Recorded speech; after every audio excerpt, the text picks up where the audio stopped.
Look how fast Ambush Sword can end games. And it's done. And man. That is brutal. And there you have it. Hey, that's enough from you. Well, just like that, OSAV's gonna take the series. And EJ's gonna be your Shadowverse Open February champion. Unnecessary extra damage here. And earn herself a spot in the Contenders Cup. Duelan is gonna be the May SVO champ. There you go.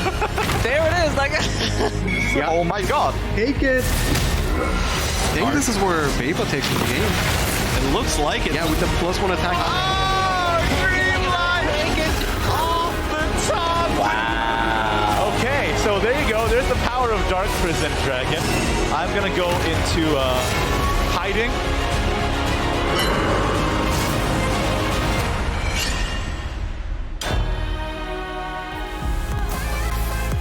Ladies and gentlemen, welcome to day 2 of Contenders Cup here at the Shadowverse Open. We've seen just how wild things can get from the 4 rounds of Swiss play in day 1. We've had some unbelievable matches from the best of the best, but now we're down to the final 5 to determine who will reign supreme as our Contenders Cup champion and which 3 will represent the West to the World Grand Prix. I am your host, Vicious, and joining me as always is Wonder Chef and Luis the Panda. How are we feeling today, boys? It's an exciting day. I can feel the electricity. Fates will be decided. Destinies will be made today. We started with 16 players, down to 5. Out of those 5, only 3 will qualify to the World Grand Prix. Yeah, the stakes are literally the highest that they ever are in SVO today. And the games yesterday were no disappointment at all. They all lived up to the hype of how good those players are, and I expect nothing less today. Without a doubt, again, we went through so many matches from day one, but as you all know, it's come down to the best of the best. Let's take a look at the format and how we did things here at Contenders Cup real quick. In day one, our 16 competitors faced off against each other through 4 rounds of Swiss play. Using the current rotation, the players were allowed to bring 3 different decks, looking to win with all 3 as there are no bans in place. However, this time around, the players that qualified are allowed to change their decks if need be. And of course, in day 2, we're seeing that single elimination bracket where we have our top 5. You see how it's played out, depending on how they performed yesterday with that seeding. And of course, the stakes are as high as ever, the highest they could ever be other than the World Grand Prix, right? Let's take a look at what they're playing for here today. First, second, and third. Again, if you make it into those 3 spots, you are going to the World Grand Prix. But on top of that, we added a little extra cash, right? An amazing amount, actually. First place taking home $3,500. Second place, $2,500. Third place with $1,800. And of course, fourth taking $1,200. Fifth taking $800. And for those that didn't qualify into day 2, they were still awarded $600 as well as $500, depending on how they performed. But right now, this is going to be what we're looking at, right? We're going to take a look at who went through to day 2. Hishiro going completely undefeated. Azure Cloud with 3-1. OSAV with 3-1 as well. Duelan 3-1 and Shinsha. And of course, as you see them in this order, that's how the seeding is going to be.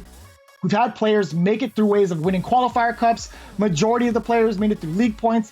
But as the matches unfolded, it came down to this bracket right here. Shinsha versus Duelan is going to be our first match of the day. Winner of that faces off against Hishiro, and that's going to be a pretty important play right there, because Hishiro, again, we haven't seen him too much the entirety of Contenders Cup. OSAV and Azure Cloud sitting right below, waiting for their fated match, and I cannot tell you guys how excited we are here today to show you these matches. Yeah, so the players did have a chance to change their decks if they wanted. Now, Hishiro was undefeated yesterday, and we didn't see him on stream, so he's going to stick to his guns, no changes, and we'll see if he can stay undefeated today. Yeah, and of course, the top 3 are qualifying, so that means that once they get into the semifinals, if you win, you're in the Contenders Cup. Of course, I'm sorry, you're in the World Grand Prix. Of course, you want to win the Contenders Cup, but at the very least, you hit that. If you lose in semis, though, there is a 3rd place match where you can still make it, so the matches are going to be super tense. And nothing really shows the mark of a champion without an actual trophy, right? And big surprise, we have a Shadowverse Open trophy for the year 2020, best in the West, right here. You see it nice and pretty. That's actually really slick looking too. Yeah, actually the first ever West trophy, technically. Yeah, not only that, all the players that have qualified for the Contenders Cup, the top 16, we're going to get very nice jackets. They look super awesome. Yeah, I'm jealous for sure. I would. We've been talking about the jackets, I think, more than we've been talking about the matches over this weekend. To be honest, I mean, like, if anybody should get them, it should be Wonder Chef and Luis the Panda. To be very honest with you, these guys have been going through each and every one of these months, every single Shadowverse Open, delivering all of the hype as well as the full analytical breakdown in Shadowverse, because this game can get pretty hard. I got to tell you myself. But we do have our first match established, right? It's going to be Shinsha versus Duelan, coming right into it. Shinsha bringing up 2 different decks. Why don't you guys explain to the folks at home what's different? Yeah, so one of the players that did change their lineup a lot is Shinsha. Yesterday we saw him playing the Shop and then the Control Portal, 2 OTK decks that were meant to target Havencraft. Now, since in day 2 we're seeing no Havencraft, except for Hishiro with his Sanctuary, Shinsha has decided to change his lineup, go more standard with the Evil Sword, Bjorn Right, and Artifacts as opposed to Control Portal. right? Which is, of course, the same lineup that Duelan is bringing, but there is a huge storyline behind this match alone, right? So Shinsha and Duelan faced off in the very first round of Swiss yesterday in a match that we weren't able to watch, but Shinsha defeated Duelan in a very close set, 3-2. However, that was Shinsha using his previous set of decks. So now switching your setup completely and then going into the same match to start off yet another day, I mean, that's a huge risk, right? You know, you have your experience in that matchup, but then also you have to readjust to the decks, right? You might, especially when you're going from OTK portal to maybe artifact portal, you might be in the wrong portal headspace, I guess. So honestly, this is a really interesting way to rematch. And we've heard a little bit about Shinsha from day one as to how he's prepared for Contenders Cup. Again, a lot of things were going his way from the way he's performed. So regardless of how long he's practiced, he's made it to day 2. But we didn't really get to hear from Duelan. In the meantime, we have interviews from both players. Be sure to check this out as we prepare for our first match. Hello, my name is Duelan. I qualified for Contenders Cup this year. Preparing for the Contenders Cup is just like, I have decided on a selection of few decks already that I want to bring. I think it's pretty even across the board, so I'm not really afraid of anyone. So the question is that what it would mean to me winning $1 million in the World Grand Prix. Yeah, winning the Contenders Cup would mean a lot to me, since it would be also the first time qualifying for World Championship in a game. Hi, this is TK Shinsha. I'm very excited to compete in the Contenders Cup playing against the great players representing the West region. I've been busy with real-life responsibilities for the past few weeks and having not much time to prepare for Contenders. I'll try my best and hopefully get through day 1. Winning the Contenders Cup will be nice to have a flair since I never won an SVO before. I think every player competing in this Contenders Cup are great players and they're going to be a big competition for me, absolutely. Both of these players, as humble as they come, right? These guys, it's hard to root against either one of them. But again, as we are preparing for this matchup, I want to ask the folks at home who you think will be taking it over the other again. To remind you, Shinsha did beat Duelan the first round of Swiss play, going 3-2. But will Duelan get the run back? That's going to be the biggest question. Be sure to vote and let your voices be heard in the polls right now as we prepare for our match. Again, Wonder Chef, Luis the Panda, what can we expect from this bout today? Oh, it's going to be a good one. I was going to give a quick shout out to Shinsha because he really likes the Owlcat. Owlcat's one of my all-time favorite Shadowverse characters, and it's great to see somebody else appreciate the Owlcat. Oh, yeah. I mean, you got to have your signature card, right? Mine's Happy Pig, for sure. Shout out to the Happy Pig gang, especially Evoed Happy Pig. But Owlcat, you know, it's a good choice, too. All right, we're going to take a look at Duelan first with his sword deck ready. Now tell me, what makes this one so special? Or at least, what are the biggest threats here, as we've seen from day 1, but going into day 2? We saw a lot of Swordcraft day 1. No surprise, most players bring in Sword on day 2 as well. Biggest difference between the past Sword and now is that the current builds are more focused on getting the combo on turn 10.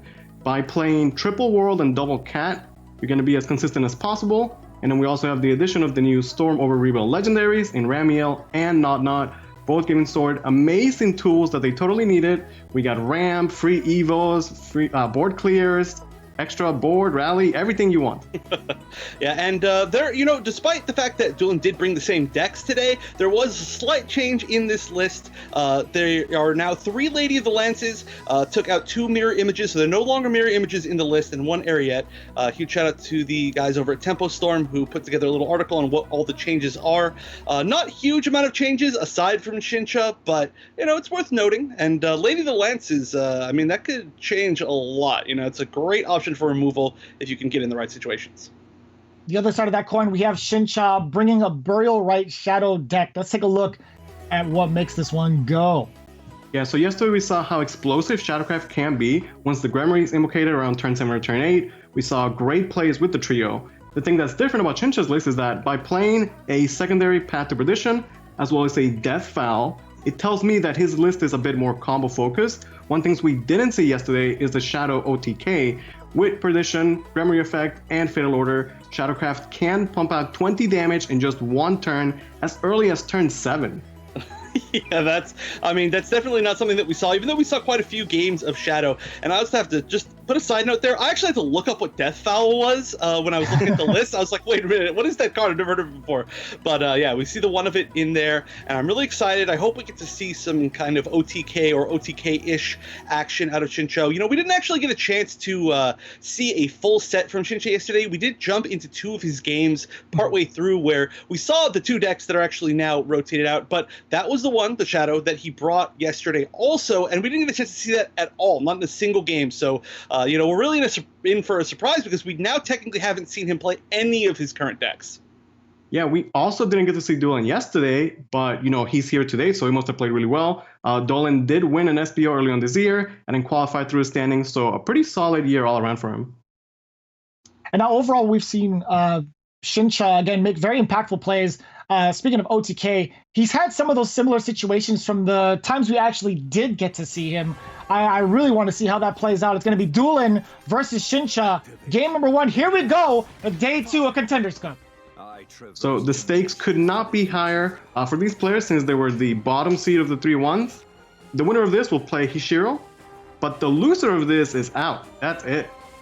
Yeah, everybody except for this match technically has 2 chances, right? Since they're in the semifinals, they still are going to have the 3rd place match. But this is the first decider of who will not, unfortunately, make it to the World Grand Prix between, again, a rematch from the first match from yesterday. And starting off with Ilgano, which was still in my eyes, the MVP card of yesterday. We saw it work in so many different ways. Yeah, Ilganu, fantastic for sure. We're going to start off with an Artifact mirror match. Again, Shinsha did change from Control, Float Portal to now Artifact. We talked about how Artifact is a very flexible deck. We saw it be a great deck that players can use to display their skill in Shadowverse. Yeah, and interesting note here. I mean, you know, we were talking yesterday about how Vertex Colony on 2 might not be quite as popular because of the addition of Carmelia. I'm definitely saying her name. Yeah. Cornelia? Okay. But anyway, regardless, we see 2 choices to play Vertex Colonies over Android Artisans, foregoing the potential creation of the paradigm shifts. Yeah, one thing we also see is that Shinsha is playing the one of Ice Chill, and he's a pretty cool card.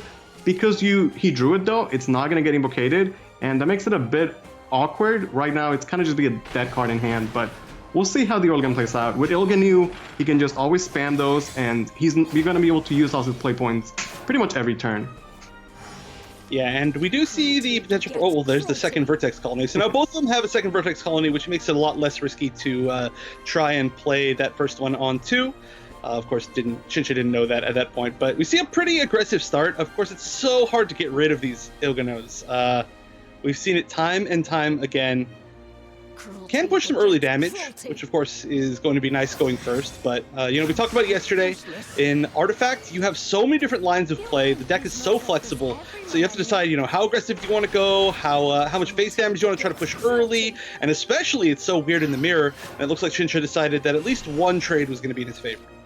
You know, based on the emotions we're seeing from Duelan here, it looks like he's like really stressed out, you know? When you play competitive games like this and you get to this high stage where there's a lot of stakes on the line, I feel like in my experience, some players will shine here, right? The nerfs will push them to play the best they've ever played. And then some players, they just can't handle it, right? But this is the time for Duelan to step up and show what he's made of. It looks like he's going to have to get through all those emotions and show us what he can do. Oh, yeah. I mean, some players, you know, once they get into that moment where they're actually fighting for their tournament life, they turn into somebody else, you know? There's a lot of players where they're relatively known for, you know, getting to that point pretty often, and then they become a threat. You know, that's where they really get to show off. But you know, regardless, that's not really where you want to be in a situation like this. You want to have a little bit more padding, a little bit more chances. But I mean, Shinsha and Duelan, you know, they're starting off the day with already like one of the highest stakes matches. Yeah, already an interesting line of play from Duelan here. He had the option to establish the Modesty leader effect for the rest of the game, or go with the Carnelia, which we're talking about as a fantastic turn for Evo. Instead, opts to play an Artisan and generate another Paradigm Shift. The way that Shadowverse works, like, I couldn't say that one of these plays is like strictly better than the other, right? It's more about the decision that he makes and what he thinks will give him the best chance for success. Right. I mean, especially in artifact against artifact, where it's so fluid that it really all depends, right? So I would have to guess that. Well, I mean, at this point, I would have to guess that Duelan is trying to build up a little bit more towards the late game, trying to get that paradigm shift. Because if he wanted pure defense, then Carmelia would have probably been stronger. If he wanted a little bit more board presence, maybe, I mean, then Carmelia would have also been stronger. But if he wanted to build up to, I don't know, some more face damage maybe, then maybe Modesty, but went with this option, which is looking a little outclassed by Shinsha's board right now. I mean, I do understand the thought of, like, you can get Modesty online and then just not worry about it, but if you wait a little bit, that first turn you play Modesty, it's already going to, pack a punch as you have more artifacts destroyed. From Shinsha's side, we're seeing a bit of regression here. He has only one Paradigm Shift in hand, but he did pick up an Electro-Chan, which I still stand is by far the worst of the Furies. We'll see if he can get any use out of that. I mean, I don't know if there's any good ways with the new cards to use it. I'm trying to think if there's something cool, but yeah, pretty, I think, widely considered the least useful overall, especially when one of them can be a potential win condition later on. But the way that the artifact works, though, usually whatever Fury you get tends to just be like a bonus. It's not something you need to win the game at all, so probably not going to be a big impact in this game. We are going to see the Modesty come down on turn 5 for Duelan here. His leader effect should do a bit more. Going to clean up at least one of these followers, but he is going to float the play point here. Yeah, I mean, that feels a little bit bad, but at least hit the 2-2 over the 1-1, so a little bit more value on that 50-50. And isn't going to be taking too much damage this turn, unless we see a super early Paradigm Shift. I mean, that is one thing that's really nice of that aggressive start, is that the Paradigm Shift down to 4 in Shinsha's hand is already pretty low, and has the chance to get even lower. We could see, like, for instance, like Ancient trade-in right now, and then it's down to 3, and then I don't know if you'd use it right now, but regardless, it's getting pretty low. And Yep. so many options, right? Especially with the Ilganos that keep coming back. I was just going to say, based on the hand that Shinsha has, he doesn't have like a ton of the artifact or artifact package, right? Only one Paradigm Shift, no Modesty, not a ton of artifact generators. So I wonder if with the 2 Ilganus, he might play for that instead. We did see yesterday the power of the Wretched Thirst. He can potentially push, 12 damage to the face, and then maybe get the bikes to do more damage. So maybe that's going to be his game plan this game. Yeah, I mean, especially when you get the double Ilgano, there's a chance for, I mean, it puts so many followers into play that there's just a chance for so many different weird game plans, but that's just another, facet of this deck, and now especially this mirror match that you have to be careful for. And I mean, I guess you have to try to set up some wards, but I mean, it'd be so easy to clear them potentially, especially with 2. Wow. Oh! I'm going to play the first Wretched Thirst just to make a board, and I kind of like this. For 4 play points, getting 3 4/3s is very play point efficient. Not only that, but those all have last words to some of the bikes. And because he has another Ilganu, these 3 wretches can just fuel the next Ilganu. I really like this play. Yeah, and we saw that the Modesty was at 2. I don't know if he can get it to 3. I mean, there's got to be a way that he can get it to 3 with the Gunsmith, but then it would still be tough to clear all of them at the very least, which is, of course, going to mean that there can be some face damage from Shinsha, and that can add up to a lot, considering the second Wretched Tryst is very soon available. I mean, the way that Duelan has set up his hand with, 4 Paradigm Shifts, I think it'd be okay taking a little bit of damage. Now you can fall back on the Keen Edge to get some life gain out of that. And perhaps because he saw the Wretched Thirst already be used, he might not fear the second one, but there is a second Ilganu in the hand of Shinsha, and we'll see what he wants to do with these bikes. Yeah, I think both Ilganos have been out at the same time, so he might know. Yeah, that's true, I think so. I really hope we see the Airstrike artifact with all of the bikes. Do it! Man. Do it! It's so much damage. I know, it's so much damage, and it sets up for like, potential Tryst lethal later. Come on! You gotta do it. No, this is... His second Ilganu is not set up at all. So, the airstrike to the face seems fantastic, but the question is, what would the follow-up be? Yeah, that is He's true. going for it! Oh, he is! Alright, this is a lot of damage. Look at Duelan's face! Is that an 8-2? Evo face. No, I'm just kidding. I think you probably have to save the Evo for the Ilgano. This is a lot of damage, though, obviously. Artifact scan. Yeah, it's pretty cool because, you know, it's not only 8 damage, but the airstrike naturally has the last words to deal 2 more damage. So in that one airstrike, he's packing 10 damage, which is half of Duelan's life here. Like I said, though, the paradigm shifts will allow him to get some life back with the Keen Edge artifacts. Yeah, I mean, all of these paradigm shifts are basically the question now is, can Duelan get the paradigm shifts to a spot? Oh, and that Mounier is going to be nice. That's going to prevent 2 damage. I mean, if he wants to use it right now, there's a lot of good targets, but like for instance, the Ilganau later is now that he knows there's a second one. So that's a pretty tough choice. We are going to see it though. Of course, it leaves it at 8-2 because it will, but that's going to go down almost definitely. And that prevents that 2 damage, which is really nice. Yeah, I like his trades using the modesty effect to leave the Keen Edge up, because if Shinsha's taking the aggressive approach, you generally want to just ignore the ward and go face. But Duelan has presented the follower with lifesteal. You cannot ignore that. The drain will, you know, give him life back, right? So that's something that he just cannot ignore. Unless he can win the game this turn, which there's just no way. Yeah. I mean, if there was a way, then Duelan would almost definitely know, because he would have seen the paradigm shifts be created. Paradigm shifts are never like a hidden thing, really. They're always, I guess, public knowledge. Yes. And so now it gets to be kind of tough for Shinsha. Shinsha's got a lot of like mid-range-ish options. And Okay, he's just gonna play the Ice Steel, gonna get the Choo-Choo, the train, and you know, he does have a driver for the train in the Electro-Chan that I said might be useless. that is weird. But also, technically, the Vertex Colony, which could be a really good option. That's true as well, yeah.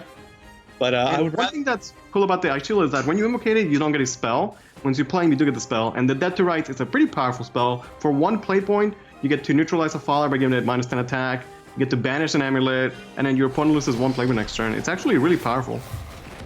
Yeah, it's it can completely neutralize something, especially the fact that it's 10. Like if you're getting into a turn where you might end up with like the world invocated, which we might get to pretty soon. It could be an option to neutralize it in a weird way.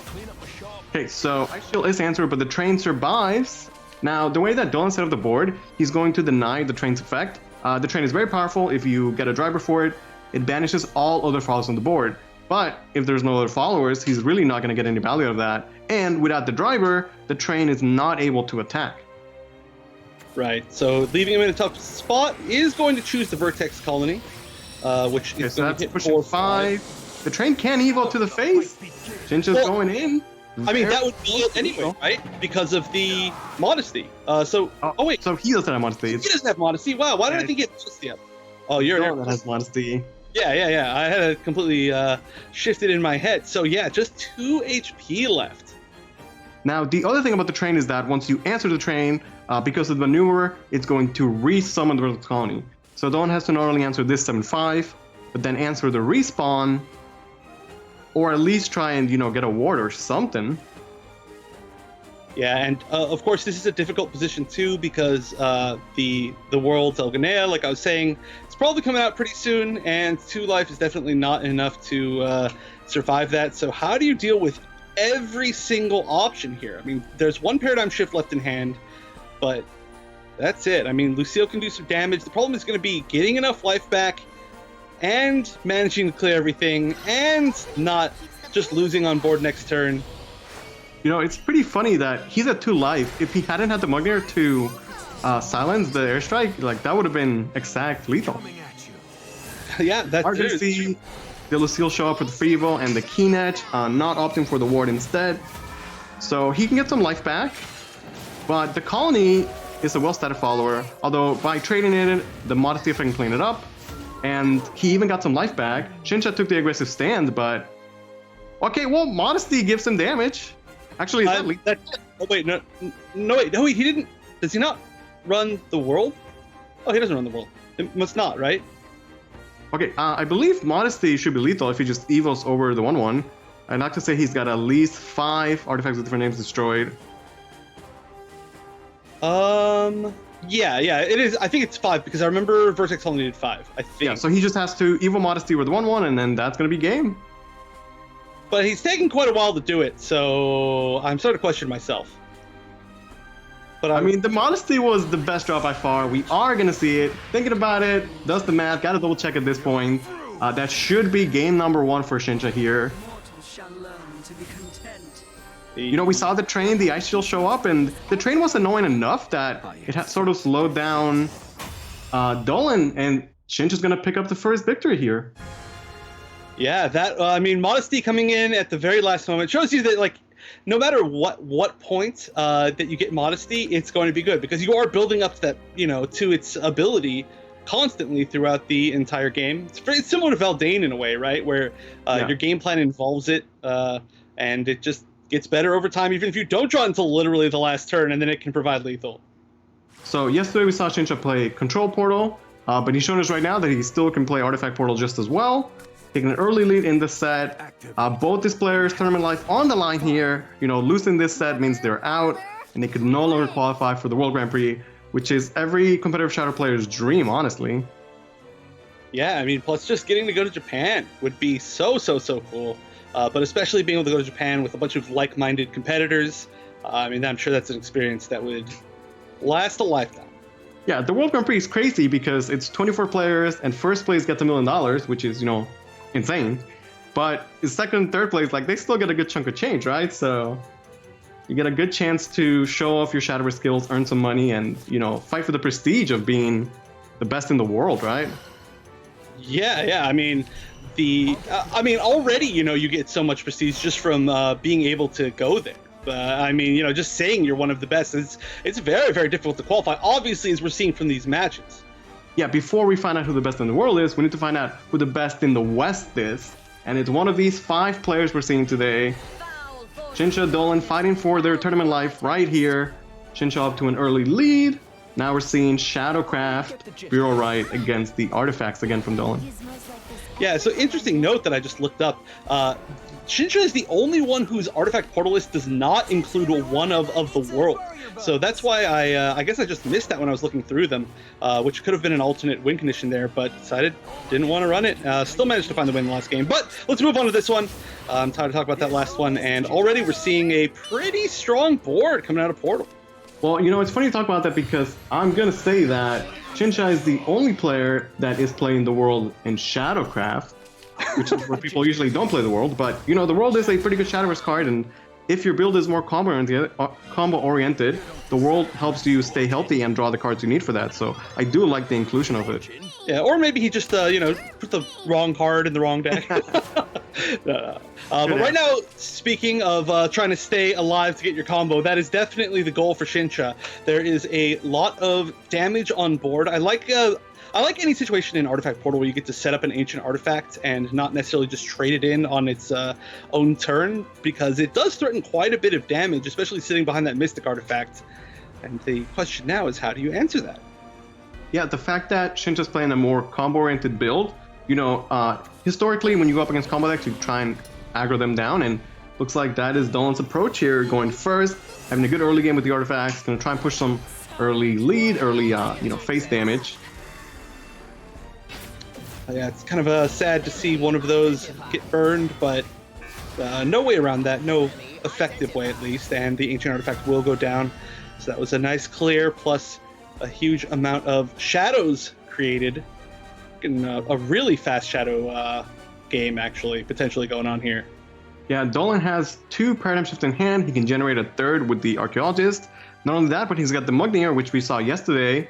It was kind of funny because we saw it be good against Shadow, but, you know, Frost used 2 of them against Azure Cloud, and Azure Cloud was still able to pick up that win, right? So it's not necessarily like one Mugnier is going to decide the fate of the match here. True, especially, too, maybe this Shadow. I mean, you do have the, you know, the basically unavoidable OTK, which you wouldn't be able to stop unless you played it in like a weird order, and it's maybe not quite as based around a lot of the effects that Mounier could like potentially silence. Yeah, we see the Modesty effect come online, already doing 3 damage by turn 5. For Shinsha, a bit of an awkward turn. You know, the Wraith is fantastic when you enhance for 6. If you're playing early on, you want to do something else with it, he's going to try and draw us a play because... Oh, he does draw this Lash. Wow, recorded. Sometimes you just have to believe. Yeah, that was, I mean, that was going to be so much damage to face in a matchup. Yeah. When it takes so much damage to face, had that not been literally the exact draw, Like, if he passes with the Modesty at 5 attack, with Modesty effect doing 3, like, that's guaranteed 8 damage, plus whatever Duelan would have played. So, honestly, that Slash could have saved his entire game right there. Yeah, especially with 2 paradigm shifts in hand already, and a Technomancer, technically, if he wants to even copy one of the airstrikes, the damage on board was potentially huge.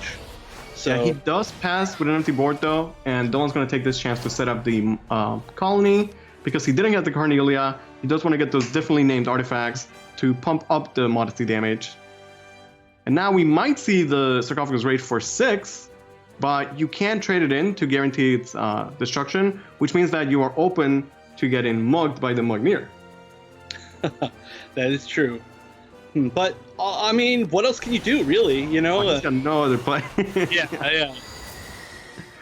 You know, at least he does get a 3-4 rush, and he can hold his Evo. And although Mugneer can banish, you know, one of the amulets, he will either get the card draw on the heel or the board, and both of them, you know, will generate shadows. So.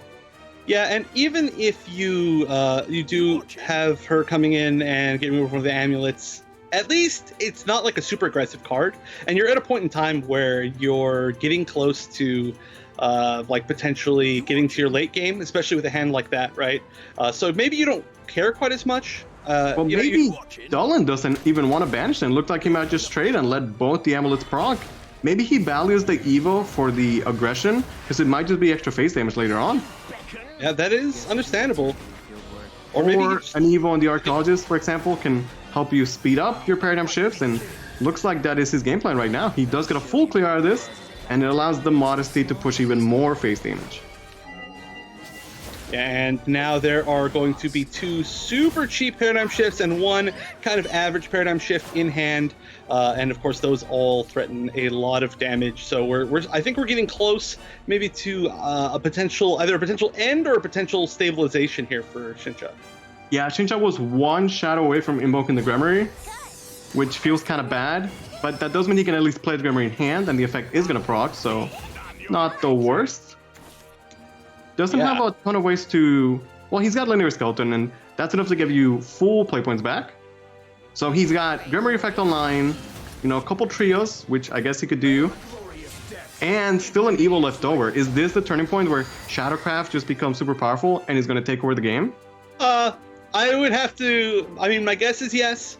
The Invincible monster... Or Invincible... The trios are so hard to get past, right? And I mean, this Legendary Stealth is even going to stay up with quite a bit of stats, so you're going to have to maybe answer that. Duelan, I mean, obviously is going to have the ability to stay alive for a while, but it looks like this might at least put an end to this aggressive like line of play, right? Yeah, I mean, it's the turning point, and it's kind of a snowball effect, because like Shadow gets a really strong turn now, but from now on his turns are going to be absolutely insane. And while, you know, Duelan can stay alive, the Path to Perdition with the Evo, plus if there is a the Reanimate spell drawn, it could, you know, potentially do, like I was saying, up to 20 damage out of nowhere. So yeah, there's only so much that Duelan can do to protect himself. Yeah, and right now, even just clearing this board is going to be difficult enough. Also, you know, I almost called them the Invincibles, and I realized that's actually kind of a good name. I'm going to call them that from now on. Instead of the trio, I'm going to call them the Invincibles. But 2 of them up, of course, that leads to a bunch of damage. You're going to be able to clear 1 pretty easily with that Ancient. And now I think it's time for the paradigm shifts. Okay, he's got 3 in hand, can play 2 for 0 play points, and you know, the Mugneer could still be good against Shadowcraft at this stage in the game, even without the Evo effect. A lot of play points left over for Duelan. 6 cards in hand, good option, Synchronization. Already has this kind of paradigm shift. His Modesty effect at this point should be doing, I'd like to say at least like 4 or 5 damage. It's doing 6 already, actually. So he might be closing in on lethal for his own. I wonder... No, there wasn't no way, because he would have to clear it with the Modesty. Yeah, he's really close to lethal. Yeah. So that's going to be down to something like 3 or 4. Oh, wow, it's a 7? Oh, wow, down to 2 life. Okay, we'll see what Shinsha could do here. He does have Grimoire Effect online, Path to Perdition, Trio. I don't think that he could do 17 damage, and one thing that Shadowcraft is not amazing at is heal. He does play 2 copies of the world that we're talking about, but he doesn't even have 1 in hand. His best bet might be to make such a big board that Duelan just can't punch through it, because if he has a fall on the board, then the Modesty effect, will not go phase. Then again, a Mugmir could just silence all the wards. Yeah, Munir, and then of course the 2 damage from the airstrike, just even dying alone. If he just answers the aircraft, he loses, right? Or even if he doesn't answer the aircraft, there's really no way around this. Okay, so one trio does 9 to the face, plus Evo is 11. The other 2 do 6 damage, and that's actually lethal from Shinsha. Had just enough. Does not need to clear the airstrike. Like I said, once Shadowcraft gets to that stage, the damage is crazy. Yeah, I totally missed that. But I'm not very good at calculating the lethal situations there, especially with the Path of Perdition. It's because he still has the Evo left up. Lets him push an additional 2 damage, which was just what he needed. Each trio does 2 at the end of the 3 at the end of the turn, so that's 9 from just the trios. And with the enough damage from trio last turn, he didn't need to do 20 damage. All he needed was the 17, right? Yeah, and it just shows why it's such a good addition to the deck. The Invincibles, we've seen so many lethals just even from their damage alone. Yeah, how close was Duelan though? He had the airstrike on the board and he was just shy 2 damage. I know, and he had 2 damage on board, unavoidable. Yeah. He had like 3 ways to lethal the next turn, but now, unfortunately for Duelan, he has a super tough road ahead, having to win 3 matches straight up against Evo Sword, maybe the most consistent deck in the meta right now. I do like his early opening hand though, all the 1-cost cards. Again, we're going to talk about how flexible Portcraft is. So many options already from turn 1. Yeah, and of course, double Ilgano means that we can see a line of play maybe similar to what Shinsha was playing in the very first set of this, or very first game of this set, I should say. But of course, it's going to be very different going up against Sword. This is a matchup that I'm surprised we didn't see more actually yesterday. Yeah, I think that this could go either way, but Artifacts played at the highest level, I think might just barely have an edge over Sword, although it might still be super close. Both decks are super powerful, both super top tier, basically. Yeah, and of course, it really depends on how you choose to play them. I was talking to a few players that were talking about how Artifact is, even though it technically might not truly destroy any decks, it has the chance to defeat any of them if you play super well. You just got to play super well, which normally I would say super difficult, but these are literally some of the best players in the world that we're watching today. Yeah, but this game is potentially Duelan's last of the year, right? If he loses this game, he's out of the tournament. That's a sad thing to say, but yeah, he's really down to the wire. This is literally at this point in today the toughest situation, because Duelan has to win 3 in a row here, then has to win another match after this. So this is literally going to be the biggest comeback if Duelan can manage to qualify for the Contenders Cup. Yeah, but for Shinsha, who, he made the risky decision to change his lineup, if he's able to, win his first set 3-0, what validation that would be that he did have the correct strategy, and then maybe he could take that momentum, go up against Hishiro and see what he could do there. Yeah, I mean, especially, we were talking about it earlier, but Shinsha 3-2'd Duelan in the very first round yesterday. So this switch might have been prompted by that. Maybe he thought, I just got a little bit lucky in one of those games and I don't want to try to win like that again. And I think he's going to be more solid. So if you then 3-0 your opponent afterwards, by making your change, then you're super validated. You're like, this is a literal example of how I can do better today. Yeah, we're seeing pretty good early game from both sides. We see, Kagemitsu's, Amelia showing up for Shinsha, right on curve. Duelan taking an aggressive approach. And, early on in the set, I said that he looked a little nervous, and I think it's only gotten worse, at this point. Yeah, I mean, there's nobody in the world who would be completely unfazed by being... Oh, yeah, it's not meant to be like Yeah. Like, anyone would feel it, trust me. Even Shinsha looks a bit, stressed, so it's understandably so. Yeah, I mean, Duelan's he's a veteran of the game for sure, so definitely has that experience of being in tough situations. But again, going up against Sword of any deck, and we haven't actually talked all that much about the game that's going on right now, just because the stakes are so high. Oh yeah, I like to take a picture of that, but This is a nice board from Shinsha, to say the very least. You know, you get the classic Amelie on 5, Kagemitsu already set up. Pretty good early game. Yeah, Kagemitsu survives once it gets set up. Not You hit have by modesty for Duelan though, definitely what you want to see, and already 2 paradigm shifts that you can start to discount. So it's not like Duelan is in a terrible spot either. I'd say that, you know, based on the board state and the current early game, this could still go either way. Yeah, I mean, it's really fortunate that there was a little bit of damage on board already. Otherwise, the Modesty wouldn't have traded quite so well there. But it is a perfect clear. And we see Ilgano getting close to the Wretched Tryst. Yeah, by just playing Ilganu over and over, he's done a good job of getting it, you know, prepped up. And we've seen time and time again the power of her spell, Wretched Thirst. You know, again, for 4 play points, you get 3 4/3 rushes, and they give you bikes, and they can get Storm. Really just super powerful spell. Yeah, I mean, especially against a board-based deck like Sword, you can clear off so much for so little with that, aside from the value they're already getting from her just from being on board.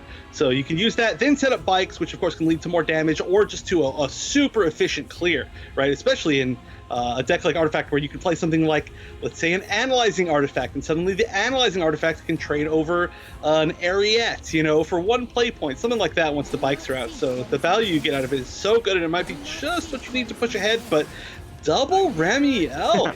And the Thief to back them up. And, you know, going back to their storyline just a little bit, we saw Shinsha say that, you know, he hadn't won an SBO, like, ever, right? So he's like, man, winning Contenders would be nice. While Duelan did win an SBO, and his mindset was more like, oh man, I would love to get to Worlds, right? Right. Yeah, I like that Shinsha's goal was the flare of all things, but I mean, that's understandable. That's super sick to get that in game, right? Oh yeah. They're gonna see more artifacts come out. Again, the Modesty effect is online, although the Modesty effect, you know, cannot damage the Ramiels, which is perhaps why Shinsha decided to go with both of them. Yeah, this was actually a really cool line of play with the double right. Wow! Thief anyway. 50-50. But regardless, that was a really cool line of play to be able to set up that Thief, Evoed, and Alive behind 2 Ramiels, who are some of the most annoying wards to clear, because of course they can't take any damage from effects, and just the fact that there's 2 of them, and you're kind of forcing a weird Evo out of Duelan too. You know, seeing the Analyzing Artifact Evoed, I don't even see that art almost ever, but it's still, I mean, it worked out. Yeah, this could be a good not turn. You know, opponent has a board already, Nana's going to get a ton of value out of that. Although, if we're thinking long-term here, it looks like the way that Shinsha's going to win this is with the combo. And, you know, to that he needs the cat.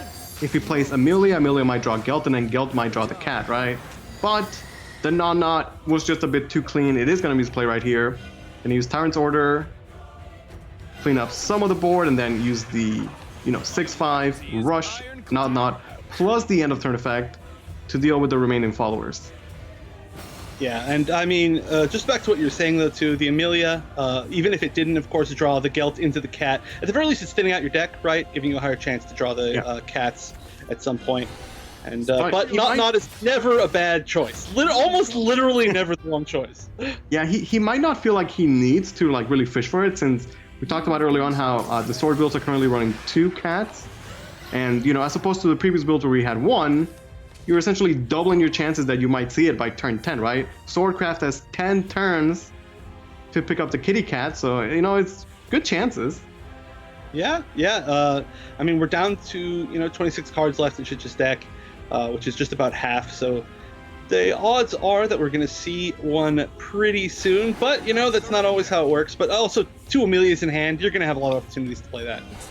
Okay, so we're seeing more artifacts come out. Going to use the rush to clear, since again the Ramiel does not take damage from the Modesty, and those paradigm shifts are going to be 0 cost after both trades happen. Modesty effect is online and should be doing a good chunk of damage by now. Combined with the paradigm shifts, he might even get the scan to the 6 different artifacts destroyed very, very soon. Ooh, yeah, this is setting up a lot of damage potentially. Really definitely going aggressive here, undoubtedly. Going down to 6 HP. He doesn't even take a differently named artifact to get to 6. Instead favors another airstrike just because he just wants damage at this point in the game. All right, is there any chance that we see... Actually, I don't know if there's enough Evos, but is there any chance we see area into the world and we just see a really tremendous amount of healing here? Yeah, so the thing about that is that he's only currently at 4 Evos. And Okay. yeah, if you play the world, you can't Evo the world, right? Because you have to play Ariad first. He could play Thief to get the Ariad online. That may be a play that he has. Yeah, I mean, I feel like you need to heal here for sure, right? Oh, or yeah. at least set up some unbelievable amount of defense. And okay, looks like it's gonna be the world first. That's a guaranteed heal. And hey, there's the cat we were talking about. But, you know, the world answers the airstrike that still goes face for 2 damage. And now the only cards that are playable for Shinsha are the Thief and the Mirror Image. And it's not even enough to fully clear the board. Yeah, I mean, leaving 1 damage up can be pretty significant, especially if there's a lot of opportunity here to do like even amounts of damage. Okay, the scan is at 6 now, and it gives him an airstrike. Oh! Okay, so Yes, Ilganu available. You can play Wretched Thirst, you know, trade against everything, and then play the airstrike, getting the triple bike like we saw in the past. Looks like Duelan is not going to go down 0-3, and he is going to pick up the win here. The first win of the set for Duelan. Yep, and again, we get to see the power of this card, but yeah, this is way more than enough damage, especially with considering the fact that we're getting up super high on that Modesty damage, and that Modesty also really coming in clutch at the and throughout this entire game. And yeah, first game for Duelan, he's got a long road ahead, but it's got a little bit shorter. Yeah, so, you know, it looked like he had exact lethal, but he still had Modesty effect taken for another 6, and he could play another airstrike, so he had way overkill. Yeah, that was a lot of damage. Plus, I mean, the airstrike being on board means that there's, you know, you have to answer it one way or another. But here we go, going in now next with the Shadow up against the Sword. Yeah, so Shinsha just needs to pick up a win with Sword, and now he has 2 chances. You know, Duelan has to make the comeback, but the comeback starts with 1 victory that he did get with the artifacts.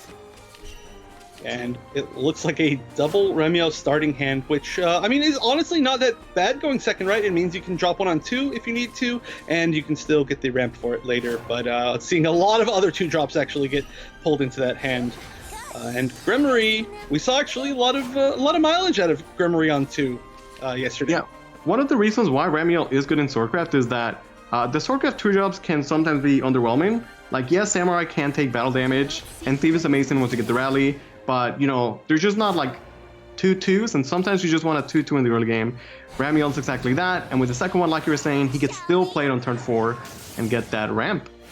Yeah, I mean, it's great, you know. I mean, in this matchup, it's a 2-2 with Ward, that if they want a Savoring Slash, if that's their only, like, good on-curve option, it's not going to do anything. So, and then, of course, it lets you save some of your other drops for later when they're more useful. So, overall, yeah, great card. Plus, it ramps next turn, potentially. So, everything good about it. We see Duelan does play the, I want to say that's a 1 of Shudendoji. Shudendoji not commonly played in the Real Right Shadow, but it is a pretty cool card, and it does enable a lot of cool combos. By getting the leader effect, giving your dude Storm, the main thing you get is a bit more burst with Legendary Skeleton. You know, while we talked about the combo for Shadow, we really haven't seen it, but that's because you can just finish the game in so many ways, and if you give your Legendary Skeleton Storm, that's just an additional way that they can close out the game. Right, yeah. I mean, we've seen how much damage you can get out of hand with Shadow, and it just gets even bigger with Shudendoji. And we are going to see the ramp plus setup of the Shield Phalanx, and this is a pretty nice board. It's an annoying board to deal with for sure. Double ward, one follower that doesn't take damage from other followers, a little 1-1 hiding there, but it's Milteo time, looks like. Yeah, so Duelan burned the card there, but as Shadowcraft, you're actually more than okay with that, because a burn Shadow in Shadowverse is a free Shadow. And he does have lowers on 5, we're gonna see what the respawns are. He gets a Legendary Skeleton and a Shudendoji, which is pretty nice, we were just talking about him. Essentially he gets to still get the leader effect, and, you know, gets all the Bane in the world. So that's actually super sick, because one of the biggest issues with Shudendoji, as we know, is the fact that it has the necromancy that gives you an extra evolution point. So if he had hard played it in that turn, he would have lost all of his shadows. But the fact that he reanimated it meant he was able to get the effect while still keeping all the shadows, which is actually super sick. Yeah, it's really perfect. Like I was saying yesterday, the way that Shadow works, you want to get Gremory as soon as possible. And that means that if in the early to mid game, you spend shadows on anything for any reason, it usually means that you're just, you know, giving up the Gremory in the game. And you don't want Shinsha to take your 8 shadows for his effect. So, like you were saying, best case scenario, he gets Shinsha, but he keeps all his shadows. Yeah, but you're still dealing with a board like this up against Sword, so that's not going to be easy. And I mean, there are, luckily at the very least, you know, you did bring back up to Bane followers, but as you could see, there wasn't a huge amount of clear. There's still going to be the potential for a decent amount of face damage, but I think I'd have to expect maybe some trading here. I don't know exactly how you want to go around this. It's a kind of awkward. Yeah, the Legendary Skeleton can be fantastic since it can deal with anything, but against the Sword 1/1s, it's gonna get like pretty much no value. Yeah. So we're gonna see Amelia on 5, gonna Evo it, discount the Thief. The rally's not quite there yet, but you know, by playing a Thief, you can still get to rally for it next time. So the Ramiel really didn't offer anything cool this turn specifically, but you know, Shinsha will have the extra play points for the rest of the game, and there may be a turn where that comes in handy for sure. Yeah, and what a cool line of play that Shinsha just did. Choosing to trade in the Amelia to the Bane, shooting Doji, and leave up the 1/1 wards that there was no way for, well, ideally for Duelan to be able to trade off the Milteo, right? Of course. Yeah, but you saw the Lovers get the card draw. Once again, Duelan burns cards. It's actually ideal because now he's definitely going to get Gremory next turn, and he will be all set up to just go absolutely wild with the Gremory Leader effect. He needs to try and see what else he could do. He has Trio, but he doesn't quite have the Path to Perdition. One play point away from being able to Gremory on 6 and then play Legendary Skeleton on 6 and then get everything back. That was really close to being possible, but not quite. Which is okay because his Skeleton will have Storm because of the Shinsha effect. Yeah, so this is a really scary spot. I mean, the fact there hasn't been a whole lot of damage pushed, I mean, it's kind of okay, I guess, on Sword because they kind of do just want to survive until this combo, especially seeing the fact that there's already a cat in hand. But that, I mean, this is the spot. You know, you were talking about it earlier. I think we were talking about this before the stream, where you're saying that the good decks, especially, you know, when you get to Shadow with Gremory, it's when it just starts cheating. Basically, it just cheats out whenever it wants, and we're definitely at that point.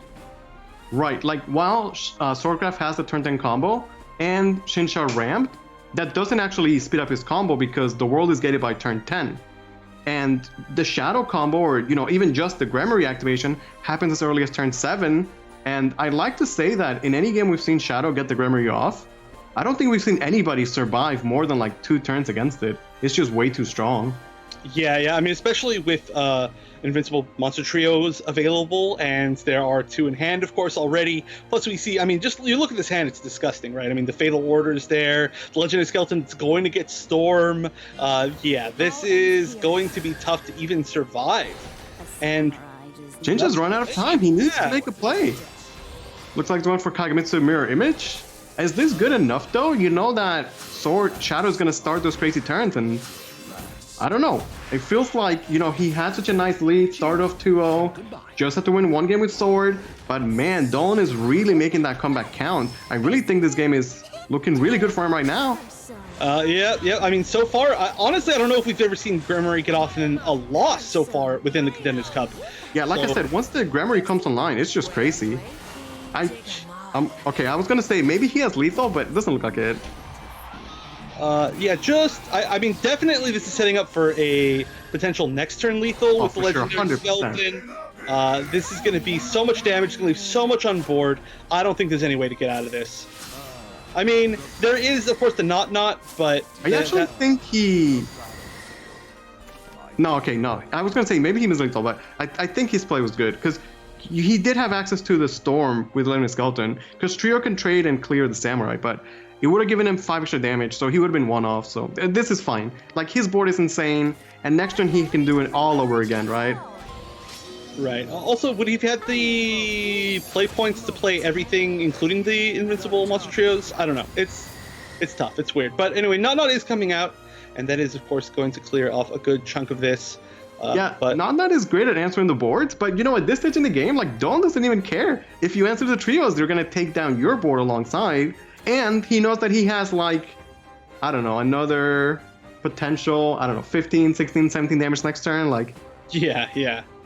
There's it doesn't seem like there's any good way to avoid this. What is the He Wants Rock even bringing back? Is it going to be the Monster Trio? It should be the trio, yeah. So he can just ignore it because of it's just gonna get banished. And the 3/3 is left up. It's just gonna be way too much damage. Monster Trio, Fatal Order, Legendary Skeleton.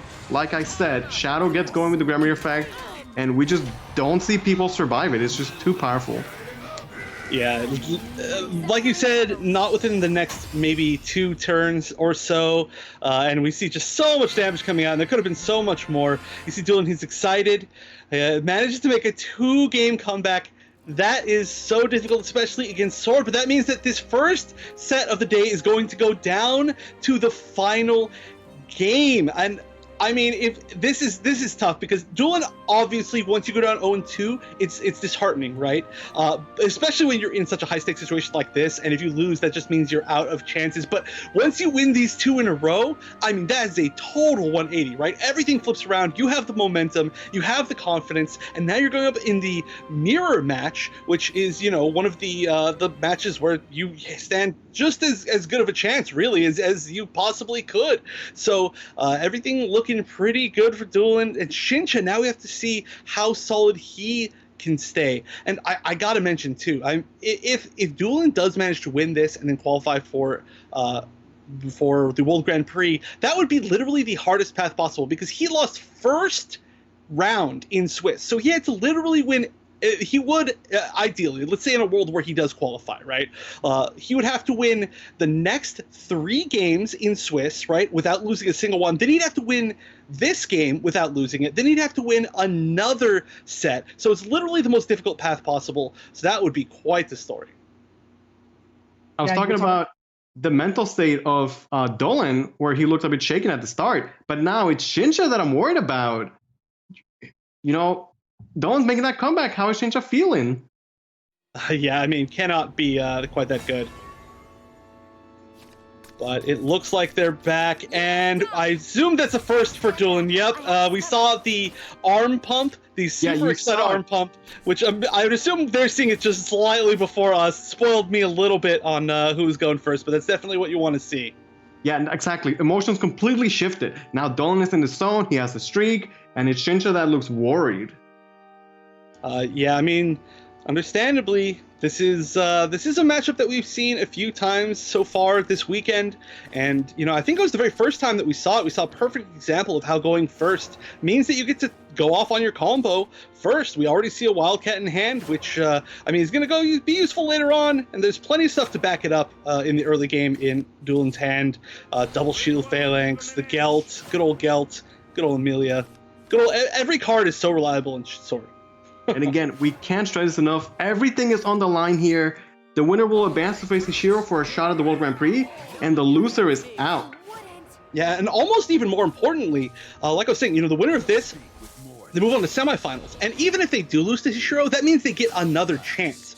Yeah. But if they lose here, then they get no more chances. So they're giving themselves a huge amount of padding by winning this next match. And of course, the second chance that I'm referring to is the 3rd place match, since the top 3 do qualify. But look at this board being built.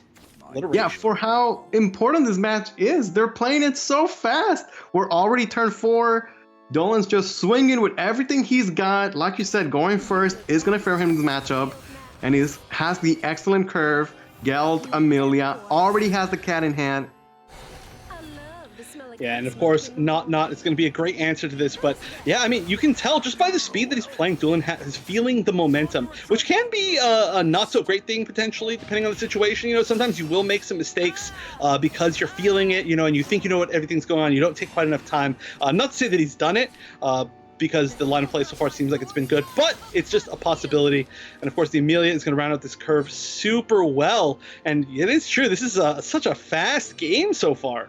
Well, this is a little bit awkward though, because he really needed the Gelt off of the Amelia to get a full clear, because Gelt is not found and there is no Thief either. He has to actually answer Kagemitsu and ignore the Nod. We very rarely see Nod survive, and now look at Duelan, man. He knows that could switch the game right there. Yeah, that is pretty scary. I mean, luckily, Shinsha is the one who's down on life by almost exactly that exact amount, but maybe that's not even your real goal here to deal damage. Maybe it'll just be that your board gets that much stronger if you can find some nice trades. I'm just gonna say, like, being at 14 is actually preferable because now you have access to the world if you need it. That's true, actually. And you know what? Leaving the enemy not up means that maybe he'll go down to 14 here, and maybe he'll get his chance at the world. So, you know, that actually, in a weird way, realistically, it could. Are you gonna see the world? So, do you think he doesn't attack face then? Because, you know, so if you're going first, you have access to the combo, and like that's cool. But if you're going second, like Shinsha is, like, you need to win before that. So, I mean, he needs the damage, right? Yeah, it's true. Oh, I don't know. That's so heads up. I mean, I don't know. That's like 5 times higher level than I am. That's like 5 times my IQ to make a decision like that. But it's cool that we get to see that Shinsha's actually making that decision, right? Otherwise he would have just swung and passed, and that would have been it. It would have been really easy. I mean, this could be a call that literally determines everything. You know? Oh. What I will say, though, is that if you go face, yes, you activate the world, but with only 6 play points, if Duelan plays the world, like, that is his turn. The world would then only enter 1 follower. That means that you get, you know, either you get your world to continue the battle. So it's not like it's that bad. Like, the world has to be respected, but, like, you can't stop playing the game because the world exists. Right, and I mean, that is what we see Duelan doing. We see the double Kagamitsu, but, I mean, that means the world still is available. However, the amount of damage here is starting to get scary, you know. This is 5 on board. There's going to be answers. There's going to be a world next turn, but, you know, the world is, like you were saying, kind of a slow card in its own weird way, so it might not be enough time if you're able to build a big enough board. And this is such a weird situation. Looking maybe at the Alyaska, that sets up a lot of potential damage, of course, with the follower that it creates, but I don't know, I'm looking at everything, and I mean, there's some storm damage potential from the samurai, but that might not be that scary in the end. I don't know, there's so many choices here. Yeah, and keep in mind, Duelan has not 1 but 2 Kagamitsu spawning next turn. That's definitely going to influence the decision of Shinsha here. Again, taking his time, a lot of possible plays, and looks like Amelia is going to be the one he goes with. Oh, burned a samurai, I believe, but that is going to give another Kagamitsu in hand, and the Amelia lowered the cost of, I actually didn't see what. Oh, a samurai. Yeah, gonna just play a samurai. Might even play Kagamitsu for 1 play point. He was thinking about it. Get that rally count up. Okay, at this point the world is activated. No reason not to attack. Just go face. Right. We have 2 Kagamitsus, and they're like, the battlefield. The battlefield. The battlefield. And now the question is this the time to use the world? No, just immediately going to Amelia, not even caring that much. Ooh, we are going to see the Lady of the Land show up. Nice, yeah. One of the cards that we were talking about earlier put into Duelan's deck from day 1 to day 2, a change, the only change really in this Swordcraft deck, and it looks like it's going to be super valuable. And you know, the samurai that Shinsha played actually just gives Duelan a target for Kagamitsu, because otherwise it would have been super awkward. Yeah, okay, going to trade in a pretty interesting way here. Wants to get rid of the samurai for absolutely maximum survival. I mean, that's a pretty good Shadowverse board. You get a Kagamitsu, a 6/6 Amelia, 3/2 Bane, Lady of the Lands. And how does Shinsha respond? Because, you know, Sword can do a lot of damage once you get the catch shenanigans, but at this stage in the game, like, it's not like they can do 9 damage out of nowhere. Yeah, not without like a few more play points, right? I mean, maybe if you get to turn 9, you could try to close out that damage with like Ariete Cat or something like that. But like at 7, you're not afraid of just pure cat. I mean, not when you're at 9. You know, we talk about it a lot, but Duelan is going first, and he already has the cat in the hand. If he gets to turn 10, you know, he will be heavily favored to just win with the combo. Yeah, and this is tough. This is really tough now for Shinsha, right? Shinsha is looking really good with the aggression, but really at this point, I mean, there is an Evo point left for both. The Ariete's going to come out. Of course, you probably don't care quite so much about the healing. You're not probably losing in that way in this game. Yeah, he needs the body, basically. He just needs something that can Evo over the Kagamitsu. and that's cheap enough that he could play his own Kagemitsu alongside it.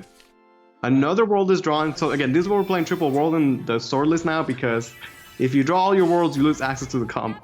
But this is really scary, actually. I mean, there's 2 more turns, and if the world was within those next few cards, then that's when it starts to get really scary, especially if you want to try to use that second copy of the world. And that's something that's really going to have to be thought about, is if you want to try to do that. I mean, also, especially the fact that Gelt is going to thin your deck out even more. We're down to 22 cards. Still, I mean, plenty of potential space for the world, but you know how it is. Very interesting pre-evo on the Gelt.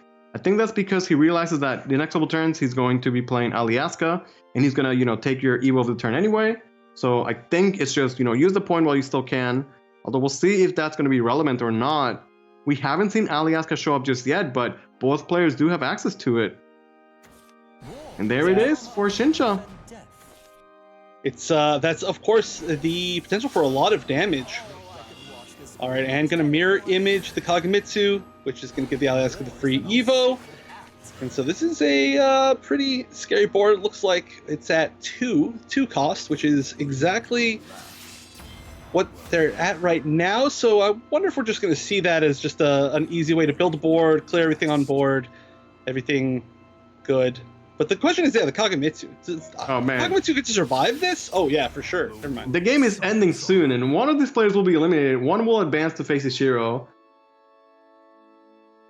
Everything is on the line here. He is going to play the weapon with his last 2 play points. So the Gelt's pre-evo doesn't necessarily do anything, but it was an extra evo, and that might matter later on. Ooh, so another Ariat and a Not. So that's Not is another good way to potentially clear some of this. And the Ariat, I would have to assume at this point, is healing, which is a big deal as far as surviving. I mean, so much life gain out of Sword. Look at that.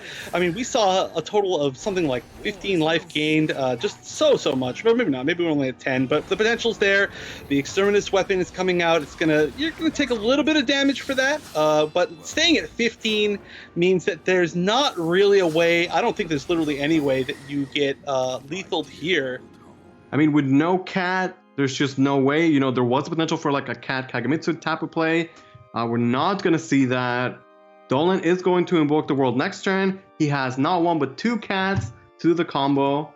I think that once he saw the weapon played, he knows that he's pretty safe. Yeah. What is the play for Shinsha? How can he even stay alive? There's the potential for a lot of wards, right? There we've got a Ramiel, we've got a Shield Phalanx, there's an Ariat in hand. All of them can be played, plus something else. I don't know if there's actually enough. I mean, I guess you could also technically play the Samurai, just to help try and prevent some of the damage to your face, and it would be hiding behind a ton of wards. So maybe that's your best bet, just set up literally as much as possible and just try to stop them from literally being able to one-shot you next turn, and just survive. Is, with this line of play where he's going to make a defensive wall, he doesn't actually fully clear the board. So the weapon is left, and the weapon can already take away 1 of the wards. Now, the Samurai behind 2 wards could save him from the combo. We'll see if Duelan can find a way for lethal. He does invoke the world. He has the cat. Oh, this is wards he must get through.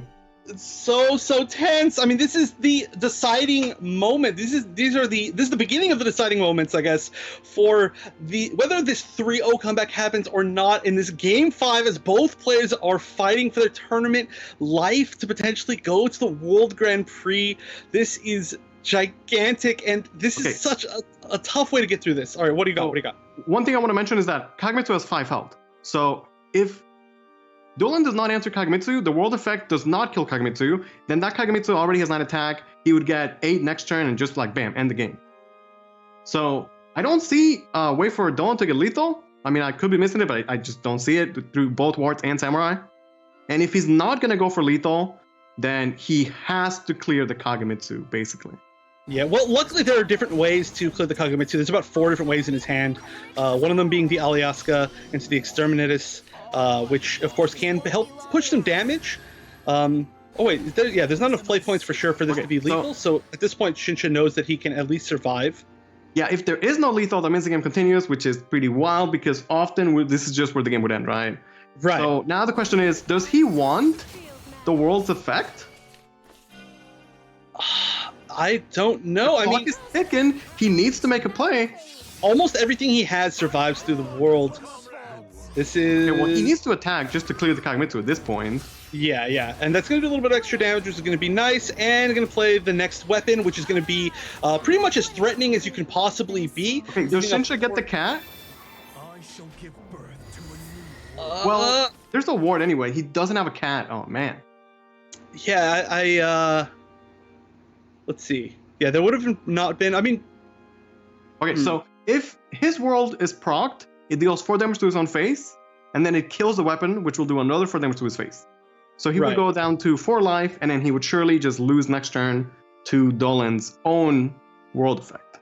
Right, so he needs to either win this turn or not swing or try to heal.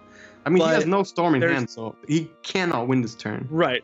And he also... I don't think there's any possible way to heal, right? There's no way you can actually draw any potential heal, so you're just not swinging No. with the world. There's just no way it's possible. Yeah, so basically he has to not swing with the world, and then still answer the entire board.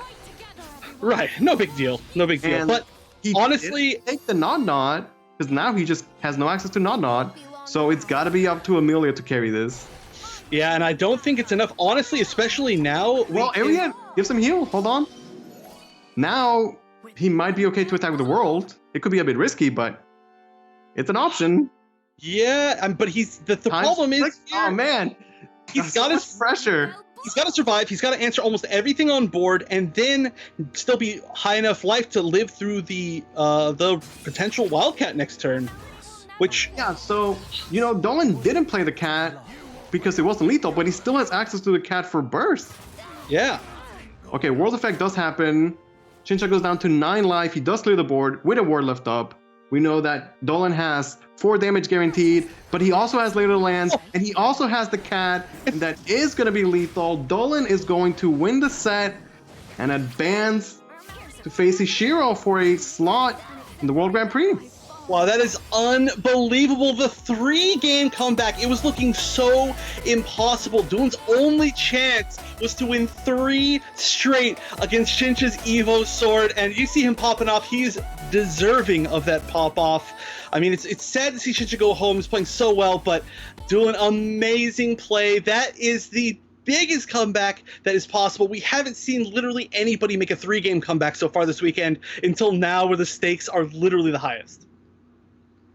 Yeah, I mean, I was on my edge of the seat the whole time, right? We started off with the Portal Mirror match, and then subsequently after that, every single match, it was like Portal, Shadow, Sword from both ends, right? They kept Sword at the very end, and Duelan, that pop-off initially when he realized that he had first turn, it was well-deserved. He's like, all right, I think I have a better shot at this going into this mirror match, and honestly, both players played phenomenally. I don't think there was any plays from what I was hearing you guys cast, there was any other plays that could have been presented, right? These guys have played numerous thousands of hours of Shadowverse, but again, it came down to the better player for today. And of course, Duelan is going to be moving on to fight off against Ishiro, which is going to be a pretty huge story. But again, that was such a wild ride. That three-game comeback coming from Duelan with all the risks stacked against him too. The facial expressions, all the stress, everything. Also, side note, I mean, another thing that we didn't even talk about, we kind of talked about, that means that he now ran back the match against the only person to defeat him so far this weekend. So not only did he have to do all of that, but he had to do it against somebody who he'd already lost to, the only person he'd already lost to. So I would have to imagine that literally your momentum and your mental strength could not be higher moving on to the rest of this tournament. He's definitely going to need it as he moves on, for sure. It was such a good comeback, and I'm glad that in that final Sword against Sword, it didn't end on that first turn 10 either. It wasn't just like he won because he went first with the combo. There was more than that. Great display from Duelan. We'll have to see what he can do next. Well, we'll see. We're going to see where he's at in the bracket currently. Again, just eliminating Shinsha in one heck of a series. Again, down to the wire. But he's going up against Ishiro, who's completely undefeated up until this point. But of course, down below, we have Azure Cloud and OSAV waiting to go off against each other, coming in at 3-1, the 2nd and 3rd seed. And that's going to be happening after this break. In the meantime, you guys have been doing so well. Chef, Luis, you guys have been keeping it together. I was muted the entire time. I was going ham. I was like, I can't believe this is happening. So again, shout out to you guys. Shout out to Shinsha as well. and we're going to see plenty more from Duelan as we go on. But in the meantime, stand by. After this quick break, we'll resume with more matches here at the finale of Contenders Cup.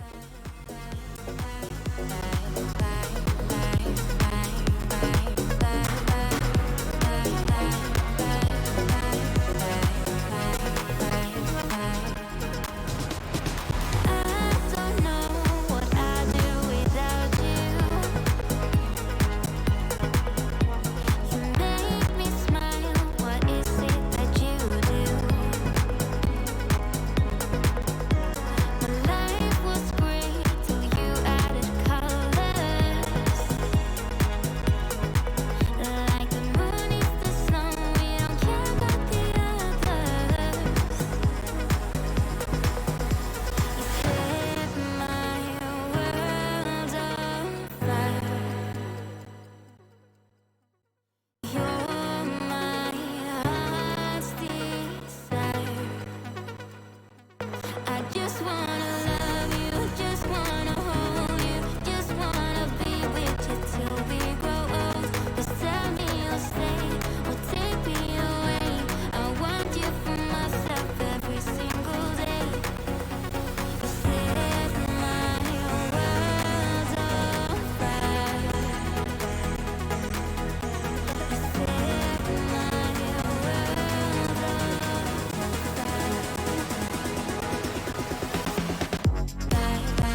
I told you all it was going to be quick, didn't I? I wasn't one to lie to you all, for sure. So my name is Vicious, here with Luis the Panda and Wonder Chef. We have our second game here at Contenders Cup, the finale of day 2 to see who will make it into the World Grand Prix. We can only bring 3 of them, right? So far, if you guys might have missed it, Shinsha versus Duelan was one heck of a match. Absolute nail-biter, down to the wire, right?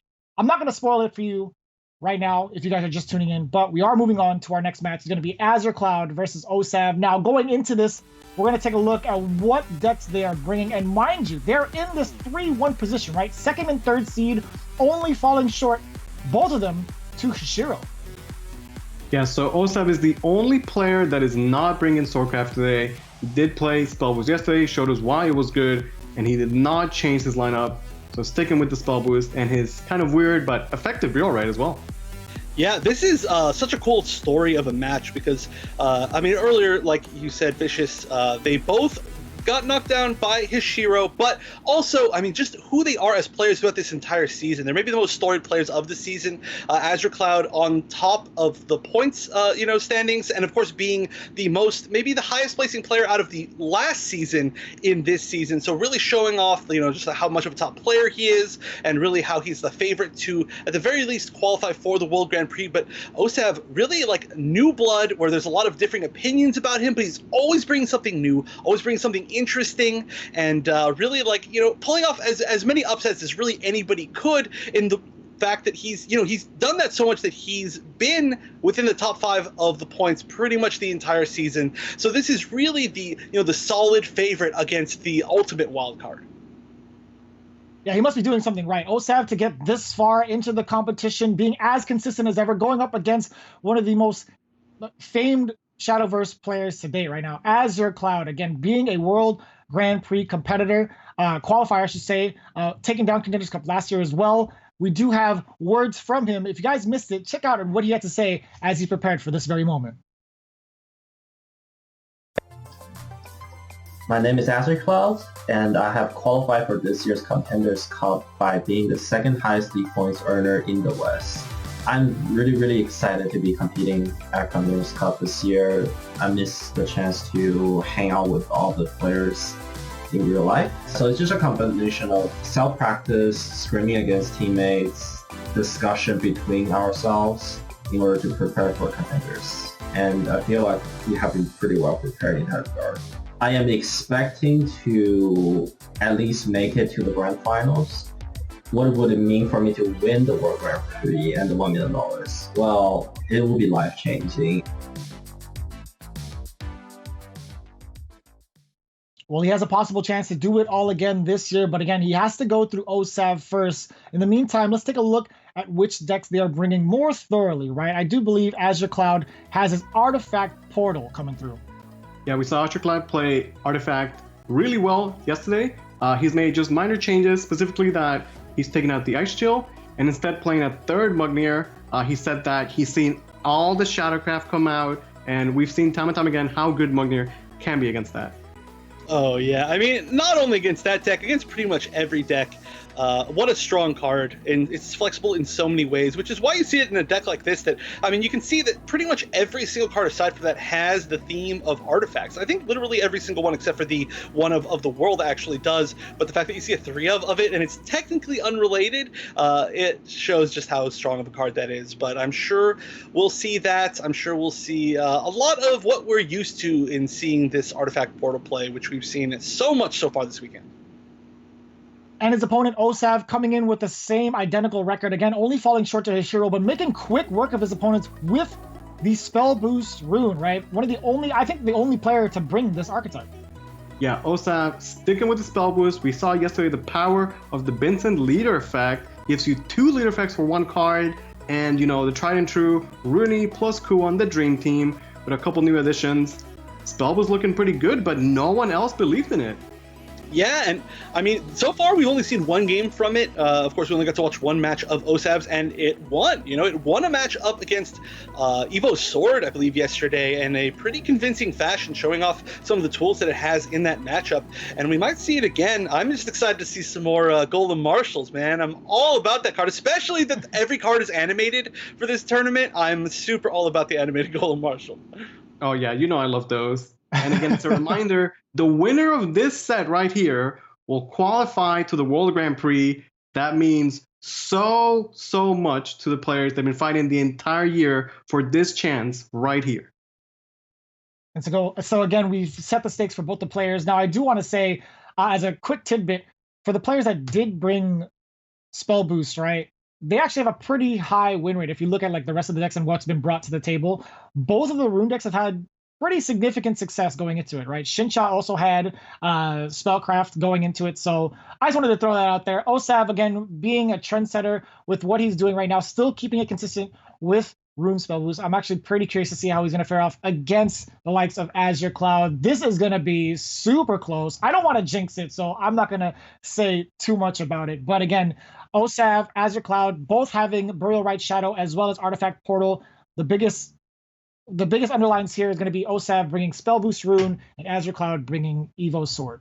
Well, actually, I think it's definitely worth noting that although, you know, it is a pretty similar list overall, the shadow list that OSAV is bringing is also pretty different. It's a similar Burial Rite idea, but it has a lot of different choices in the deck that make it more aggressive. Not quite to the point where it is the aggro shadow list that's been pretty popular around, but it can have a very considerably stronger early game. We see Miyako, we see the other one drop that I can't remember, but we're not going to see it in the first game. We'll see it eventually as we see Azure Cloud gearing up against OSAV. Here it is, World Grand Prix slot on the line. It's going to be game one between OSAV and Azure Cloud. So you were saying, Chef, that, you know, OSAV has upset people time and time again the entire year. But, you know, at this point, they can't be upsets anymore, right? I'd say OSAV has time and time again proven himself. He was SVO champion one of the months and top of the standings, and he's here in day 2. If he defeats Azure Cloud, I'm not sure that would be an upset. For sure. I mean, it's definitely, I would say even earlier in the season that would be the case, but, you know, it takes some time, I think, for people to really get accustomed to players. Ooh, this is a really weird starting hand from OSAV with one Paradigm Shift Creator and then kind of nothing else to actually further the artifact game. Hey, but Mugbear against Shadow, we saw this yesterday, although Azure Cloud was able to overcome it against Frost. We'll see if we can do the same here against OSAV. Yeah, actually, I mean, for having two Muniers, that's a great card to be able to play a turn 2-1 against. Yeah, and you know, I was hyping up OSAV, but I mean, Azure Cloud has had such a great story. Not only this year, but last year as well. He has improved tremendously as a player. Again, going from barely qualifying to contenders last year, winning the whole tournament, going on to World Grand Prix and getting a top 8 placing there, to then being number 1 in seeding outside of, you know, he did lose to Noir, but it was a very close race there, right? So like showing his dominance, staying super consistent. But now his last opponent, OSAV, will OSAV deny him that chance to go to World Grand Prix yet again? Yeah, I love how much the deck selection from these players really kind of imitates their own stories, right? Where OSAV is he's kind of like out of left field, and he brings these decks or these versions of these decks that are a little bit out of left field. And Azure Cloud, you know, the solid player throughout the entire season, or not even the entire season, the entirety really of his career, and he's bringing the most solid lists that we've seen. Yeah, I really like what you're bringing up there, because Azure Cloud's lineup, you know, like these are all super skill-intensive decks that can really show your expression as a player, right? We've seen the Shadowcraft get really wild in the mid-game. You know, I don't need to mention artifacts about that. And even Swordcraft, that some people like to say, like, oh, Sword is super easy, play on curve. Like, look at that last game between Duelan and Shinsha, right? Like, Sword gets really crazy, too, when the game just explodes. So I really like Azure Cloud's lineup. It says that he's confident in his skill as a Shadowverse player. Right, which very much he should be, as should literally any of the players here or here yesterday. But as we move on with this game, the Camellia comes out, and OSAV is moving forward a little bit in the game plan with the artifacts. Maybe had a little bit of a slow start. Only one paradigm shift is not so great, and Modesty not yet active. So a little bit of a slow start, but we'll see how well he can adjust. And Azure Cloud already showing his decision making. You know, turn 5, oh, very obvious you just play lowers. No, he's gonna play Bonanza Summoner and get a bunch of real right value, work on his shadows, and not have a target that can be mugged by the Mugnier. Yeah, and I mean, we've seen how fast you can build shadows from that last set, especially when you get all these droids. But Modesty is gonna come online for OSAV. The effect is gonna be great at cleaning up all these 1/1s. Yeah, but I mean, you know, only one at a time, which means there's going to be at least. Oh no, never mind. I was going to swing face, not going to trade in. I mean, I guess it makes a lot of sense, a lot of damage. I was just thinking as far as full clearing. But look at that, a turn 6 Wind God. Yeah, not bad. I believe that is the one-off. I do like it. You know, it is a free shadow. It is going to help him build a better board in the mid game, whereas where shadow can sometimes fall behind. He is trying to get those shadows for that Gremory, although at only 15 shadows right now and 22 cards left in the deck, I'm not sure that he could currently set up for that Gremory, for next turn at least, but maybe for turn 8. Right, yeah, it seems pretty unlikely. I mean, I guess technically if you were to trade in everything on board and then play the Lovers, and then everything you played from the Lovers died, you would have enough, right? Yeah, I mean, maybe at this point, having seen the Mugnier used already, he feels confident that now is the turn for Lovers, and with the right reanimate targets, oh man, those are not the right reanimate target. Right as you said it too. Yeah, that's unfortunately kind of an infamously low roll as far as what you can bring up. But I mean, you know, they're still there. They're still going to be shadows, so you're never, you know, fully out of luck. And the fact that you did see the second Mounier means that you're going to get some cards back. There's double Fatal Order in hand, Path's Perdition. It's not the worst case scenario, but it might be enough to let OSAV kind of get back after that awkward start. Yeah, so because he had the droid on the board, if he had gotten the Jackal Gravediggers, they would have gotten the extra boost from that, and would have used the Rush Endemate to clear the board. So definitely less than ideal, but again, we talked about this time and time again, the best players in the world can take those less than ideal situations and then turn them into a victory.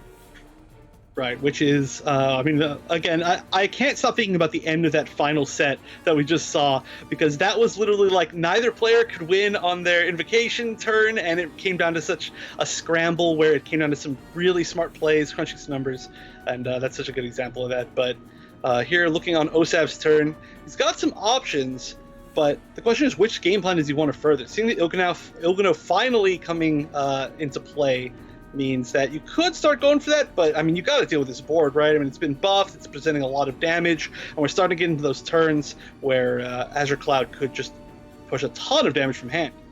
Yeah, the Il'gyno evolution is great against the wide board. Funny enough, it would sort of like undo the Wind God effect, right? By giving everybody -1/-1. One thing that I do want to bring up real quick, though, is the contrast between the players in this set and the last that we saw, where Shinsha and Duelan were like, you know, sweating, super nervous, and, you know, they still played well. But here we have OSAV and Azure Cloud. They just look laser focused, just ready to go. Like, this is just business, right? Yeah, well, you know, like I said, they do technically have a second chance if they lose this going into the third place match. So maybe they're not quite as stressed out. I mean, obviously they should be extremely stressed out, but they do have slightly another chance. Plus, they didn't have that one extra match the last two players did between Shinsha and Duelan. But I mean, the focus is important, right? Focus, you got to hone in, you got to stay solid through an entire day of play too. Yeah, very smart play from OSAV. By not answering the Lovers, he does deny the Gremory invocation. Now, that said, Azure Cloud can trade in the Lovers, get the card draw, and then he has Gremory in hand. He can still get the effect online. But not having the 7 players to start the turn means that he doesn't have access to like the Partition of the Bat, or like, say, a trio if he was able to draw one. Right. It's super smart to be able to play around stuff like that. Shows a lot of experience, shows a lot of practice, and just a lot of game knowledge, obviously. But regardless, you know, he will be able to clear quite a bit of this, and he will be drawing some cards, which, okay, not bad.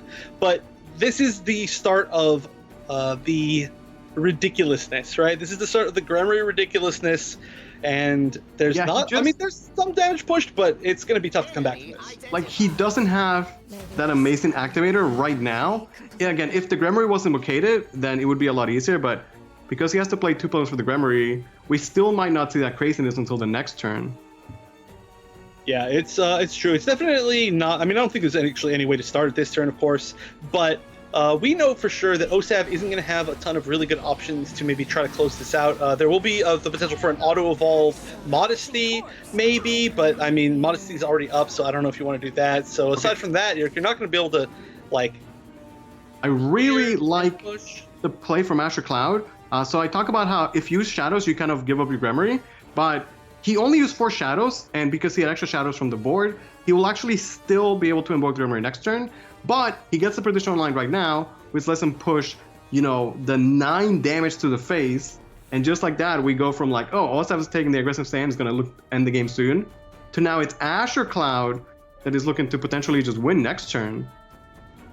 Yeah, and I mean, it's so smart too. You know, you see a situation like being able to play the Gremory on that last turn, and it seems so obvious. Like, oh yeah, of course, I'll play it now. Then I can activate it, right? But when you have something like, you know, like easy there in front of you, you could waste points or waste time or waste threats, right? Which is exactly what would have happened. And that's not what Azure Cloud did. As he said, he's focused. But the world's going to come in, get a lot of life back, which is going to be important, and of course, take out the Invincibles. I think that there should be lethal for Azure Cloud here. I'm not 100% sure of that. Let's think through the... So he's got Gremory if he could play from hand. Path of Perdition is already active, so if he plays Final Order and it reanimates the trio, they are going to get Storm. Now there is a ward on the way for OSAV. He did get a 3-3. So it's going to be Gremory into Fatal Order, get some Shadows back, and then cast the second one? Yeah, but that's not quite enough, right? Yeah, that's actually 1 off because of the World Healing. OSAV might still be able to stay alive. I'm trying to think, is there any way that like you use Guilt and it somehow gives you something? I mean, you have a few play points. I don't think or Demonic Possession. There's nothing really. If he had a Slash in hand, then he can get through the ward. But if he tries to Guilt for the Slash, then he wouldn't have to play points. Play it. Right. Yeah, just 1 short. And there's no 1-drops in the deck, nothing that you could play that'd be really cool in a situation like this. So yeah, it looks like it's going to be just short of lethal. If he heals the Gremory, he does lose a potential follower and a ward. Okay, what about Necroimpulse? The Gremory was already used this turn, so it's just not enough. Double Trio is going to be the play. They do get Storm again, go face for 9, or is he going to trade against the world? Okay. Yeah, that's tough. Okay, well... So he was 1 off, but he does end with 2 wards in the form of Trio, which is better than the average ward, because when they are answered, their last words will kill, destroy a random follower. Okay, but can this be lethal here? There is a Lucille in hand, there's an artifact scan, there's a sensitization. The artifact scan is going to get back a 1 cost. Ooh, is this lethal? So that's going to trade in the Lucille. Yeah, I think that's lethal, right? Because the Lucille comes in, you trade the Ancient into the 6-3, and then you swing with the... Is that enough? I don't know how much Modesty... Yeah, he has Modesty. It should be enough with the Lucille, like you're saying. Gonna summon the Radiant, cash in the Airstrike, everything's gonna go phase. It's gonna be 2+4+3, that should do it. It was very, very close, but it looks like OSAV is gonna take the first game here against Azure Cloud. Wow, yeah, and so it actually all came down to that choice in the final turn there, choosing not to take out the world in the trade. Maybe mattered, but maybe not, though, because it did end up trading in anyway. So I don't think it actually did really matter. But regardless, again, coming down to a 1-turn away situation, and a lot of that game came down to the fact that it was just a little bit slower trying to set up the real full Shadow game, right? Like, we saw it get off, and you said in the previous set that you don't really see people survive 2 turns against it, and you only needed to survive 1 turn in that game. Right, like, he wasn't going to live another turn, guaranteed. So OSAV was like, let me just find the way to get lethal. And honestly, because the way he played, he denied the initial Gremory, by not answering the Lovers. And then I think that was enough to slow down Azure Cloud, because while he had a turn with Gremory, it wasn't that fantastical turn that he could have otherwise had.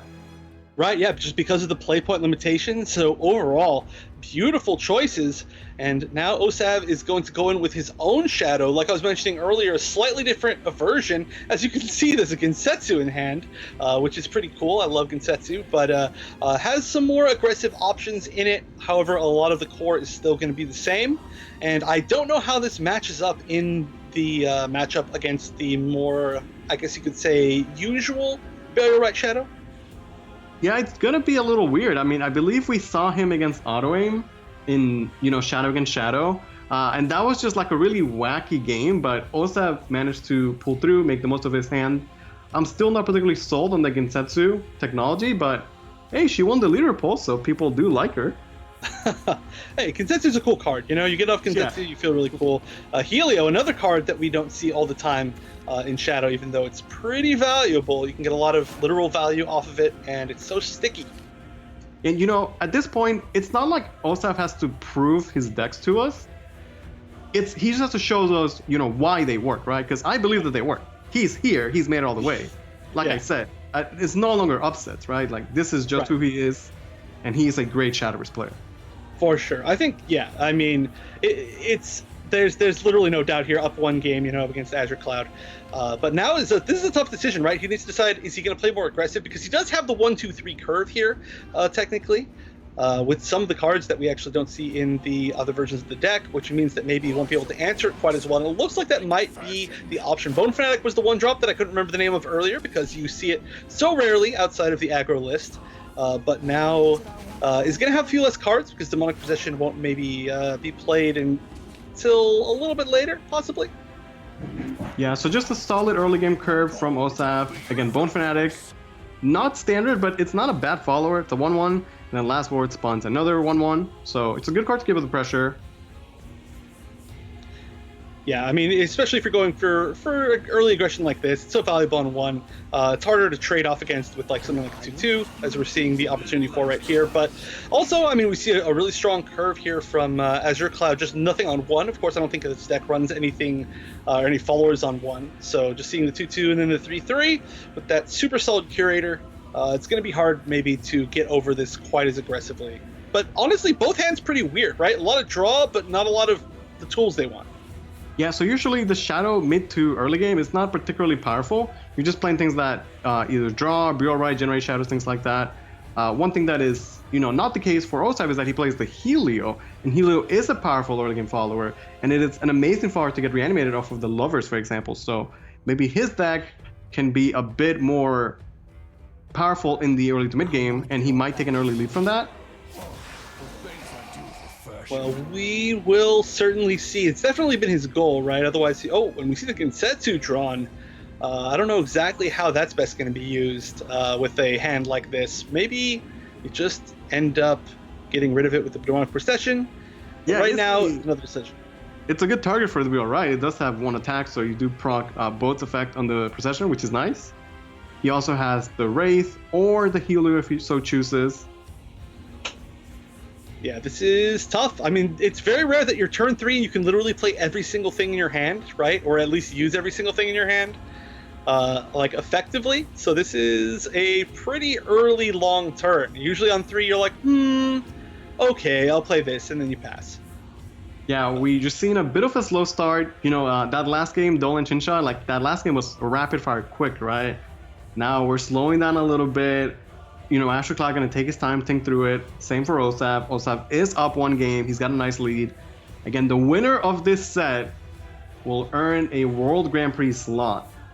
Wow, yeah. Either going to be Azure Cloud's second in a row or OSAV's first, which is, very exciting, obviously, for both players. Also, side note, OSAV also has to decide how he wants to attack on this turn. Yeah. Do you want to trade in? Do you want to go full face? Do you want to go half and half? It's no easy answer, and it looks like he's going to go half and half, just going to get that nice value trade, and then go a little bit more face damage, since he's playing a little bit more aggressive and, and running, I guess, a more aggressive deck.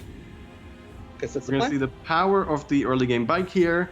Allows the follower, like the Wraith, usually 1-2, it's like super low tempo, doesn't really do anything. With the bike, you get a 3-3 rush, and that's pretty good in the early game. Yeah, this is. I mean, I'd have to assume though that the question here is, do you want to use demonic possession on the Wraith and try to get something a little bit more useful? Well, but I mean, this is such a nice. He could draw first and then see what he should use it on, basically. Or I guess guild the Wraith and then get extra card draw. So draws all the cards. He does have lovers for next turn as well.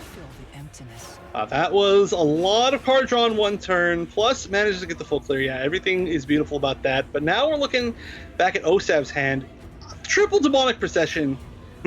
At some point, I feel like you need to. You're starting to get into these mid-range turns where it looks like his threats are going to be a lot weaker. Like, there's obviously some stuff like Helio's going to be solid for right now, but like, if he plays out his hand right here, like Miyako and Helio, he starts losing the opportunity for so much. And, his Milteo is not in hand, so there's not the chance of that huge board. And obviously we know that Azure Cloud has it in his hand, so how do you counter a board like that without your own? I have no idea. It's tough. Well, I think that's where the Procession comes in. He can use Procession to try and get the highest chance possible to have a Lovers on 5, because that is going to be absolutely key in this matchup, I think. All right, Miyako with the bike, actually a pretty cool combo. She can swing into something and stay up. And we are actually going to see that exact play that I was talking about earlier, although I wasn't saying it exactly in that way. And the pre-evo on the Helio, just to set up a little bit of a stronger board on Azure Cloud's first evo turn. The pre-evo is going to guarantee a Lich eventually, but by not playing Procession, he's sort of just relying on top decking the Lovers, or maybe he just doesn't need it because Insetsu does have that 5 cost accelerate that is pretty solid. Reanimate targets for Azure Cloud here. He does get the Jack Shovel Gravedigger, which is pretty good. And already up to 10 shadows. Yeah, that's pretty quick. The question is, what do you try to take out here? All right, gonna go Evo it just for the extra droids. That's 2 more shadows he's going to generate basically. And by ignoring the Helio, he doesn't have to deal with the 4/4 Lich just yet. All right, so now comes the awkward turn for OSAV. Like you said, could technically play the Gensetsu, but that isn't super threatening, right? I mean, that's only just like, hey, it's tough to get past this. Wow, okay. Everything I say, apparently OSAV's going to do. But that is going to, I mean, they, of course, they do get to trade a little bit. We're going to see the Evo, and so that means probably trading over the Curator, and then 3 to face. So now, setting up a board, I mean, having the Helio be able to slowly attack from behind these is going to be nice, I guess, but look at this, a buffed Milteo on top of everything. Although, not being able to trade the Milteo in means not more cards. However, we saw so much draw earlier from Azure Cloud, maybe it doesn't matter. Yeah, we are going to see, once again, the Wind God really strong from Azure Cloud. I believe that's why he evoed the Jack Shovel last turn, to get that rally count where it needed to be. Going to Fatal Order, get a He Who Wants Rocked, and play the sad skeleton that's going to get the bike. So, like, yeah, Gensetsu was good. It's just, like, mildly annoying, I guess. It does generate 4 shadows, so there's that. And there's the Lovers off the top. Wow, well, I mean, honestly, I feel like you just kind of have to, right? Yeah, I think he has to. I guess he could Procession first, would be the smart thing to do. And then now Lovers, right? right, yeah. Which, still though, this is going to be really tough. So, sitting behind that Fatal Order He Who Wants Rocked, there's a lot of damage presented on board. Yeah, and so I do want to bring this up. So there's a lot of damage that's behind the He Who Wants Rocked. If he ignores it, then he's leaving up 12 damage on the board. And because Path to Perdition is a card that both players have access to, that enables 9 bursts from the trio. So essentially, if OSAV just ignores the board, then he's risking losing to that. But if he answers the He Who Wants Rocked, then he's proccing the reanimate of it, which he's going to have to deal with that. Yeah, which there's just no good answer really at all. And I mean, just on top of everything, if you leave the board up, not only does it give you that risk of that, but, Wind God is already out on an already strong board, and I'm sure it'll be a full board by the end of next turn. So you're getting a full 10/10 worth of stats. Well, I guess it would be. Thinking he has to come up with something. I don't think Lovers was going to be good enough, so he's digging, but I'm not sure what he's digging for. Like, what is going to save him? Looks like nothing. Get a singular reward from the Gensetsu X, though. I mean, I guess it's something, right? It will prevent a little bit of damage. However, the big question is, I mean, I don't think there's really going to be lethal here, right? No, if he had an Evo, there would be, but without an Evo, he's just a little bit short. But like you said, if he doesn't have lethal, he could just once again get another turn of Wind God. I almost wonder if he just plays Trio, just to get 2 of them, and then go phase with everything, and then just set up for next turn lethal. I mean, he would be giving up the Gremory, but at this point, I'm not sure he even needs it.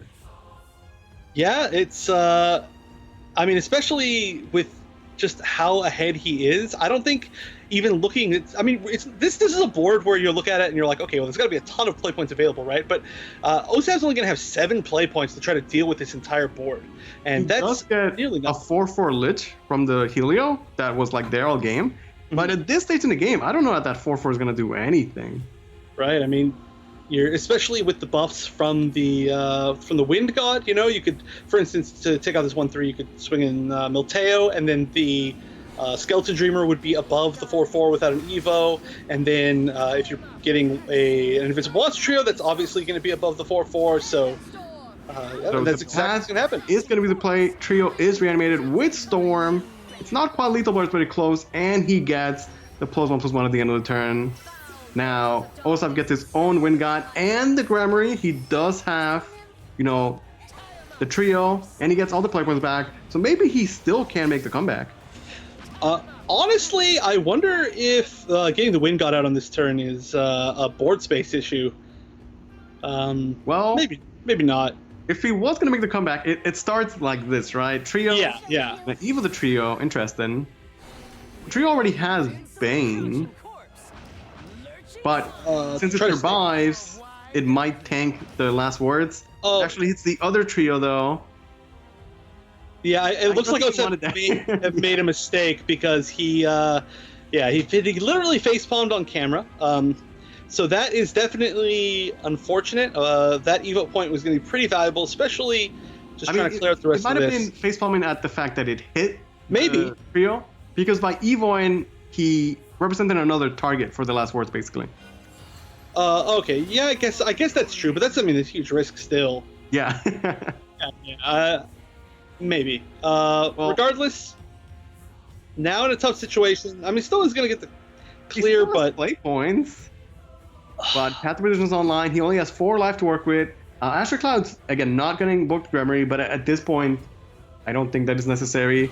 He's got to make a play in Bone Fanatic for the enhance. He does get a follower with Ward, hoping that would be enough to save him. However, we know the Trio is online, and that's going to be Azure Cloud tying up the series 1-1. All right, and I expect this series to hopefully go the distance. It would not surprise me at all. Both these players are so good, and these matches so far, both of them have been super close. Yeah, I like the plays in that game where OSAV was like, hey, I'm not going to answer your lovers. You won't have a way to crash it in to get the card draw, to, slow than Azure Cloud. And then Azure Cloud was like, okay, if you don't want to answer my lovers, I'm going to go phase with it for 5 damage. And then next thing you know, he's setting up for lethal, right? Exactly. Oh, and we are going to see actually a switch from both of these players. We're going to see the Spell Boost Rune coming out up against the Evo Sword, which is the matchup the only matchup that we've seen Spell Boost Rune in so far on broadcast for the Contenders Cup. Yeah, when we saw the Spell Boost, it looked pretty strong. Again, I want to keep bringing it up, but Vincent's very powerful follower with not 1 but 2 leader effects that the Spell Boost package can take advantage of. Yep, and we do see it in the starting hand. It's a cool little addition. But maybe a little bit of a slow hand. Ooh, yeah, not gonna Kagemitsu on 1. Not exactly safe, I'd say. Yeah, Rune is one of those classes that could really just clean it up for free. Gonna hold the Kagemitsu, guarantee the battle later on. We do see the Geld as well as the Aliaska. Aliaska can be very powerful against the Spell Boost, especially because I don't think that OSAV's list is playing Fiery Embrace, which is like the premier way to answer. No, he's playing Fiery Embrace. Never mind. I'm thinking of the shop that wasn't playing Embrace. Yeah, you're right. All right, so are we going to see the 2-3 Shikigami? That's the question. It's not bad. It's not bad. It's it's a pretty annoying stat line. Like, for instance, next turn, if we see the 2-1 Kagemitsu, coming out on 3, it can't actually trade with it. It'll just run into it. which I guess is beneficial. Yeah, I wonder what Azure Cloud's strategy is going to be in this matchup. Whether he wants to try and generate, big boards that maybe OSAV will not be able to clear, or is he going to go a bit slower and try and play for, the turn 10 combo? Yeah, 'cause it doesn't value that little bit of extra damage. I mean, it is also one spell boost, but I mean, I don't know how much you value that. That's such a weird question, right? Still going to be able to swing for one, of course, and now a lot of weird options. 2 Vincents, do you just play one on 4? That doesn't really advance your game plan, but maybe you want to get out of hand. Hand size is always an issue for spell boost. Well, one thing he can do is that if he does accelerate the golem you like, then by setting the horse on the board, he can get a free Vincent Evo next turn, and there's surely some value in that. You can also just play Chaos Wielder to get the card draw. You don't want to play him for 3 play points, but if you're not going to do anything else with your turn, then it might still be okay. Yeah, it's true. I mean, play point efficiency, Chaos Wielder into the golem is a thing if you wanted to do it that way. See what you draw.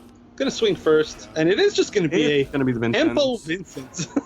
I mean, he could still do the Axel into Vincent next turn because he has 5 play points, so I guess it works out. And we see Cadmus show up and a mirror image drawn. I wonder if we're gonna see mirror image this turn. That would start things off pretty strong, but the problem is, I guess, what else would he play with? I mean, he could shield phalanx. That would be pretty scary. That makes. Oh, just gonna play the other. He needs to clear the Vincent, and I guess another way to get Kagemitsu is just to play another Kagemitsu, right? Yeah. Looks like this is gonna be the Vincent. Again, want to get the leader effect online. Plus, Vincent's gonna get the +1/+1, and he's already well statted. Going to be a 7/7 follower that evos for no evo point. Yeah, that's going to be pretty tough to deal with, honestly. We see... we're probably going to have to see Kagemitsu trade into it, I think. I don't think there's a super... Oh, actually, I don't know how much. Kagemitsu's just for... Oh, it should be for 3, so... Yeah, he could even... Oh, yeah, no, that's... Clean up. Very interesting. Instead of playing the Amelia, going to go with Gelt and then Mirror Image. We've seen time and time again, there's a play that seems very obvious to most players. You're like, oh, it's turn 5, I'll play Amelia. Turn 5, I'll play Lovers. Azure Crowd, find in a play that's better than that, better than the obvious. Yeah, and pretty quickly, too. I mean, it was kind of tough to keep up with that, but we are seeing a few more spell boost cards drawn. Kuon in hand pretty early is a nice thing to see, but not super early. And I mean, the fact we're on turn 6 and Kuon is still at 13 is relatively slow, but it's not looking undoable for sure. Yeah, we have not seen a Rooney yet for OSAV, but we are going to see Chaos Wielder show up. And it doesn't draw the Rooney, but hey, it draws another Golem. Yeah, and honestly, I mean, if you're trying to survive and you don't have some really great plays, I mean, next turn could be see you play the Golem. The Golem puts out a ton of stats on board, especially a bunch of defensive stats, if you're trying to just prevent some damage, which obviously Spell Boost is going to want to do. But advancing your game plan here is tough. There's not a lot of great ways. Yeah, the Golem also has that hat. He's like full-on cowboy, and I respect that. Dude, he's one of the greatest cards in the set. Immediately, I was like, okay, I love this card. I hope it's good. And it is good. I think he might just Axel both of them. And then that way, whatever he plays next turn can get the Vincent effect going. Gonna Evo the face. I mean, he saved an Evo from the Vincent, so sure, spend it on the face now. And not going to Axel the Golem, so perhaps we are gonna see it for, be played for 7 play points. Yeah, maybe. I mean, it puts a total of, so it's a, 3/5 itself, right? Or 3/4. And then it puts 2 more 3/5s on board, which is, 9/15 of stats for 7? That's pretty good, and 2 of them have board. Yeah, I wonder if we're going to see the Amelia this turn. This could also be Aliaska plus Shield Phalanx to get the free Evo there. Kagemitsu's currently swinging for 5/5. And after another Evo, it would be a 6/6, which is still pretty powerful. A Thief would give it yet another Evo and another +1/+1 for the Kagemitsu. And of course, another Kagemitsu drawn, and we still have the mirror image in hand, right? Or no, was it used? Yeah, he used it in the early game. Yeah. That's right. Also, importantly, the cat means that, having cat in hand, you can always fall back on the turn 10 game plan, knowing that if he can't finish the game before that, he's going to have 20 damage on turn 10. Yeah, which is approaching, and I mean a bigger issue here is just that the game plan of OSAV has been advanced so slowly that maybe he won't be able to find lethal by turn 10, even if he can survive, and that's a pretty big deal. I mean, Kwon's still at 12. Keeping these, I mean, it's been so great by Azure Cloud to keep, keep the Shikigami alive up to this point. Of course, now, you know, you can trade in anyway, so you know that there's not a point to that. Oh. I mean, another Kwon off the top. I don't know if it's necessarily what he wanted. At this point, it is going to be the Golden Marshal being axled, plus the Demon Caller.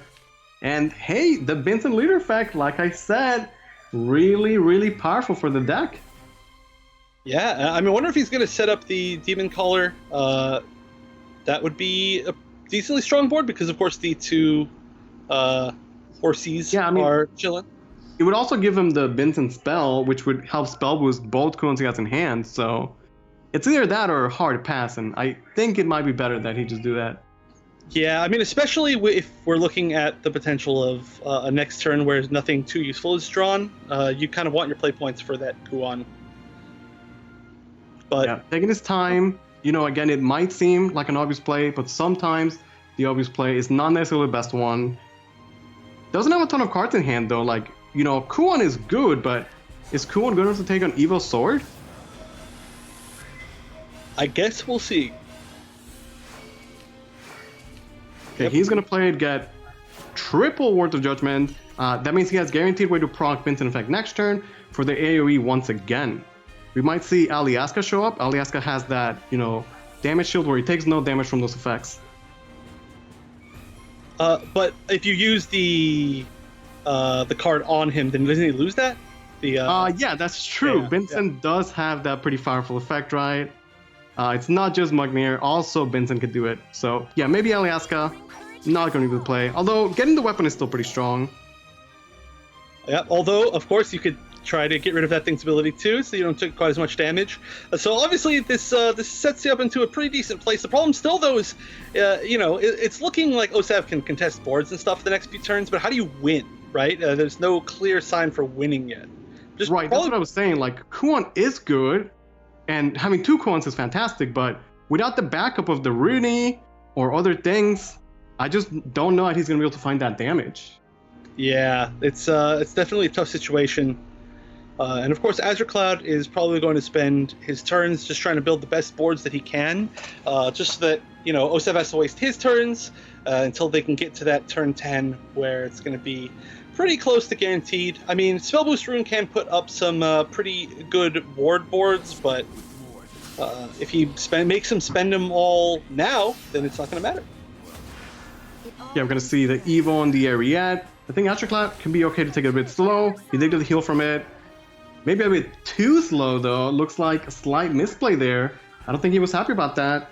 Oh, yeah. I thought that was going to be enough time, but now how do you punish that is the big question, right? I mean, you can, I guess, get rid of the ward and push 7 damage face. That is quite a bit of potential damage, but you also want the board space. You want, I don't know, that's a pretty tough situation. I mean, you could maybe push 3 face, 4 into the Ariette, burn it with the Scorched Earth. I'm never going to remember the name of that card. And then, you know, you get the Demon Caller buff for the Kwon. You're going to get a ton of the Vincent cards. Maybe that's your play, but it's not going to be as easy as just, you know, getting rid of the ward and swinging through, I think. Yeah, it's, you know, the card draw that is missing, right? Like, Rooney generates other Roonies, which is sometimes all you need, but Rooney also draws cards, and again, like, Kwon great, Word of Judgment fantastic, but he needs to do 17 damage, and Azure Cloud has the world. He already healed with Ariette as well. Scorching Blast, there we go. So it looks like that is one. This is going to be a lot of... Yeah, it generates a bunch of Words of Judgment. Just filling up the hand. Okay, actually only 2. I thought it was actually all 3. But Evoing face for a lot of damage. Look at this, down to 6 life, and I mean... Maybe it is good enough. Maybe, because, okay, so... I mean, you still get it every 3, right? It's every 3, so once you get to your 6th Vincent spell, it's going to be the same. So how many have been played so far? None, right? Or, yeah, none. Well, the World plus the Boots technology is able to clear, Kamito can still swing, but it's not a full answer to the board. That means that, any follower that's left behind could still potentially go phase, and the Words of Judgments also are going to spell boost the Kuon, so we could, play all of them and then play the Kuon behind it. Right, so essentially they're free, assuming that the Kuon is going to be the answer, and I would have to assume it would be. So this is, again, threatening a lot of damage. We're on turn 8 here. Still 2 more turns. Azure Cloud now has to survive to get to the World. Let's see what the draw is. Magic Missile, I don't know. That's a hard draw. I mean, yeah, it is. And it's an easy 1 damage for the World if you're trying to do that. Or if you're trying to go face, I don't know. Yeah, I was going to say, it's 1 face damage, right? Because we have to assume that he's going to answer the World with the Judgments. True, yeah. So go face. That 1 damage could be the difference. Another Kuon off the top. I mean, that might not be the worst, right? I mean, the fact that Kuon produces Words of Judgment and then in turn that leads to damage. I mean, sure, it's not a Rooney, but maybe it's the next best thing to Rooney. Wait, how much damage is this? He's got 8 on the board. There's no more ward because, Words of Judgment. Right. He's going to get at least 1 of the 3 damage from it. He's getting very, very close to lethal. Actually, wait, he has Kuon. He can still just play the other Kuon and get him another 3 damage. I think he's 1 off. Oh, but also, yeah, I mean, once you get to that point, too, I mean, you're going to need to at least deal with the Kagemitsu, right? You do not want to leave that up.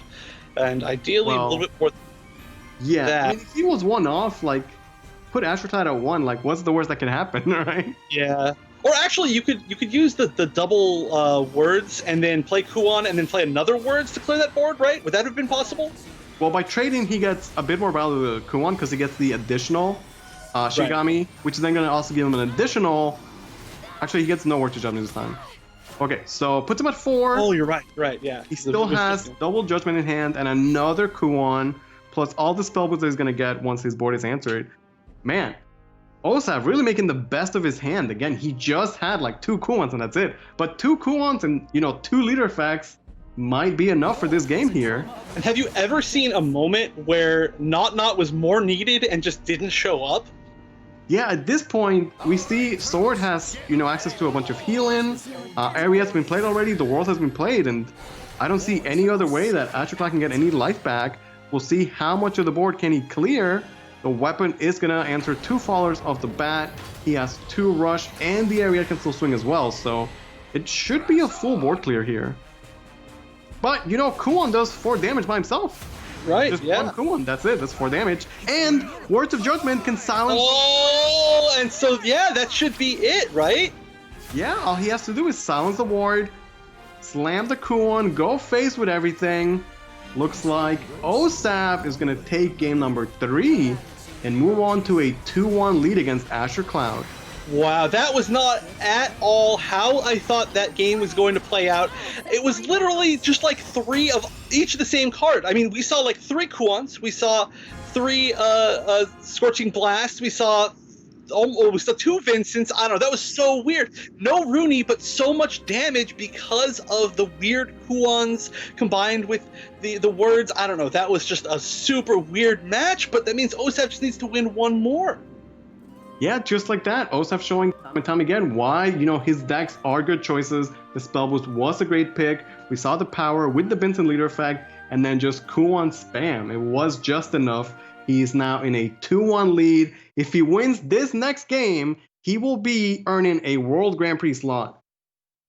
Wow, yeah, I mean, so far, I mean, I loved watching that actual matchup, but now we're going back to this sort of more aggro-based Burial Rite Shadow, and we are going to see it countered first by the Artifact Portal. Of course, it doesn't really matter what Azure Cloud chooses at this point, as he's going to have to win with both of his decks in the same matchup, but just going with that Artifact Portal that he's shown so much skill with so far, going with it first.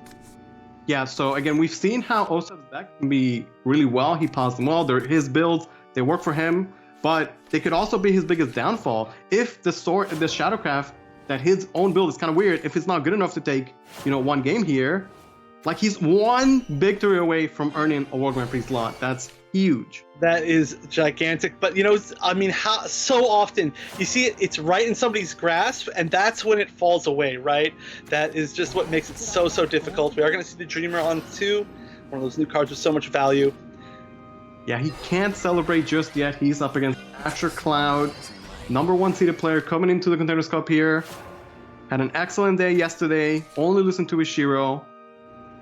We saw Duelan make that comeback down, 2 games. Azure Cloud is only down 1. Could still go either way. Yeah, now, again, I don't know how this matchup's going to go, especially with this more aggressive version. Going to swing the Dreamer into the 1-1 so that there's not going to be a super easy value trade into that Helio, I'd have to assume. We're going to at least see something be cleared and 2 damage stay up for the next turn. I'm also looking at the Mugnier and how Azure Cloud is going to utilize it. Against Shadowcraft, you have an abundance of targets that you can, choose to use it against. He needs to pick his spot where he thinks he's going to get the most out of it. Remember, he did make changes to his deck list, taking out the Ice Shield for a 3rd Mugnier for precisely this situation against the Shadowcraft matchup. This is where it needs to shine. Yeah, so this is a tough one because right here is an immense amount of value, right? I mean, being able to Munier against Helio is already, huge, but also against the Dreamer. But then you would lose your own ability to draw the card from your own artifact. But you could trade first and then play it. But if you trade first, then they get one of their last words. So there's a lot of choice going into this, like how much do you value it? And it does look like we are going to see that trade. The bike's going to come out. And are we going to see Munier go for the Helio, or is it just going to be something like the... actually, yeah, I don't know. It's going to be... Okay, so it is going to be Munier. It is the play. Denying the Helio seems like a good enough target. Again, there are an abundance of targets that it could hit in this matchup. But sometimes that was good enough. He gets a fully stated 2-drop. He won't have to deal with that zombie with Storm later on. And he gets to curve out with the Ilganu. We've seen time and time again how powerful Ilganu could be as a way for Portalcraft to fill out its curve, and then in the mid to late game, use her spell Wretched Thirst to close the games out. Yeah, and now we see OSAV looking a little bit down because his hand is pretty awkward, has you could hard play the Fierin, but not in such a good way, and then once you do that, what's your play? Do you go face? It's she gets the bullet bike, you don't really want that, but then I don't know. This is a really weird hand, and I have no idea what I would do, honestly. I mean, he could play Necro Impulse. I just don't think we'll see that. So I think it's more than likely he just plays 2 Jack Shovel Gravediggers. One of them will, take the bike, get plus to attack and rush. Could utilize that to answer the Ilganu, and then maybe just continue his game plan of make a board and go face. Yeah, maybe. I mean, unfortunately, no damage so far. Even on turn 4, we're going to be hitting our first 2 damage with that game plan and leaving only 3 damage up on board, which is pretty low. So this is tough, and he's running out of time. We saw that matter potentially a lot earlier for Azure Cloud. Yeah, taking his time. I mean, I think it's fair to say without a doubt that this is the most important game of, OSAV Shadow's career. A lot on the line, taking his time, plays 1 Jack Shovel, but holds into the second one. All right, yeah, just maybe wanting it for a burial rite or something. I don't actually know. Maybe that would be what Wooden Gods for. I mean, he could Evo it next turn and get the full value out of its Evo effect. It's not bad, but he does give up tempo, and the Modesty effect goes online for Azure Cloud, and then the effect clears the Jack Shovel, keeping alive the Modesty as a 5/6 follower that surely must be dealt with. Yeah, and so we might see the Evo here. It's going to be a really great clear. It's going to advance the Shadow game plan super well. And we do see the Milteo come out. Unfortunately, it's just a little bit too late for a turn 5 Milteo, but at least it's in hand now, right? And almost the most important thing there is that we already saw the Munier played, and unless there's a second one, then it should be able to help start to refill this hand, which is going to be hugely important. But look at that Evo. Look at the value on that Evo. Yeah, Jack Shovel makes a good board, and just like that, Ilganu says no to it. In 1 turn, Azure Cloud completely turns the board state around, being able to get a couple more artifacts on the board, and still, start to get the Modesty value in there. All right, so now what do you do? I mean, the issue here is that, you can sure you can play Milteo, but what are you bringing back? And it looks like it will be Milteo. And then how do you clear efficiently enough? Best targets is he gets 2 Jackal Gravediggers. He also has the Helio in there, which would not be a bad respawn. The Wind God, the Gravedigger. I mean, it's sort of okay. I guess so. It looks like maybe there's going to need to be an Evo on the Wind God. Okay, see, here is where if the Lovers was mugged by the Mugmir, like, that would be completely game deciding. Oh, yeah. So, Ash Cloud is playing, I believe, 3 of it. We'll see if he can draw one. Although I think we'll likely see Cornelia pretty much no matter what come down next turn. OSAV needs to decide what trace he wants to take. He's actually going to just Evo the Jack Shovel for the additional 1/1 droids that are going to get buffed by the Wind God, making them 2/2s. All right, yeah, I like this. I mean, you're leaving yourself open to some face damage, but you're building definitely the best board that you can, and it's a pretty wide, annoying board that's also going to get over Ilgano Evos if there was, say, another one in hand. Of course, once this one goes away, it's not going to be replayed as a follower. Yeah, the thing is, looking at OSAV's hand, I mean, he's going to have card draw from the Lovers, but, like, World is not doing too much, and Necro Impulse would be great to close the game out if his early aggression had paid off, but, like, Azure Cloud is sitting at 20 life. That's a pretty good amount of life. Yeah. It's not quite 25, but you know what? We'll take it. Yeah, and that's going to be tough. I mean, it's going to really have to be some really strong draws, like some really playing off the top of the deck, or, I mean, this Milteo going down is going to be huge. And honestly, Azure Cloud probably realizes that, if he can prevent the Milteo from dying, he could probably spare some life, right? And he could probably really slow him down by preventing those draws. Yeah, but we also see Azure Cloud be the one that, took the Lovers that wasn't answered and turned that into enough phase damage to win the game, right? That is true, but, maybe since he used it so well, he'll know exactly how to counter it. And, I mean, this would be a great way, right? If you just trade over. I think it is the best play. And, Cornelia is super strong. No, he's going to clear it. Yeah, like, he knows. Cool. Because he gets a full clear this way, which I think is better. More play efficient. Don't want to take any damage against this aggressive variant of the Shadowcraft that OSAV was bringing. So again, full clear, and he gets to advance his Modesty by getting both the Guard Golems. Yeah, Guard Form and Strike Form. And Fiorin comes out yet again. This is a chance for a pretty decent board, if you get lucky. We're still pretty far off from Gramarye. So that's going to be really tough to try to take advantage of. I don't know if there's a great way. Is this just another Milteo turn?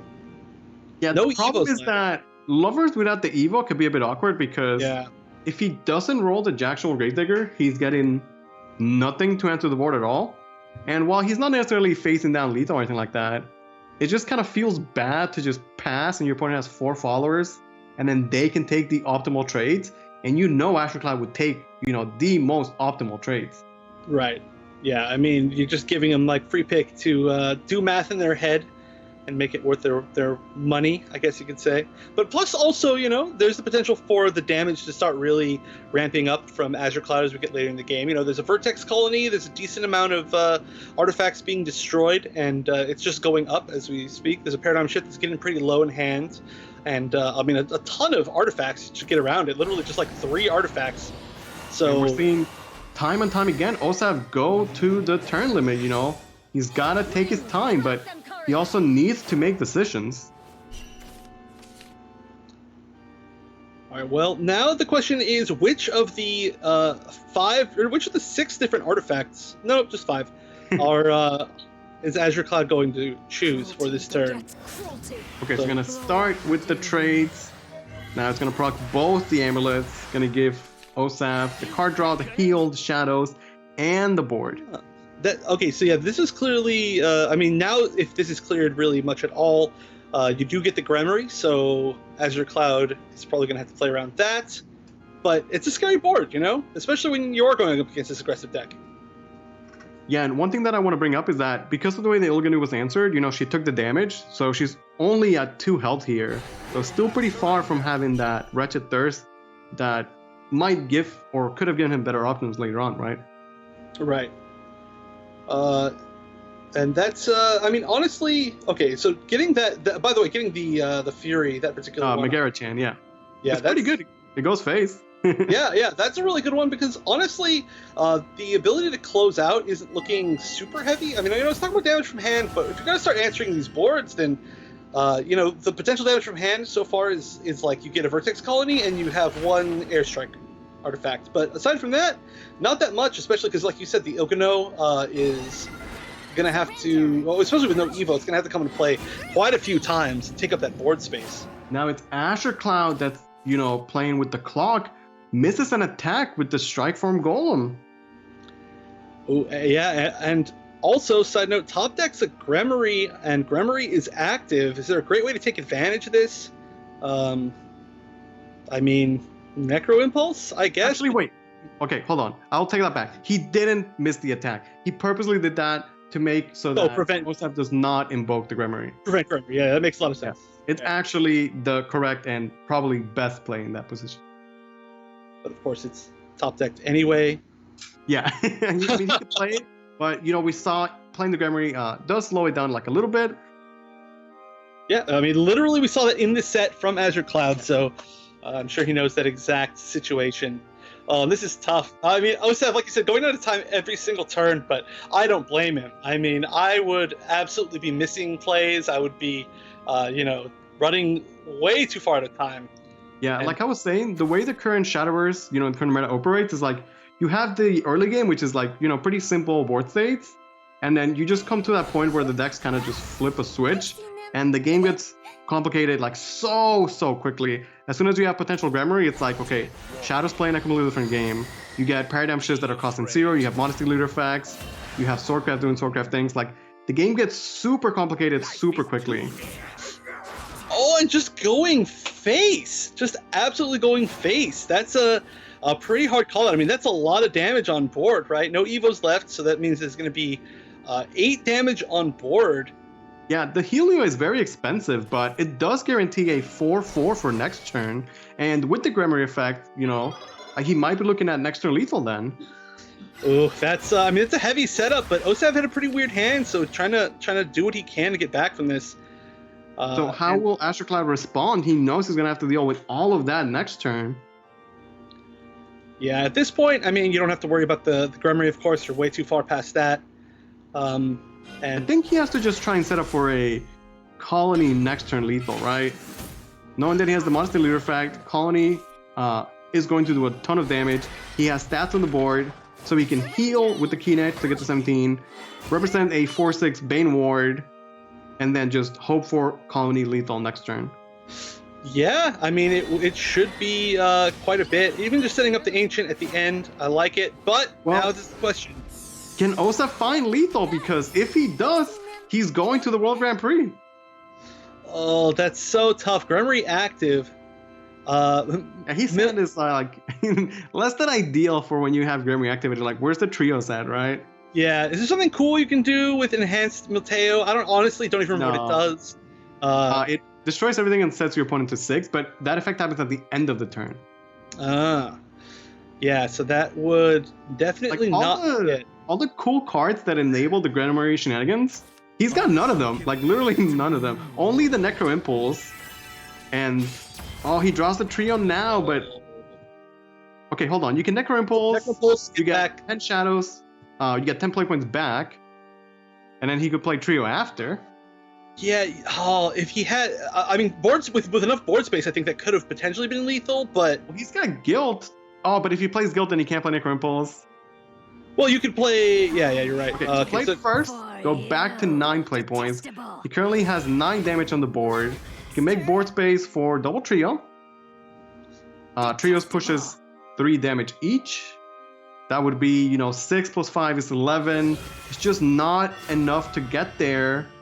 I think if his hand was like a bit different when he started the turn, he might have found a way to do 17 damage. But with the hand that he had, I was not seeing it. And it looks like, I'm pretty sure Colony should just do it, right? I think so. It should be at 5, right? I want to say it's at least 5. He's playing it. Colony is going to wipe the board, hit OSAV in the face for 7 damage. Modesty effect will close out the game. And we are going to a final match between OSAV and Azure Cloud, 2-2. The winner of the next game will earn a slot in the World Grand Prix. Oh, there's no other way that our first qualifying match could have ended. Also, I'm so glad that both of our matches so far today have gone to the limit, you know? Yeah. I mean, these are literally the best of the best, so there's no way that I would want them, you know, anybody to get shut out or anything like that. I want them to all play at 100% their best, and it looks like Shadow will be going first here. Yeah, this is going to be such a crucial game for both of these players. Their Shadowverse career, they worked the entire year to get to this moment. Azure Cloud, I know he's hungry to go back to Worlds and prove that he could do better than 8th, which, you know, is already pretty good. And OSAV, this is his chance, you know? I think about the Shadowverse player that goes from like, oh man, it'd be so cool to get to Worlds. Then you start playing the SVO. Next thing you know, he's like a pretty good SVO player, but now he's here. And if he wins one game with Shadowverse, he will get to go to Japan and potentially win $1 million. Yeah, I mean, that is gigantic. But also, I mean, just off the bat in this game, we saw the post-Mulligan hand from Azure Cloud being super slow. A lot of stuff that's not going to come into play later. But did top deck two drops off the top. But now he's really going to be playing off the top as far as his curve. So we're going to have to see what he gets. And OSAV, again, has to make the choice. Is he going to play aggression on curve? And he is. And that might pay off this time. Maybe not, though. Good top deck. That Gelt is going to even things out pretty well. Yeah, that Gelt is going to go a long way, especially if it's going to, you know, find his favorite buddy, Amelia. They are best friends, or so I like to believe. They must be. They can't get enough of each other. Ooh, and the Mateo off the top of the deck. But a Helio here, what a curve from OSAV. Going first, the more aggressive variant, 1 drop, 2 drop, 3 drop, and pretty good followers for those costs. Yeah, oh, we are going to see the not though, that can be manually evoed next turn. Yeah, that might actually swing the game back in Azure Cloud's favor. But, I mean, last game we saw, you know, OSAV had early game aggression, but it didn't result in any, like, actual real damage. But this game, Azure Cloud's at 16, OSAV can push an additional 5 damage this very turn. Yeah, I mean, the question is, do you really want to go for all of that? That's such a scary thing to do. I mean, so much is on the line, and do you want to just go face, you know? Oh, I mean, that's so tough to... Yeah, like, his deck is more aggressive, right? It's not full on aggro Shadow, but it's definitely more aggressive. Well, we certainly are seeing go face. And because of the amulet from the Wraith, he actually gets perfect picked on exactly the clears he wants. The Tyrant's Order being 0 play points is very, very powerful. Like you're saying, he can manually with Nod get a full board clear. But he is at 11 life already. Yeah, 11 life, and we're almost definitely, I would say, seeing a Mateo next turn. So it's just going to have to be aggression to aggression and just hoping that OSAV can find a way to close out the last bit of this damage, which is already, you know, so significant, but this is a scary board. Yeah, I don't know if he can do that. I will say, though, Lovers with a bike on the board is a really fantastic play. Again, you can't manually with the Lovers, so it can be a bit slow sometimes, but with the bike, it's going to get rushed, 6 attack, enough to clear the Nod at the very least. It's just, I don't know, like, how does he get 11 damage? Probably involves, like, Necro Impulse, right? Yeah, I mean, it must. I don't know how you get that little bit of extra damage, though. I mean, there's still 2 EVOs available, obviously, it's the first EVO turn. But, I mean, it could be Necro Impulse with nothing to back it up. I mean, honestly, if there was Necro Impulse in hand right now, would that just be game? Well, he has 10 shadows. There's a bike. Yeah, it would have been lethal, right? It would have been lethal. That's super funny. That would have been turn 5 lethal. Oh my god. But that's not the case. Although, technically, you could... Oh, no, you couldn't get anything because guilt would cost. Yeah. That would be just short. All right. No searching for the turn 5 lethal. But he does get the skeleton that can represent on our bike. You know, the bike can be turned into more face damage. I feel like we might get this point, though, where, like, OSAV, you know, he could have had potentially turn 5 lethal, but once he doesn't, and Swordcraft can start doing Swordcraft things. There's the Ariad in hand already. You know, 3 worlds in the deck of Azure Cloud can definitely give him enough life to survive to the mid and late game. Yeah, this is. I mean, it's a chance to kind of equalize here, to stabilize, and it's not going to be easy to really find the ending of this damage. But I mean, you know, it's not like OSAV really had too many other choices. Yeah, you know, on the other hand, Azure Cloud is like not really where he wants to be. The Ariete is not online for a long time, at least for the heal portion. His rally count isn't there for the Thief. Ramiel going first is pretty whatever. The Aliaska, he has to manually void. Like, there's no Amelia that he would have wanted. So this is honestly a far cry from what you want your Swordcraft hand at this stage of the game. Right, yeah, this is... I mean, the fact that there's not a bunch of great ways to both heal and set up wards to prevent this, like, potential lethal with a Necro Impulse is really scary. Plus, you have to keep trying to, you know, deal with the board as much as possible because you just can't leave anything up. Yeah, the Evo I'm sure that it's big. Like, Azure Cloud has to be aware that Necro Impulse will just spell, you know, the end for him. So, yeah, he's very aware of everything going on, right? He might have to respect that, but he knows that there wasn't one last turn. Difference is that after Lovers has been destroyed, his last words draw 2 cards, and then OSAV gets his natural draw from the turn as well. Right, yeah, and I mean, we're a pretty good amount of draws, honestly, in here so far. Yeah, and, just gonna play Ariete. Ooh, okay. Like, she gets no playpoints back, but the wards should be enough to save him. We see the Wind God Invocation for OSAV. No Impulse in hand just yet, but how does he want to continue his aggression? Yeah, this is a bit of an awkward spot. What do you even do here? I mean, maybe it's another Lovers. I mean, you want to draw cards, right? Generate shadows. I mean, Lovers is always solid, especially for searching for that, you know, final lethal damage, and especially with Wind God out. But also, you know, what do? Do you spend the Evo now to try and clear the Ariete, or do you maybe like trade in the first and then also trade in the Lovers? I mean, that's a pretty guaranteed you could do a double trade and then ensure the card draw from the Lovers and hold the Evo for potential lethal if you find Necro Impulse. That is true. That seems pretty solid because at this point you might not have a chance to win on board, but maybe you will. But no, I don't think he has anything that's really gonna like solidly win him the game on board from the Mateo. I don't know. Like, he saw Ariete being played for 5 and like, man, you know that's not what Swordcraft wants to do. It's true. It's true. Again, the winner of this game right here will be going to the World Grand Prix to represent the West. Everything is on the line. The biggest match of OSAV's career. And we are going to see the trade and Lovers. And a Helio. Oh man, Helio is damage. For next. Yeah. This is so now. Smelling Blood in the Water. Going to go with the Helio Evo for the 4/4 plus the buffed board. I mean, seeing a 7/5, that is scary. Plus, you know, you have to deal with this board, and you have to deal with this super strong Lovers, which we are going to see, but that means it's going to be a draw, and yet still no Necro Impulse halfway through the deck, but we are going to see the third Mateo. Azure Cloud is forced to play all his Evo Synergy cards without the Evo Synergy. When was the last time you saw a 4 playpoint Resolve be played, or an Ariete that didn't recover playpoints and only got ward? I know, and if Necro Impulse is drawn, this is it. Theron's going to come out. Oh wait, maybe it's not it. Funny enough, he did get ramp from the Ramiel. You could so you could hard play Gremory. Gremory's active technically. But then what do you do, right? Oh, this game is so tense. I feel like either you. Okay, so my best guesses here are you Helio and you take the free Evo so you can get some guaranteed damage, right?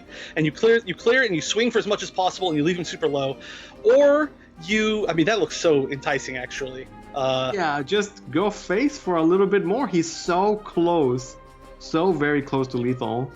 Yeah, and I mean that would be 7 damage face, which means that without healing. Can I go first? I think because if he gets the Necro Impulse. Oh man, if he had Trio at the start of the turn, that also would have been lethal. Gonna go Wraith and Hands, take the trade, probably go face for 7, and then just be sure that he could do enough damage next turn. At this point, it's like, he doesn't fear the world. If the world is played, that's the whole turn for Azure Cloud. But what does Azure Cloud have? The Aliaska, the Thief isn't even at rally 7. He just hasn't evoed that much this game. Yeah, I don't know. You can see your Aliaska, you get the There's no way to stop the onslaught. You know, Azure Cloud's gonna try his best. Just an awkward early game. The aggression from OSAV was just so much, and even though he didn't get exactly the cards he wanted to get, like a turn 5 lethal, it looks like at this point with double trio in hand, Gramarye 30 shadows, and Azure Cloud at 4 life, believe this may be the end. Yeah, I don't think there's any way to stop it. It looks like you're not even gonna be able to see a full trade, especially because there just wasn't enough Evos. And just like that, OSAV is going to defeat Azure Cloud and earn a spot in the World Grand Prix.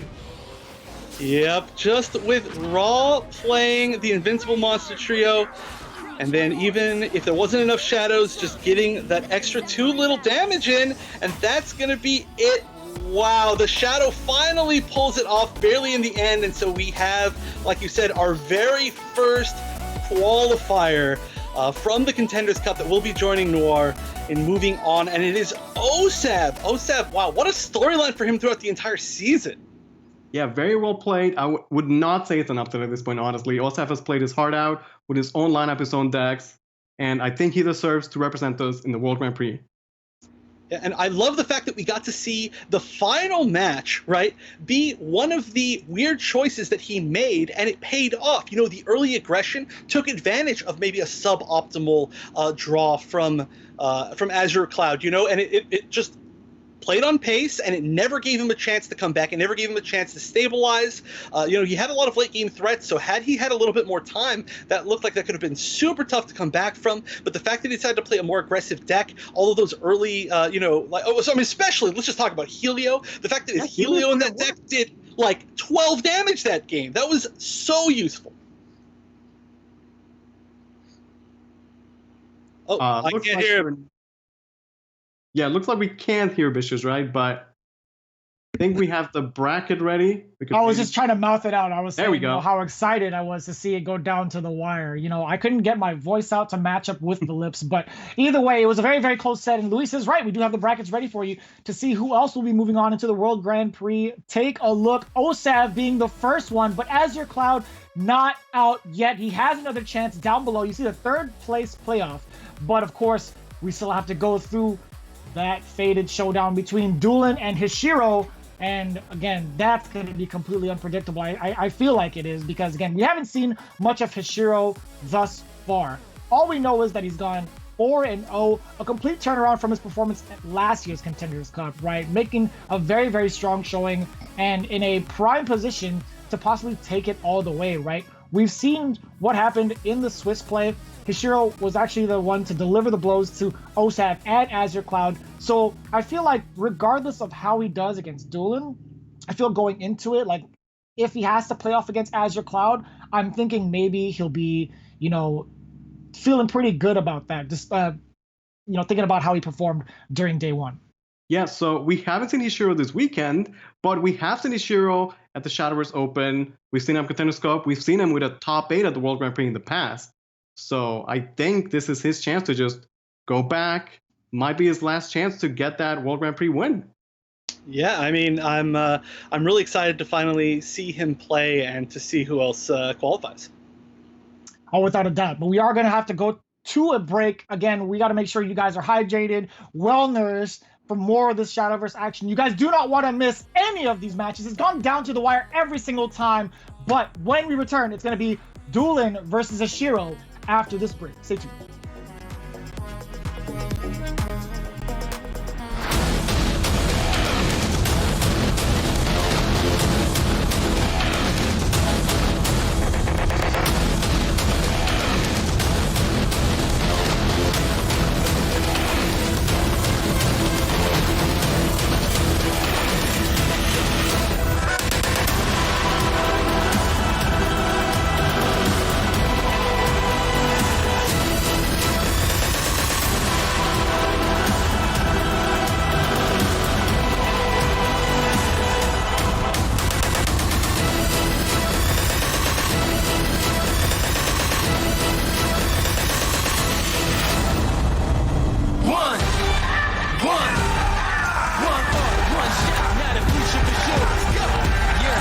I was building on the lecture. Verses coming daily under pressure. Working on the plot and the scheme. The true stock trademark is at the edge of your dreams. I'm talking one chance at best, yes. Painting pictures for the culture, keep the brushes fresh. Think the drummer, work the drummer, passion never rests. Freedom is a teacher, I'm the person never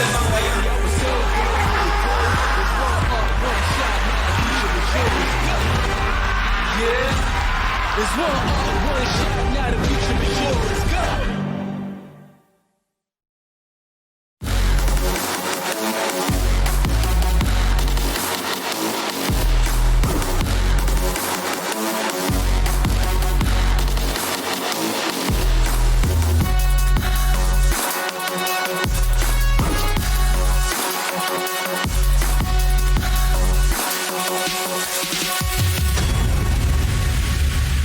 Player ID is Wumingzhe Anonymous. I'm in Team Sauna 5. So I qualified for the Contenders Cup by the points, ranking number 6.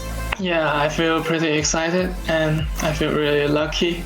Hopefully I'll get the first place, but only hopefully. To all the other players in the Contenders Cup, I would like to say good luck, have fun. Shadow Basuge Tanoshi. Hello, my name is Ottoim, and I've been playing Shadowverse for about 3.5 years. I qualified for the Contenders Cup through points, and I'm excited to compete against my fellow peers at the Contenders Cup this year. I expect to perform pretty well. I think a top 3 would be good, and anything but that would be a disappointment. I think my biggest competition is myself most of the time. And qualifying for the World Grand Prix and going to Japan is a long-term goal that I've had for myself, but as a competitor, I just want to go and compete against the best of the best in the world. I think that I have a good shot. My name is Azure and I have qualified for this year's Contenders Cup by being the second highest league points earner in the West. I'm really excited to be competing at Contenders Cup this year. I miss the chance to hang out with all the players in real life. So it's just a combination of self-practice, scrimming against teammates, discussion between ourselves in order to prepare for contenders. And I feel like we have been pretty well prepared in that regard. I am expecting to at least make it to the grand finals. What would it mean for me to win the World Grand Prix and the $1 million? Well, it will be life-changing. Hello, my name is Duelan. I qualified for Contenders Cup this year. Preparing for the Contenders Cup is just like I have decided on a selection of few decks already that I want to bring. I think it's pretty even across the board, so I'm not really afraid of anyone. So the question is that what it would mean to me winning $1 million in the World Grand Prix. Yeah, winning the Contenders Cup would mean a lot to me, since it would be also the first time qualifying for World Championship in a game. Hello, I'm EJ from Team S5. But EJ, congratulations, 2-0ing every single person, yeah! I'm a software engineer living in Silicon Valley. My hobby time is playing games, anime, and doing sports around. Unfortunately, I cannot do sports during quarantine, so just play more Shadowverse. I'm eager and aiming to enter the WGP. It's a great honor as a Shadowverse player, because every year there are only 24 players from all over the world. I'll fight for it. Hello everyone, I'm Frost. I'm a competitive Shadowverse player for the team Hollow Sky Knights. I'm very excited to play in the Contenders Cup. I'm currently 3rd in the standings for SVO West, but I really want to prove myself as a player. Unfortunately, I don't have that much time to play because I work during the day, but yeah, I try to get as much practice as I can. What it would mean for me to win Contenders Cup, it would mean that all the practice and all the effort I put in as a Shadowverse player has paid off. It would be an honor for me to represent my province and my country in the Shadowverse community. Hi, I'm Ishiro from Team Revelation, and I live in France. Okay, very smart, Hishiro. I cannot stress enough how much of a great player he is. Yeah, that was not a simple play. That was actually super smart. I qualified on Contenders Cup by being 7th on the ranking for the West. Yeah, I'm pretty excited for Contenders Cup. It's once again a great chance to be there.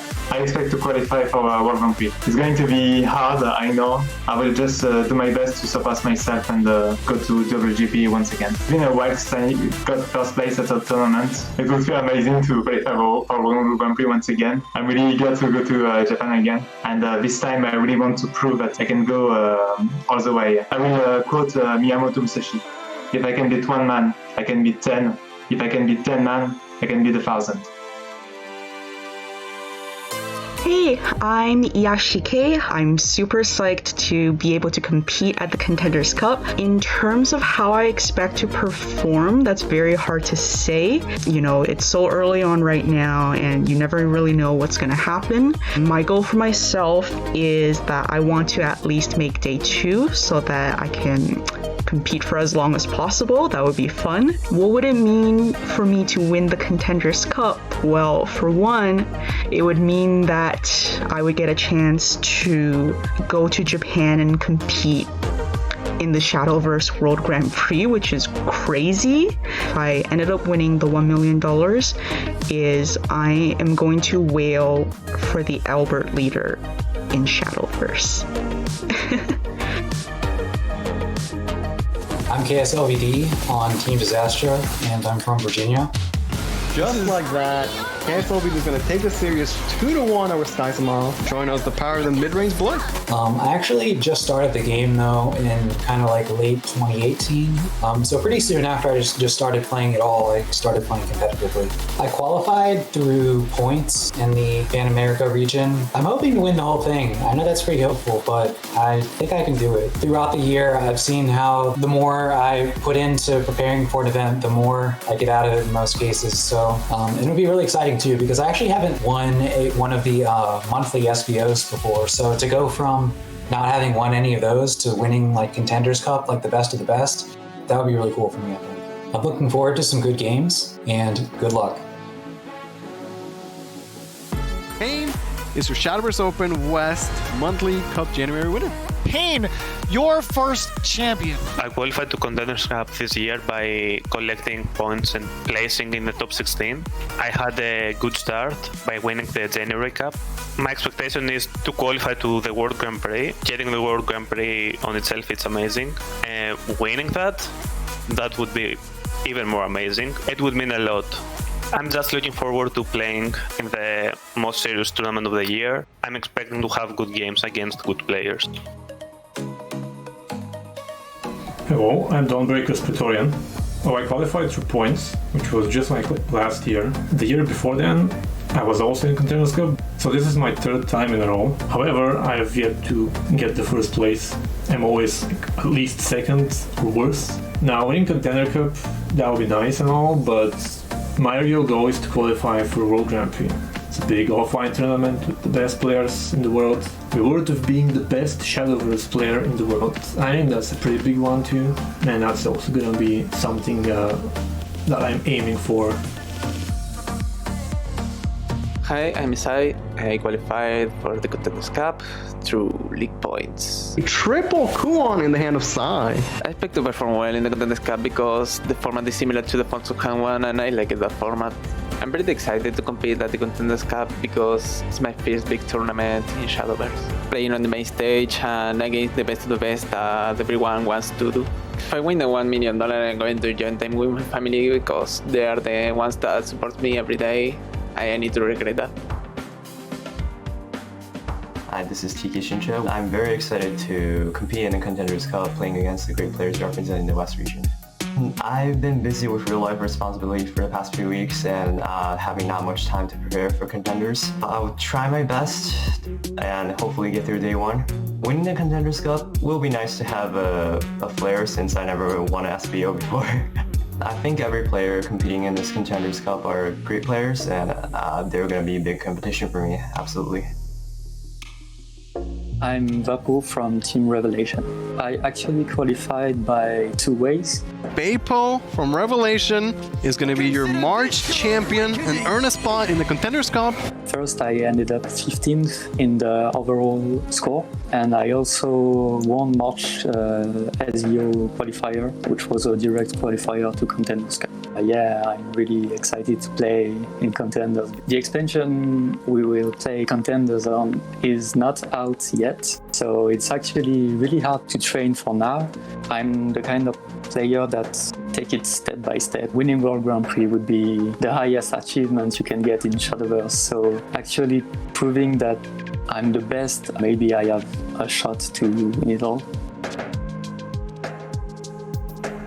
This is V2. I'm really excited to compete at Contenders Cup. I competed in the first Contenders Cup in 2017. I don't really want to set expectations for how I'll perform. Hopefully play well on the day of. Winning Contenders Cup would really just be validation. Qualifying for World Grand Prix would really mean a lot to me just because I have been there in the past. I would love another chance to try myself against the best players in the world.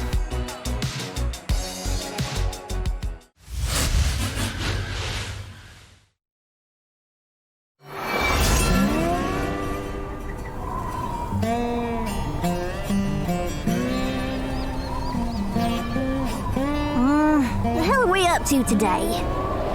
Same as always. Raise cane and get paid. Our future depends on it here. Well, hell yeah! I never say no to busting heads. Can I go all out, Barry? Sure can, Bunny. After all, ain't no justice here. Not in our humble Reveal. Well, that makes sense. Ain't no gods here neither. The moment you slip up, the moment you ask for help, that's when this world will get you.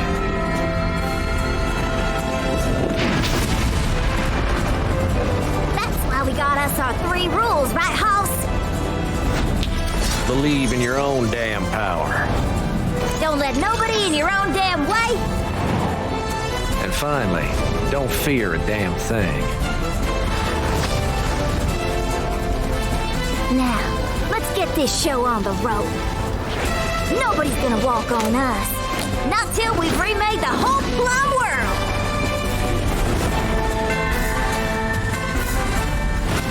When hell comes a storm, only fate can provide.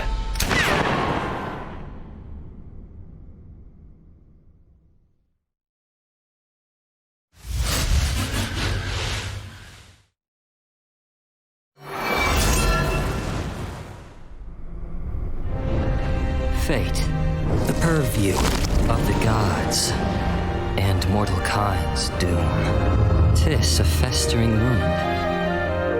Whoa! So much for being down to earth. Let's flip the script. Come, this way. What is a mortal?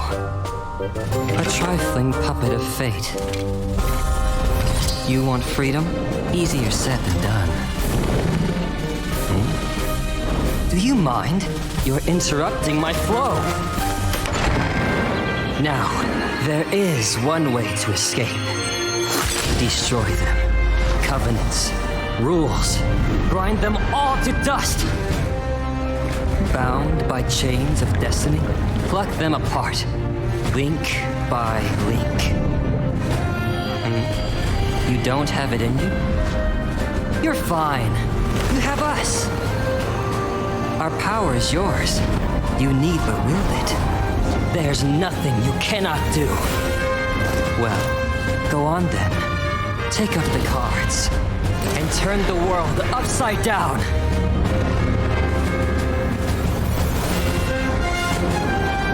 For you are the arbiter of Fortune's hand. We are more than mere playthings of fate.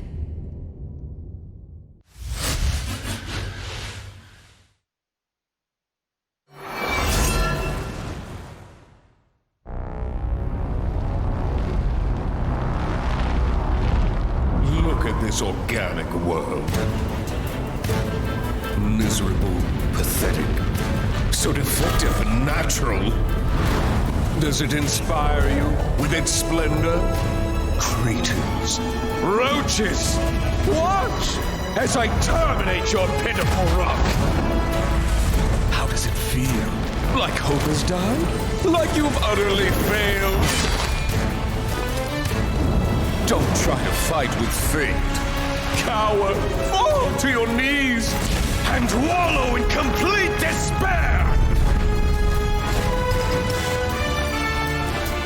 It's not over yet. Nothing is final. But this is the finale, and your ending has been written. Make your threats, you tyrant. Heroes will stand tall to write their own tales, inked in bravery on the pages of hope. We have to make this our final battle.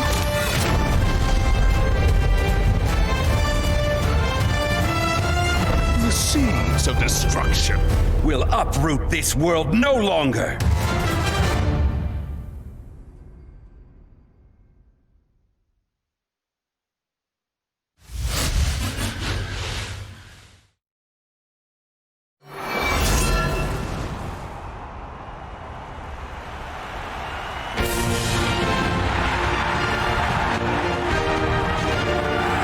Ladies and gentlemen, the wait is over! The greatest warriors from every realm have entered the arena, and they're ready to rumble! The matchless blade, Kagemitsu! The Duke of Defense, Wilbert! There's Karula and Mamaga! The champs are all here! Get ready for a fight to the death! Match it so red hot you might get burned! Wait, she steps into the ring. We might all be on the menu. Anyway, it's on! The ultimate lineup, the ultimate challenge! Better not blink. The gates are about to rise! At the ultimate Coliseum! The battle of the century awaits.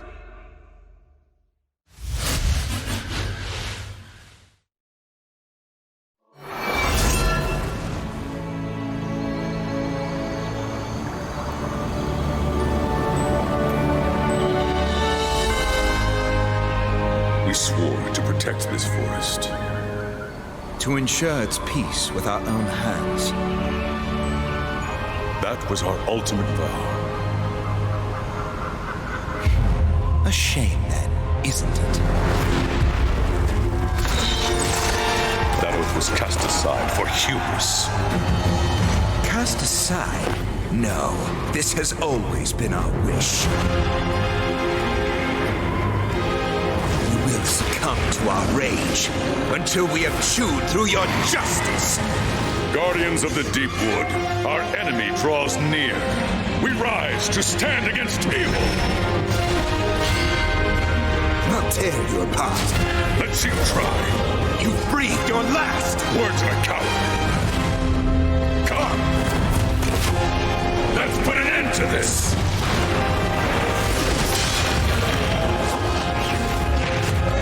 The verdant soul of conflict springs forth.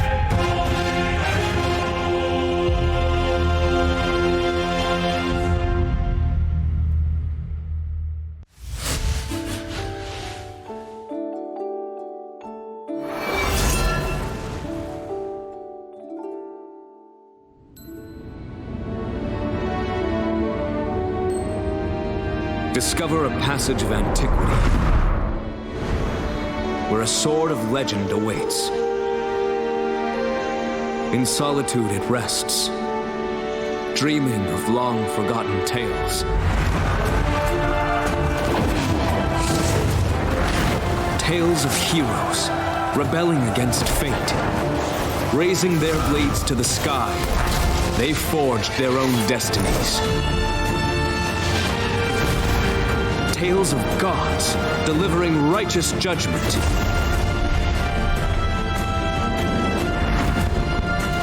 shepherding the blind toward the light of the heavens. Tales of demons praying for plagues, with a conflagrant malice tempting both earth and sea into a void of darkness. Alas, tales lost to the winds of time. Yet a new dawn rises, chosen one. So grasp the hilt for yourself and bring forth the champions of yore. Revel in the presence of glory.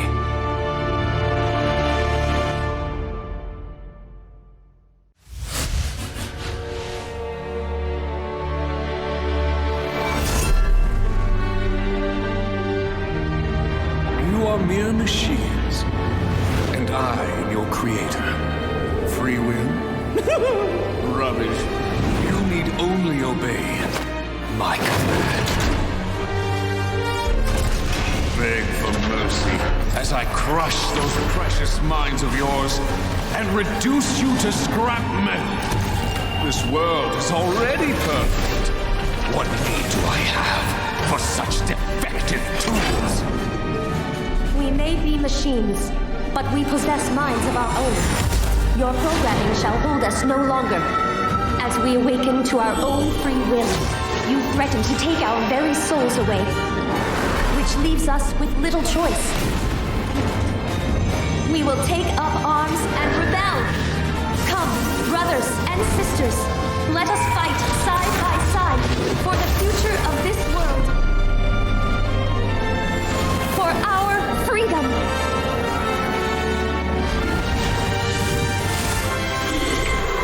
The steel heart of rebellion beats on.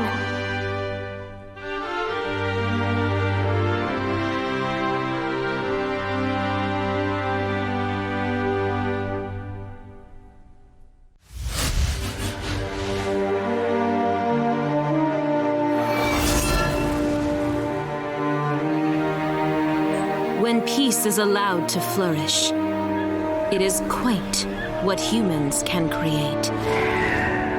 But, alas, all good things must end. You see serenity, well,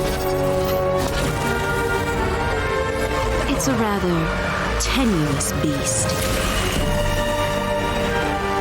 After all, the time of change is upon us.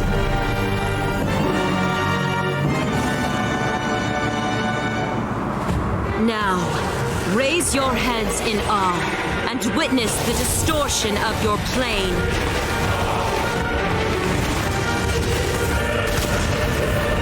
It will morph your white-winged saviors into willful soldiers and pull your fallen nightmares from their graves. Imbued with new magic, powers most perverse will spread throughout heaven and earth and twist until they've taken unfamiliar forms. Heed the coming change, mortal, and take charge.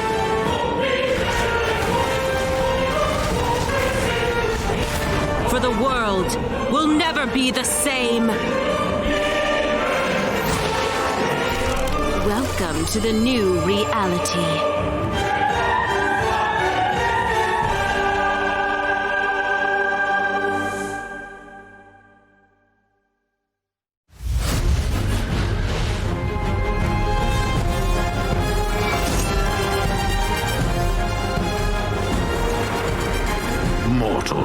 Seek you glory, or is it prosperity you desire?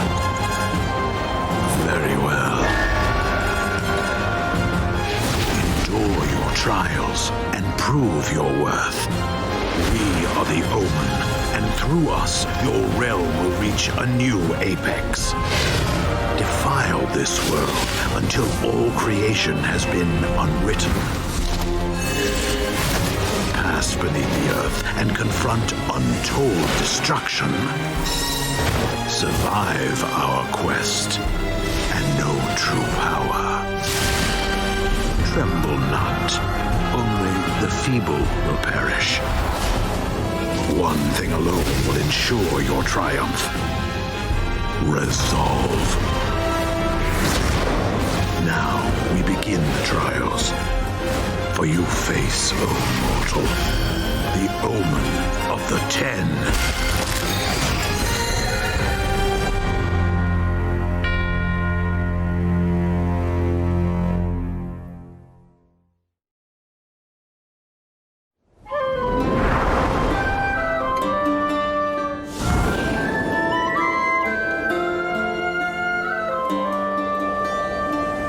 Just how far do these skies stretch? And what could be waiting for us on the other side? Back when we first asked those questions, we had no idea where the wind would carry us. But now, we're ready to soar, onward across the great blue skies to that fabled island. We each have powers hidden deep inside, powers that we'll use to stand against fate. Some battles we won't be able to avoid. We've seen how hard it is to run from conflict. But we've got a promise to keep, so we won't give up now or ever. Throughout our adventure, we've made so many friends. Bonds we share have given us strength to overcome the darkest times.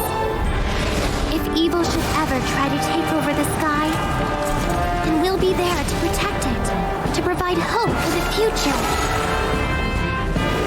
Oh, child of darkness and flames, grant us a path forward, past the grand blue beyond.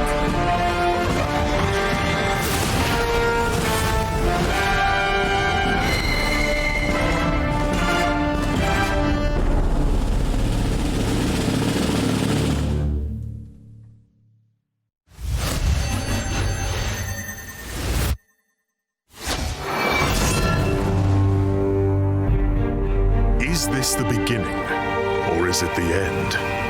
When the light meets the dark, fate is sure to rear its head. The path ahead will soon become two.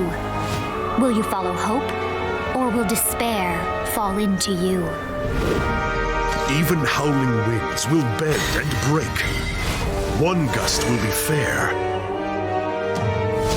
and the other dim and drear.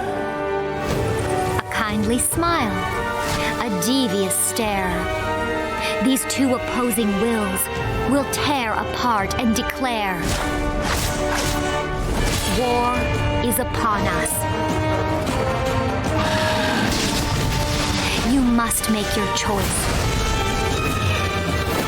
Beyond the day and night, in this realm of timeless twilight, fate awaits your choice.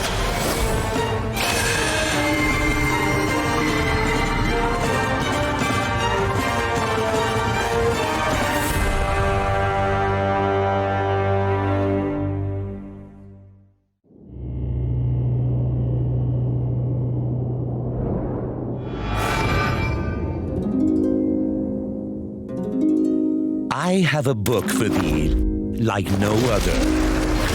Each page a window to a long-lost land, where fairy tales dovetail with myths, and wishes give birth to legends grand. Knights and dragons, or wistful love. Within this book, all ambitions bloom. But be warned, my fickle friend. A dark abyss awaits us all.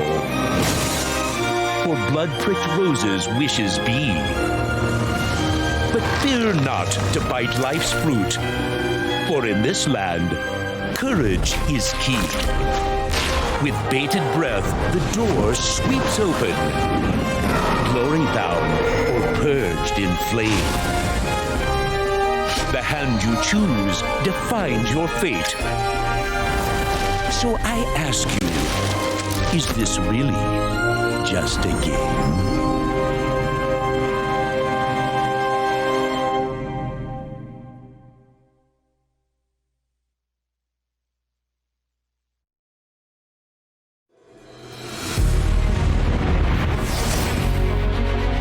And look how fast last ambush sword can end the game. And it's done. And man, that is brutal. And there you have it. Hey, that's enough from you.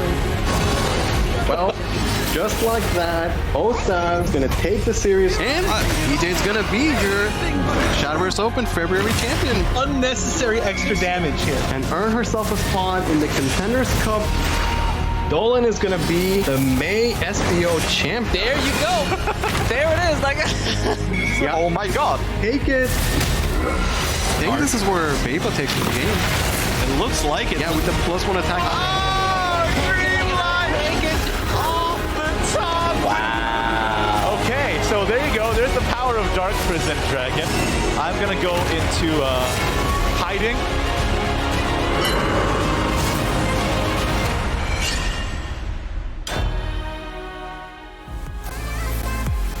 You know, I always love that ending line from Ignitius. It's so good.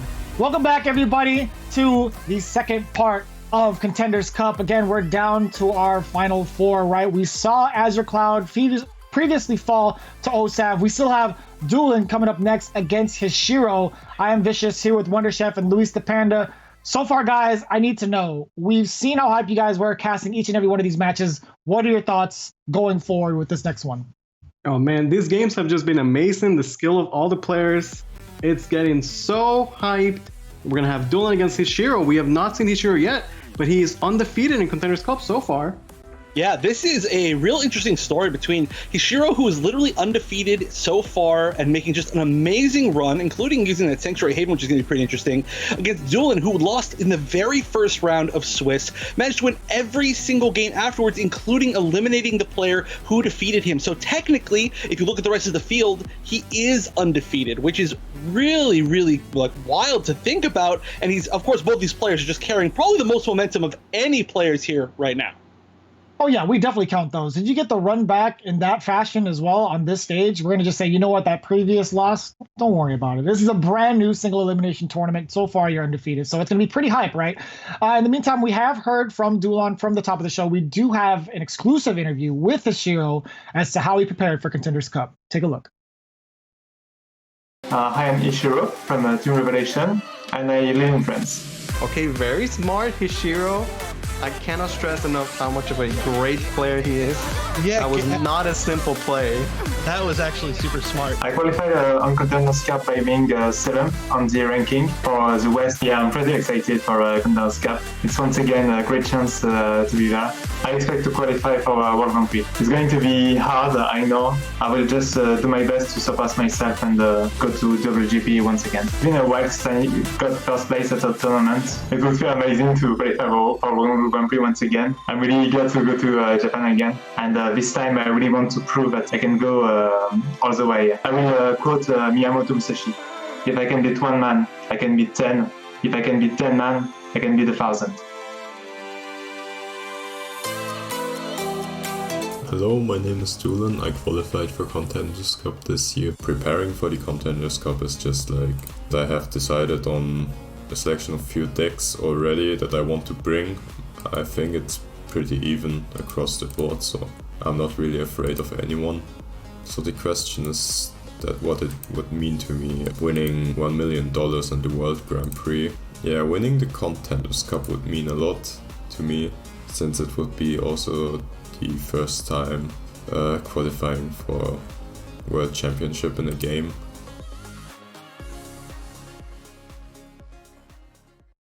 Man, I gotta say that line from Hishiro is pretty beast, man. If I could be one man, I could be 10. If I could be 10, I could beat 100. If I could beat 100, I could beat 1,000. That is, man, that's intimidating. Yo, I felt it. Like I felt it in my bones as he was speaking. And this guy, we had the chance to meet him last year's Contenders Cup. Very, very wholesome individual. He was getting hype, opening up the physical packs as well. I was there with him. He was like guiding me through it. He's like, "Oh, are you ready for this?" I'm like, "Yeah, show it to me." Not to play favorites at all, but again, Duelan showing his work, putting his work on the line, right? All the years of dedication to this game, he's done so well for himself and clutched that over Shinsha. He's got all the momentum on his side right now. And Hishiro, we haven't even seen play yet. All we know is that he's coming in with the same exact deck. No changes whatsoever. In fact, we do have his Havencraft deck ready. Let's take a look. Yeah, so Hishiro is the only Haven player left, and he's not playing Ward Haven, instead opting for the Sanctuary variant. This is more control-oriented. Again, we saw Sanctuary from Yasuke. It's going to give you the tools to control the board, and eventually you can win through the late game power of the World and the Ra. Yeah, and of course, just being able to gain so much life is a huge deal. I would have to imagine that this was a big reason why he was able to defeat OSAV earlier in the Swiss. Being able to control aggro decks by just controlling and gaining back a bunch of life seems pretty good. But we've also, like you said, seen Yasuke play the deck, and we did see the downside of it, as sometimes it can find some issues closing out the game, as it does really depend on a lot of the damage from the Ra, and it doesn't have really like a hard win condition on like a certain turn like a lot of these other decks have, for instance Sword. So I'm excited to see how Hishiro has been piloting the deck. And yeah, we're completely unknown as to how he wants to play and perform with the decks that he's bringing over, right? I'm kind of more curious about Duelan, again, being on stream multiple times, even at the top of this show, right? Hishiro has had a good amount of information taken from Duelan. So I guess the question is, like, how do you think Duelan has prepared himself for this matchup against Hishiro? We're going to find out here. It's the semifinals. We'll see who makes it into the World Grand Prix, starting here with Game 1. I really like Hishiro's confidence in his interview. He's someone that has been in the World Grand Prix before. He's gotten top 8. He definitely is hungry to go back there again. For Duelan, it will be his first time. Again, the winner of this set will earn a World Grand Prix slot. Yeah, and just looking back at it, on the video that we saw earlier, I love Hishiro's attitude. Always. Also, one of the first people to reach out to me, offering advice and stuff. So obviously, I'm a big fan as a person. There's a great article again on the Temple Storm site about his whole kind of look back at the season and how he learned and how he changed his attitude, and it really helped him out a lot. So. I guess really all there is to see how that's going to work out, especially against Duelan, who, like I said, has to have the most momentum of any player going into this. The fact that Bishop's had a story about Hishiro, and then you have one, like I have one too, about how he came up to me in Contenders Cup last year. We had a nice moment. I think that says a lot about him as an individual, what a just great guy he is. But he's not just a nice person, he's a fantastic world-class Shadowverse player. Easily. I mean, both of these players are legendary, over many years, each of them respectively. But, looking at this game, super weird start, I'd say. Well, there's double Sanctuary for Hishiro. He's definitely going to try and get this online as soon as possible. As for Duelan, I think this is one of those matchups where I know I talk about it a lot, we haven't seen it at all, but the Shadow deck does have OTK potential, and this is one of those matchups where Haven can heal up to 20, but Shadow can do 20 damage in one turn. I mean, okay, I really can't overlook the fact that we just went 7 turns all passing, okay? That was not something I expected to see. Obviously, the only options were, there was literally, no option for Duelan, so there's a reason why we're seeing what we're seeing. Super suboptimal hand, but still, 7 turns. What a weird way to start this one off. We haven't seen anything quite this weird so far today. And I like to say, this really favors Hishiro. Look at the Shadow count for Duelan. He's got 2 Shadows turn 5, where you want to be invocating Grimoire on turn 7. That is never going to happen now. Yeah, Havencraft traditionally has the banish, and Shadowcraft never likes to have their followers banished. This has been like Shadowverse 101 since 4 years ago. Yeah, I mean, honestly, you just saw Mateo getting played out for nothing, and you're seeing a Fatal Order, just to exist, just a guilt, I would have to say. I mean, I don't want to, make claims too early, but this looks pretty over to me, and we may not even really get a chance to see what this Sanctuary Haven's all about, but, who knows, maybe it'll just last long enough that somehow Duelan will find a way? Yeah, I mean, Duelan does have access to 20 damage combo, but he's so far from those Shadows. I don't see it happening anytime soon. For Hishiro, he's all set up, got double Sanctuary, can slam the Ra and get the leader effect if he wants to right now, or he could just chill and wait. He's under no pressure whatsoever. Yeah, I do like the fact that regardless of the fact that Hishiro clearly sees that this is a super optimal situation for him, or I guess I should say a super suboptimal situation for Duelan, that he's still taking his time, thinking about what the best moves are. You don't want to give them any opportunity to come back, and especially getting this late game, eventually you can just hard play some of the threats, which is, I think, we were just seeing another Milteo, which is going to bring back Bonanza. That's always going to be good. That's going to give an opportunity to draw more. Yeah, he can finally play Slash. He had 2 slashes in the early game. Part of why he was just passing is because, hey, Haven has to play no followers. That means that removal spell Slash was just sitting dead in the hand of Duelan. Yeah, but we see here, we're on turn 7 already. We do see Raw starting to tick, and there's 0 damage, like literally 0 damage done to Hishiro. Not like any heal was even necessary. Yeah, we see another Sanctuary drawn, although I feel like he's not going to play it. We saw the issue with the Yashike where, Sanctuaries, they do take up board space, and then they're going to summon Tigers. So if you have 2 Sanctuaries, you can get 2 Tigers, and then have 1 slot left over for whatever you want to play. Like being able to play that ever crucial Yukari or Justine for Burst, for example. If you play triple Sanctuary, then when the Tigers get summoned, you get no space. So we'll likely just never see the 3rd Sanctuary, is my prediction. I would have to agree. I mean, unless you, for some reason, just need to constantly clear gigantic boards, and even then, probably not. You probably want to just save it in case one of them, somehow gets removed. Not sure there's actually a way in this Shadowcraft deck, but regardless, this is not looking so great. The fact that the Control Sanctuary Haven is winning on board. Yeah, even a pre-Evo from Hishiro. We see turn 8 Wind God for Duelan, a bit late, but he is gonna get finally some shadows, some card draw. I wonder if he might still be able to, piece together some sort of combo before he just, dies to Rago in phase at the end of every single turn. Yeah, well, I mean, at the very least, you're going up against this deck, which is going to give you a lot of time. And if you look on the flip side, or well, not on the flip side, but if you look alternatively, if this deck, or if this hand was drawn against either Sword or Artifact Portal, I would have to assume Duelan would have already lost, right? So maybe it could be worse, starting to build some boards. I mean, if he had targets for the slashes in the early game, then he could be alright and then draw and kind of cycle through something. Mm-hmm. But Control Haven, Sanctuary Haven, it's just a different beast. All the other decks are they get on the board and then they explode with their combos. We see this from Sword, Shadow, Artifacts, right? But Sanctuary Haven, the only Haven we have in day 2, Ishiro just has to take it slow, get the Sanctuary online, which he has, and then just take it easy. Obviously, it's it's harder than that, but... Right. You're gonna see the Lorena get the free Evo, and she's gonna deal damage on her Evo, getting the full clear. Can even go face with the Tiger, like you're saying. Hishiro with the Sanctuary is actually the one winning on the board. Yeah, and this is actually a pretty aggressive play by Hishiro, choosing to let one of the Tigers burn from this turn, just so that he can get the extra 4 damage to face from the current Tiger on board. Otherwise, he could have traded it off, had a really favorable situation where everything on board was at full life, but instead thinks that aggression is worth it. Going to try to close out as fast as possible, and it's starting to work out. Yeah, like you were saying, just because he's in a advantageous position, he has a lead, it doesn't mean that he's not going to try to close the game out. He's still going to find the best plays. And if you give Shadow enough time, they will be able to get, crazy things with Gremory. So I like Hishiro's play, going a bit aggressive, and Duelan is tapping out. That's going to be game number 1 for Hishiro. Look at the confidence of this man.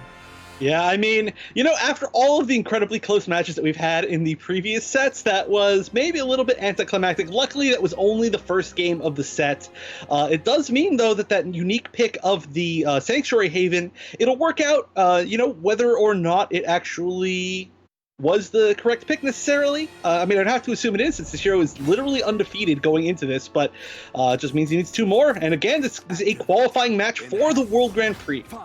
Yeah, on the other hand, we saw Duelan go down in the first round of Swiss, and then we saw him be down 2 games against Shinsha.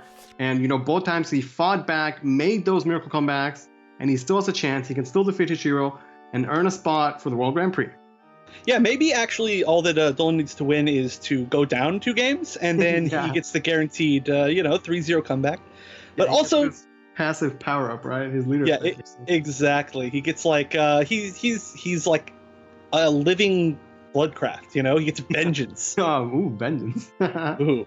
But Yeah, just as a reminder, though, too, the loser of this, we do know, is going to go down to play against Azure Cloud in a match that decides who will be the third place player to make it to the World Grand Prix. So neither of these players is going to be out, but you don't want to have to play, especially against a player of Azure Cloud's caliber, to try to make it in and for your life. But they are here playing the mirror, and we'll see how things go.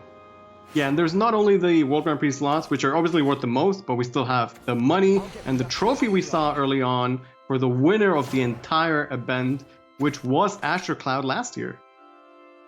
Yeah, that's true. Although, I guess technically it can't be a repeat win, although it can definitely be a repeat qualifier, which I'm sure Azure Cloud would be happy with. But we'll see, whose chance it is.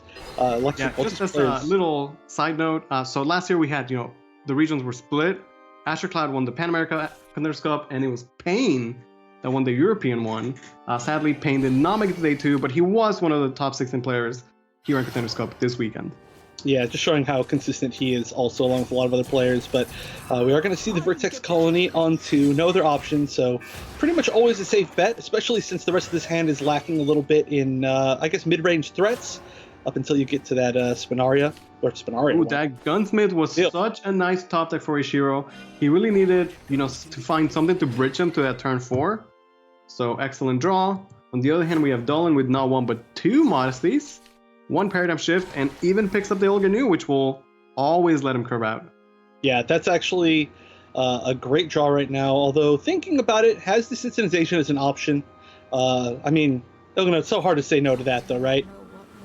Getting our Paradigm Shift is, really strong, and the earlier you play it, the more you can, or the faster you can discount it. Opts to go for the Ilganu instead. I think even the, 1 attack on it is going to be relevant at answering the board right now, since Ishiro already has 2 followers with 1 health.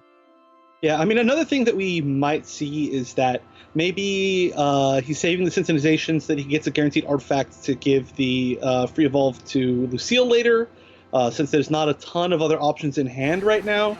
But regardless, having the Ilganu getting started is going to be great. But that's a pretty easy clear, and I wonder if we're going to see just 3 the face. Going to see a Rebel Against Fate for Hishiro. He is in Resonance. Picks up the Electo-chan. Don't think we'll see it be relevant, but it is there. You know what? You never know. You never know. I think it was like 1 game where it actually came into play that we saw. I don't remember, but hopefully one day we get to see it again. And here's a decision. Are you going to trade in? Or are you going to go face? Going to go face. Yeah, he's naturally going first, and oftentimes that means that you want to sort of be the aggressor. But Duelan here, with the first Evo, since he's going second, gets the Modesty.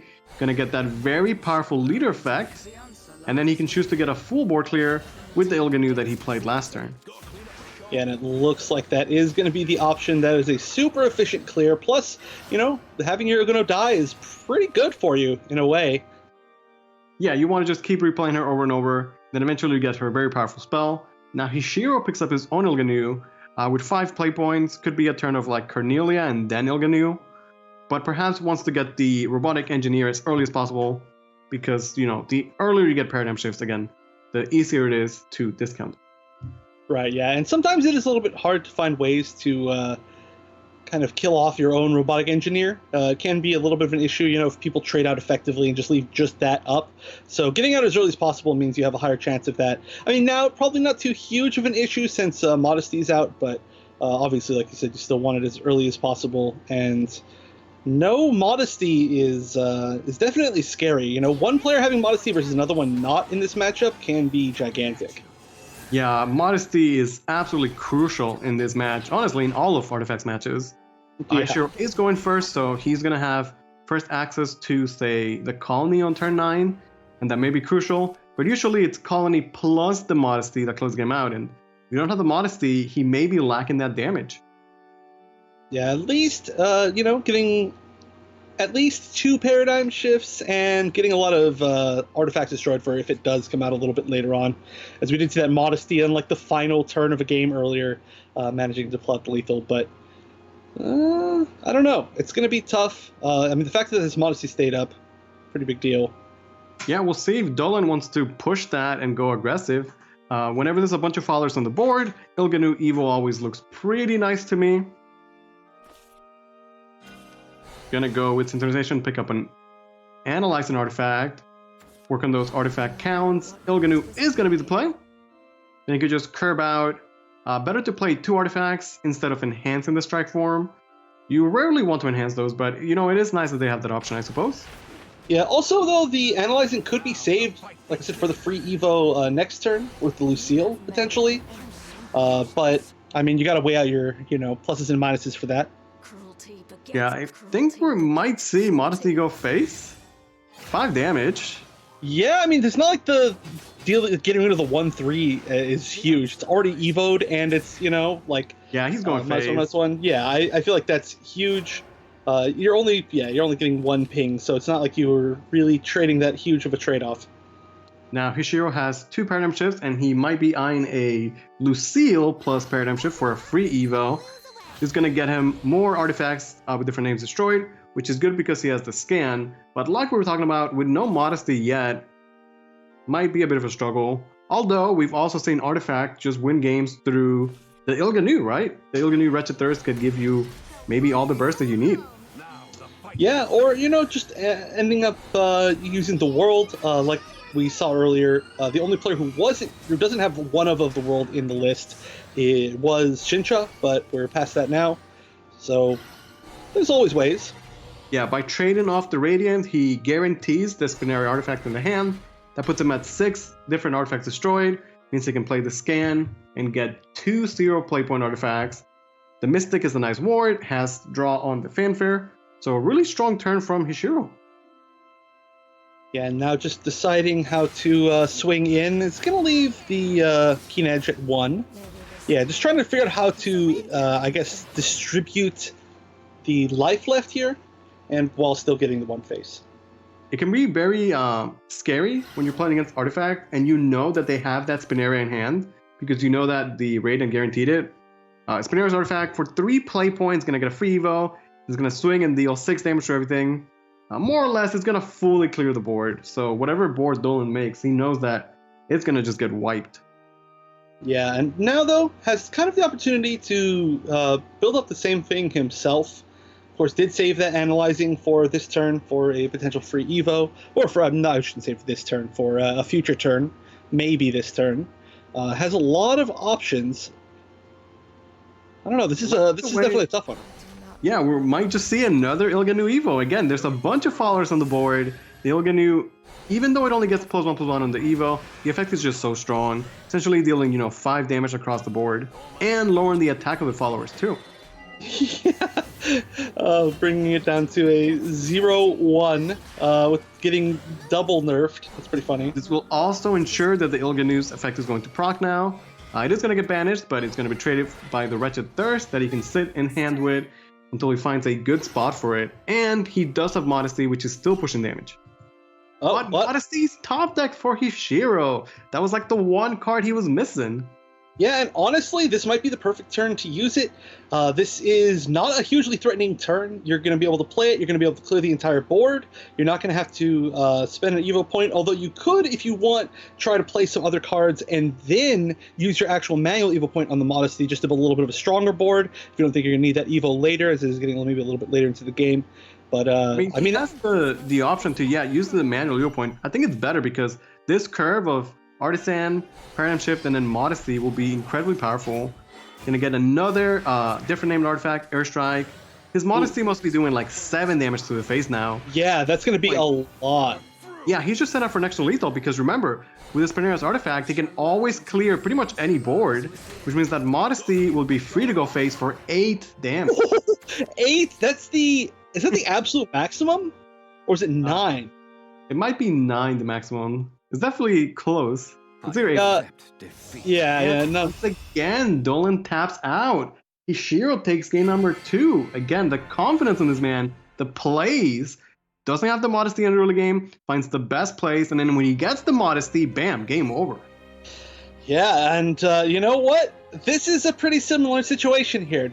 Duelan with no wins on the board has to win with all 3 decks against what else but Evo Sword. And this is the time. Oh, look at that! Oh, look at that! He's showing off the World Grand Prix jacket! Oh, that is That is too much flexing, but he says he wants to go back, and he's looking very strong to go back so far. One more game for Hishiro to earn a spot in the World Grand Prix once again. So a reminder, he has made top 8 at World Grand Prix. I think it was 2018. So Hishiro, super strong player, undefeated in Contenders Cup so far. And looking to keep it that way, honestly. Super great run, but, you know, Duelan's the comeback king so far. But starting off with Shadow, which is back to the normal Shadow after we saw that super aggressive version from OSAV last time. Yeah, gonna see Procession on 1, pick up a trio. He's got early games, so, you know, pretty solid so far. As for Hishiro, he also has good early game. 2 drops, not going first or second on first Evo, and Amelia on turn 5. What else could you ask for? I don't know. That's all looking pretty good. You could ask for Anvelt, I guess, somehow. I mean, Kagemitsu might help, I suppose. Yeah. Oh, I guess, yeah, that is true. You know, one thing I kind of want to bring up here is that when we saw Duelan play against Shinsha, he was like, you could tell he was visually like very stressed, right? Yeah. And I think that pushed him to his limit, and he played his heart out, and it was really, really good.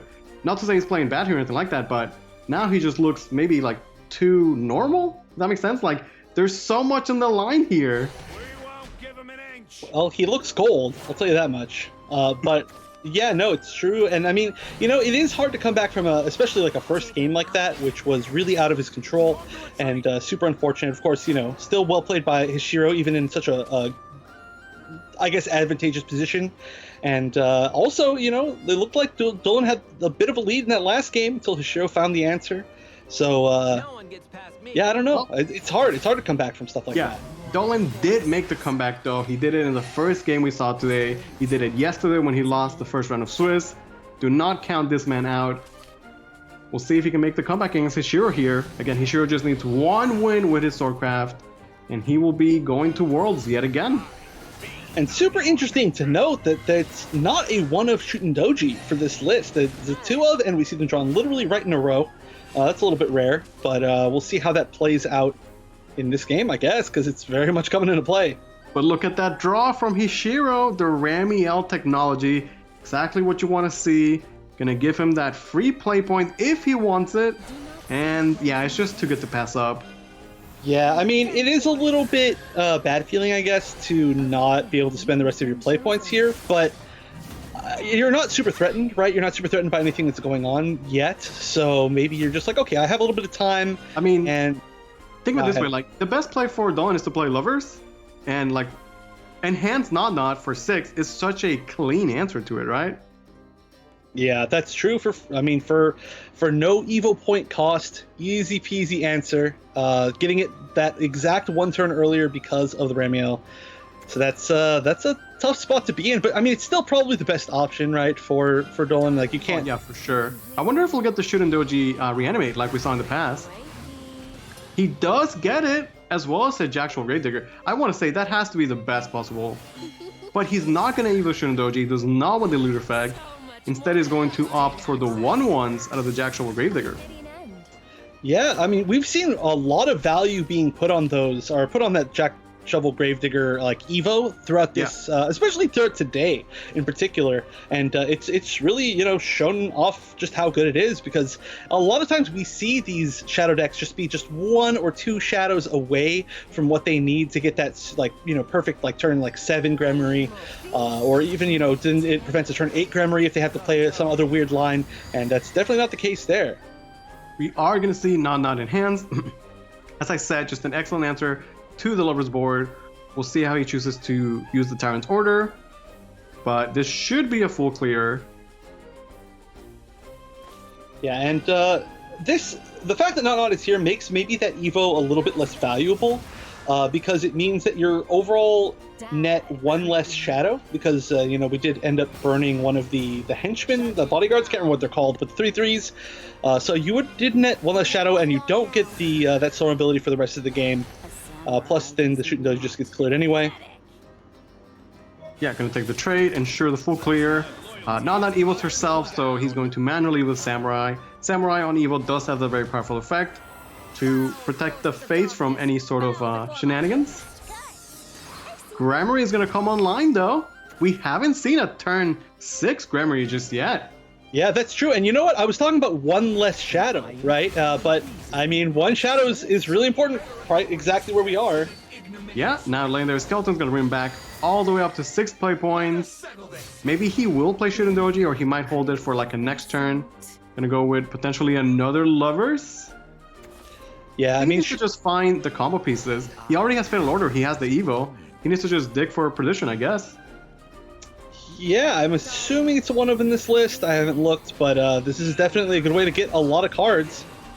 Does get Shinsha, and I guess he could just Evo it this time. Look at Hishiro giving him the clappy clap. That was an insane turn of Shadowers. If Duelan was to make a comeback, this is exactly how it would begin.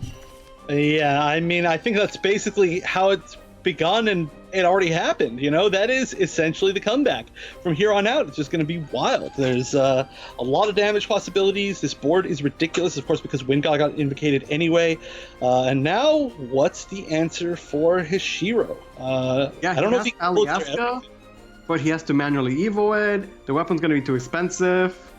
This is a little bit awkward for him. The Resolve is good, but it's not at the card draw just yet, so he can't like use it to fish for an officer. And with the Gramarye effect online, you know that the next turn of Shadow is going to be absolutely insane, pretty much no matter what. Yeah, and I mean, of course, Hishiro knows that, but we also can see that there's the Invincible Monster Trio, which is going to be great. Yeah. Okay, so it's going to be Amelia instead. Amelia's going to pick up a Thief that could be played for 0 play points. Going to get the free Evo. That does mean that he can really only answer 2 more followers, though. Yeah, of course, you know, this is actually, I think, in my opinion, one of the best pickups that you could get, because it is one of the only, I think it's literally the only pickup that could actually take out this Gramarye if you wanted to swing into it. Plus, you don't actually have to trade it off. Not like you have all that many options. Yeah, I think he needs to just trade off against the, gonna leave the Lovers up. Okay, maybe the reason is that if Duelan doesn't have enough cards in hand, he might not be able to have the combo. So by ignoring the Lovers, he might prevent that, right? But Monster Trio is online. He gets all the play points back. Now, those don't have Storm, but they're still going to do 6 damage at the end of the turn. You can trade off the Jack Shovel Gravedigger and then make board space for the Fatal Order. It would then summon a He Who Once Rocked. And that's gonna be exact lethal with the kill, getting another trio, 9 damage. Duelan begins the comeback 1 game at a time. Wow, this has been such a fast set. We are 3 games in, and I feel like we are about as long as like 1 game in a lot of other sets. But I mean, hey, that's the start of the comeback, right? That's exactly how it started last time. Just 1 game when things looked so bad, you know. And it's so easy to get tilted in spots like that, but you can see a little bit of energy coming back into Duelan's body. Again, I'm so happy to, like you've been saying all weekend, that we get to see the players and see their reactions, especially once we get to see them actually qualify. But yeah, it looks like, you know, this could be the comeback again. This is a familiar place. Yeah, once again we see the Gramarye is invocated, 1 insane turn, and players just can't survive another turn. It's just too wild. Yeah. Again, we've seen it once. We might see it again. Go ahead, Chuck. I was gonna say, yeah, it's always 2 turns, right? It's pretty much always 2 turns after the Gramarye. Like 1 Gramarye turn, 2nd Gramarye turn, it's over, and you just cannot deal with that much direct damage.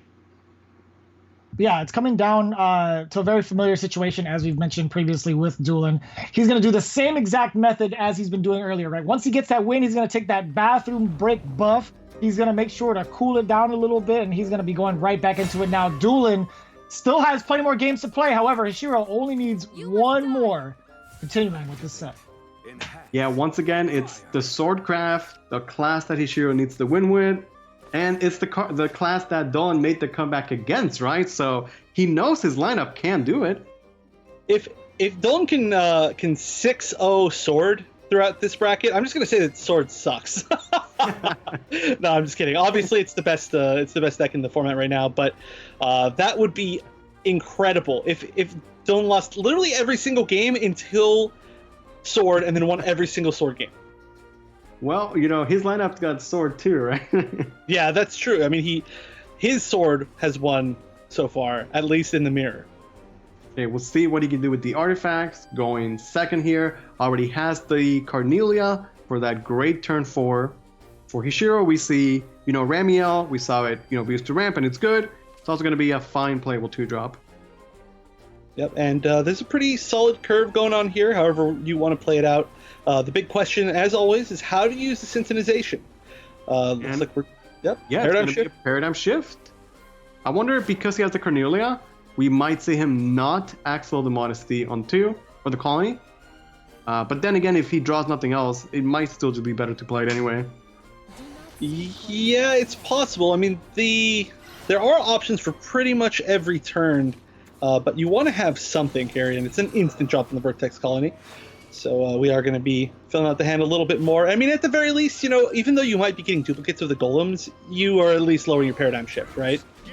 Yeah, Gelt shows up. No Amelia inside yet, but Gelt could say something about that. And you're going to instantly see the value of the Magic Gunsmith as it's going to let that... Oh, whoa, never mind. Whoa, that's leaving a lot of damage on board. That is... Yeah, so you often see this because the Replicant's Fate can only summon the Ancient Artifact, right? So you want to get different names, right? And if Gunsmith summons Ancient, then Rebel summons Ancient, you're just missing out on the Analyzing, basically. I think it's okay to take a little bit of damage here. It is 5 damage. It is a big chunk, but... I mean, 5 damage after already taking 2. That is already going to take him down to 13 life. That's a pretty huge amount of damage. Plus, there's the chance for so much more just in hand, which we can even see, results to get rid of, like, maybe wards. And then they get the Wildcats there. I don't know. It's pretty scary. There's no guarantee he should go to face either. He actually might just take the valuable trade. Okay, a little bit half and half, takes 1 favorable trade, and then goes face for 3 with the Gelt. All right, well, now let's see how Duelan decides to answer it. Of course, Carnelia. Great answer, whose name I constantly say wrong. But there's pretty much no bad time to use this, right? Oh, whoa, that's yeah, so basically, like, he has both the golems in his hand, but it's like, Carnelia would just summon both of them, and she has Rush herself after you Evo her, so just seems a bit better, right? It's not a full board clear though. The 1 Gelt does survive, and Hishiro, I think he wants the Amelia. Oh, he's about that Amelia right at the top. Feels Amelia Gelt man. That's definitely going to be the play here, but he's thinking about it. Yeah, I mean, there is of course the Kagamitsu in hand. It's probably the big option there. But I mean, Amelia, it's so tough not to want to just go Amelia, right? I mean, already especially like he's built such strong boards so far, and kind of made Duelan bring out all of his resources to deal with it. And the fact, that he still even has a 3/3 on board that's so solid, that could just continue to make it strong. It will be the option, and it's going to get the Gelt. Although I'd have to assume it's going to be Gelt. There's no reason not to be. So Gelt fetches Amelia, Amelia fetches Gelt, Gelt might fetch Amelia again. Again, best friend. Although, I don't think we can get another Gelt, because I believe that's all of the Gelts. We saw even Duelan gave him the clappy clap. We are seeing a bit more aggression from Hishiro this time. Is going face with the Gelt again. Ooh, Magni is going to deny the last words of not 1 but 2 Gelts. Yeah, I mean, there's not a huge amount of times that you can really use that super effectively. And it seems like getting rid of 2, different cards of card advantage is a pretty big deal. And this time around, he doesn't have the Ancient in the destroyed artifact pool yet, so he's going to bring it out with the Gunsmith. No Modesty just yet, and only 1 Paradigm Shift in the hand for Duelan. And we see the world not going to be active, so now a little bit of a weird turn maybe. Kagamitsu would be a great option to trade into that 4/1, get rid of it. But then aside from that, I don't know exactly what you do. I mean, Ariette's doesn't have too many evolves, right? Oh yeah, not at all. And the Gelt not getting the last word means that there is no Aliaska that would have been such a clean, Aliaska plus Thief and then get the weapon, for example. Now instead we're looking at a Kagamitsu and perhaps like Shield Phalanx? Maybe. It would seem like such a waste to not play it at this point, get your rally count up a little bit. And it looks like that will be the answer. I'll put him at, I think, like rally 8, so Thief should be active for now. Needs to get more evils, honestly, so that Resolve can get card draw. Although he's still pretty far from that. Yeah, for having such a strong kind of mid-range game right there, it's just the game plan hasn't been advanced all that far, and he's kind of running out of resources, maybe. I mean, the thing is that the way Sword works, the mid game they really have no burst whatsoever. So, like, shy of him playing a cat solo, like he's not gonna have burst damage realistically.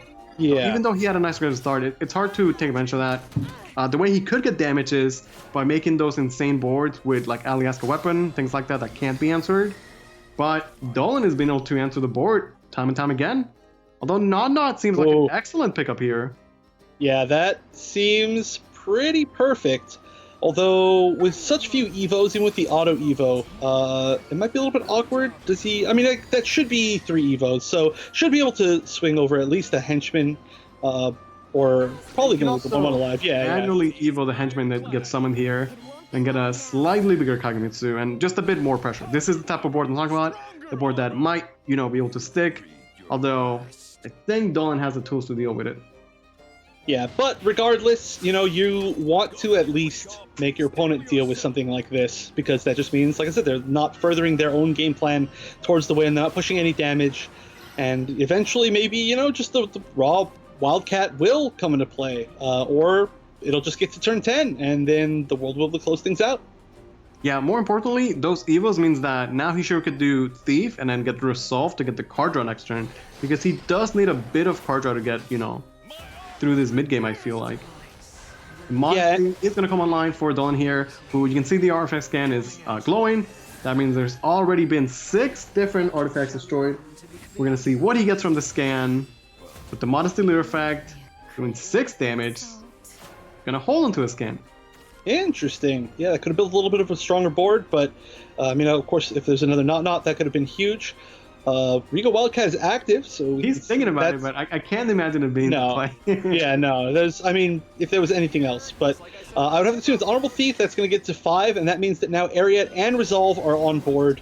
Yep, exactly like I said. Get the Resolve online, pick up more cards so you can close the game out. You could just Ariat Thief. That would be a nice board. That'd be hard to deal with. No evil points left. Ariat is a good target to buff with the cat. It's just not 12 damage, it's 10, so. Right, and it's just not going to be enough. And without playing the Ariat now, it feels hard to say that you'd be able to get any damage from 2 thieves just sitting there. Or 1. Yeah, I think we're getting to a point where Hishiro will more than likely just start playing for that turn 10 win condition. And just look at Hishiro's face right now. This is like super deep thought, Hishiro. Understandably. Again, this is the match. If he wins this match, he qualifies for the World Grand Prix again. Especially after flexing his jacket. I feel like he got it. And this means so much to him. Has been at the World Grand Prix before with a top 8 place in. Would love to go back and get a second chance. But an artifact scan off the top for Duelan is going to give him amazing place. Oh, man. This is a lot of damage, actually. Cost, airstrike, a free Evo on the Lucille. I wonder if there was any way for lethal there. He has another scan. Yeah, I wonder, because it could have been... It's a Radiant! Oh, that's a lot. 4, 6, 7, 8. It's not lethal yet, but... Wait, he drew another scan. Wait, that scan gave him another Radiant. And it does! Now you could just spam Radiants, spam airstrikes. That's gonna be and way too much damage. That. Duelan has tied it up. We're going to a final game. It is 2-2. What just happened? Both of those players looked like they just could not believe how that ended, and I totally understand. I've never seen a match of Artifact Portal end that way, where you just get 3 artifact scans, all of them giving free options, and all of them giving free options that hit face, so that you can just get 17 damage in 1 turn after clearing a board. That is unbelievable. Yeah, that chain of draws of the scans, and then the cards that the scan generates was absolutely insane. Duelan is one game away from making that comeback a reality.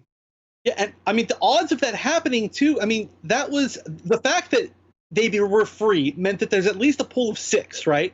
And then the fact that it was 3 artifact scans that got 2, basically they got, what is it, a total of 5 out of the 6 were storm cards, right? That's unbelievable. Out of the 2, like, you get the same roll twice that does damage. Like, all of that just makes no sense. It's unbelievable. That is too much.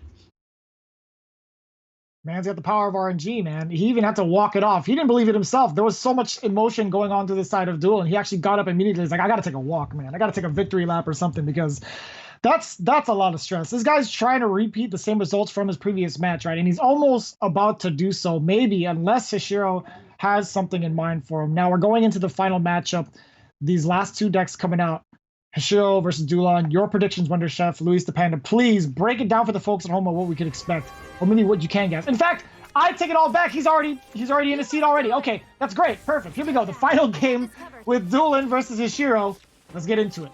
All right, well, you know what? My prediction is that if Duelan wins this, if Duelan wins this, that means that he lost first round in Swiss, made it all the way back, wins a reverse sweep to make it to this point, makes another reverse sweep to qualify for World Grand Prix. I think he wins World Grand Prix. There's no way you top that kind of performance. I'm just 100% calling that out. But now, such a familiar spot. We're even back into the sword mirror. There's no other way that it could end. But don't sleep on Hishiro. I mean, he was the favorite, undefeated in the entire weekend so far. Just needs one more game to earn that slot in the World Grand Prix. He's got the jacket. He's been there before. He could taste it. Yeah, I know. I'm glad this is, again, going to the final game, and I'm glad that we got to see a ridiculous ending like that in the last one, because, you know, Duelan he got a pretty bad hand in the very first game of the set, so getting some good luck a little bit later evens things out, and it makes it all evened up. And, of course, these hands, they're all looking pretty solid, you know, pretty decent curves. Yeah, so we have both players with early game followers. Duelan has the Ramiel, and he's going second. He can get that ramp, although, again, the extra play points are nice. But Hishiro, player going first, is going to get the first world invocation. That means he'll get the first try at the cat combo. Yeah, and I mean, that is a big difference here, you know? You remember, if any of you were watching in the first game of the day, the first set of the day, Duelan rolled first in this final match of the Sword Mirror against Shinsha, and he just pumped his arms. He was like, yes! And he did end up winning, you know, even if it was just barely. But this time, you know, now he's the win for second. He didn't actually win on that turn 10, right? So I know, yeah, it's true. Didn't win until after that because, I mean, it was just a great defensive line setup, but we'll see how it plays out this time. See, what is going to be the play for Hishiro? Not a lot of amazing options. These are all fantastic cards, but cards you'd rather play in a different light. You'd rather be getting, you know, the Not Enhance, the Aliaska Free Evo, Resolve for 1 play point, draw 3. So he has to make a bit of an awkward decision. I wonder if there is a world in which he would just pass, or perhaps resolve the Gels for 4 play points. Well, I mean, that is technically, especially looking at your current hand where you have no free Evos, that's probably losing the least out of your awkward play, right? I mean, the very worst probably would have been playing Not because it would have just been traded off with the Gelt probably pretty easily for a super value trade, but still, yeah, not what you're looking for here. And I mean, sure, we started the set and Hishiro was the favorite, but now Duelan has the momentum. And look at him playing super fast. He's got good plays, making the best of his going second. Well, now though, turn 5, Amelia, of course, going first. That's always going to be super strong. Let's see if he can get a Gelt. Yeah, any awkward sword hand can just be fixed by one Amelia. Even though he didn't get that Gelt, it still picks up a Thief. And Ariad could be very relevant later on. You know, we see Swordcraft can't play defensive itself to protect against the combo, and Ariad is one of the ways you can do that by getting life and a ward. Yeah, but you know, an Amelia of his own on Duelan's side, plus getting the Lady of the Lance, which is going to mean that there's a lot of health left on board. This Lady of the Lance is, you know, we're talking about it, switches into the deck today, and so far they've made a huge difference. In fact, I think that was one of the reasons why he won. But Not going to show up for Hishiro on turn 6. The Enhance is very powerful at dealing with these wide boards. Look at that clear. Gonna pick up a henchman, and then Evo that henchman and guarantee a full board clear. Ending with Not, and then 2 knights. Yeah, again, pretty good card, I'd have to say. But yeah, it's not bad. It's also fortunate, getting rid of the samurai. The samurai is there's another samurai, but an amazing card in the mirror, especially if you get it early on, and it just gets to like ping away and get a lot of value out of it. Looks like it's another Amelia plus Gelt for Duelan here. Gonna be able to clear not the full board, but the majority of it. And then I think at this point is where the Amelia Gelt train needs to stop, and you want Gelt to pick up the cat. And just like Hishiro picks up the cat off the top right there. All right, well, that's a big deal. But, another big deal. We see 2 worlds in hand. So there's still a few turns left where Hishiro could potentially draw that final one, and that would put him into a terrible situation. But let's hope we don't get to see that. That would be super unfortunate. Now, what do? You got some opportunities here, Alyaska. We've seen a lot of kind of whiffed Alyaskas today, where there's no good opportunity to get the free Evo, which is pretty rare. But for some reason today, just not such great luck with the card. Obviously, right now is not one of those situations, and we see the full power of it. Yeah, the weapon for 3 play points is going to be an excellent tool at answering the board later on. If he's able to hold that, that is like a key way to ensure the combo goes on turn 10. You can play the weapon for 3, get through the wards, and then still have play points left over to play the cat, give Storm to the world, and close the game out. And I think it's fair to say at this point that Hishiro is certainly playing for that turn 10 win. Yeah, there would be pretty much no reason not to, unless you, like I said, drew 3 worlds. Although, I didn't even notice 2 worlds in both players' hands, and 3 Alyaskas in Dolan's hands. So we might see another opportunity for Alyaska, although Resolve going first. Yeah, pretty similar plays from both players here. Sort of just trading Amelias, trading Alyaskas. But again, Hishiro is going first. We'll have first try at the combo. Oh, it's so scary. It's so scary knowing that if either of them draw the world at this point, it's rough life. Oh no! Why did I say it? Oh no! That changes everything. You can see the look on his face. It is the last card he wanted to see.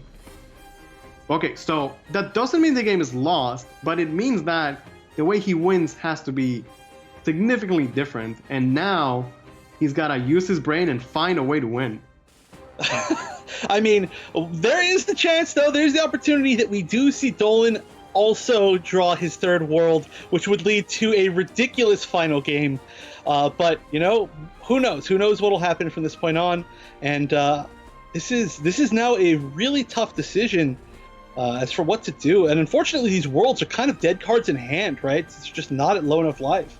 Yeah, so once the world invocation is gone, I feel like the next best is the Kagamitsu. Like we saw Asher Cloud do Kagamitsu plus Cat. You get a lot of damage. Maybe not quite 20, but maybe enough to close the game out. Although the dynamic of the matchup just changed drastically. I will say though, Dolan does not know this. From his perspective, he's like, oh man, I might just lose on turn 10. Yeah, that's super scary, and that might change his plays, which might give Hishiro a little bit more time. If he ends up committing a whole lot just to try and survive on the turn that he thinks he needs to survive, which would be the oh no, not in the next turn. That's right, he ramped once. Yeah. So on the next turn of his, he might just throw out a whole bunch of stuff that could be easy to clear before he realizes. And while we're talking about whiffed combos here, Dolan himself does not have the cat, by the way, so we might see a Swordcraft game where both players have no access to the combo. That would be a way to end this set. This today has been ridiculous. It looked like maybe we were about to see a sweep, maybe, but then yet again we go to game 5 and into a weird final game. I'm loving this. It's been a crazy weekend of Shadowverse action. We have one player, OSAV, qualified to World Grand Prix, and who is going to join him? Will it be Duelan? Will it be Hishiro? I can't even imagine how stressed they are right now. I can't imagine how stressed Hishiro is right now, knowing exactly what. Yeah, look at this board. Maybe there won't be a turn 10 for Hishiro. Oh, well, now that's a good answer. Yeah. You see, that was a curse too. But, I think there was always going to be a way to clear it, right? If you really needed to, there was always going to be Zelganea in hand and the Exterminatus weapon. Yeah. We are going to see the world.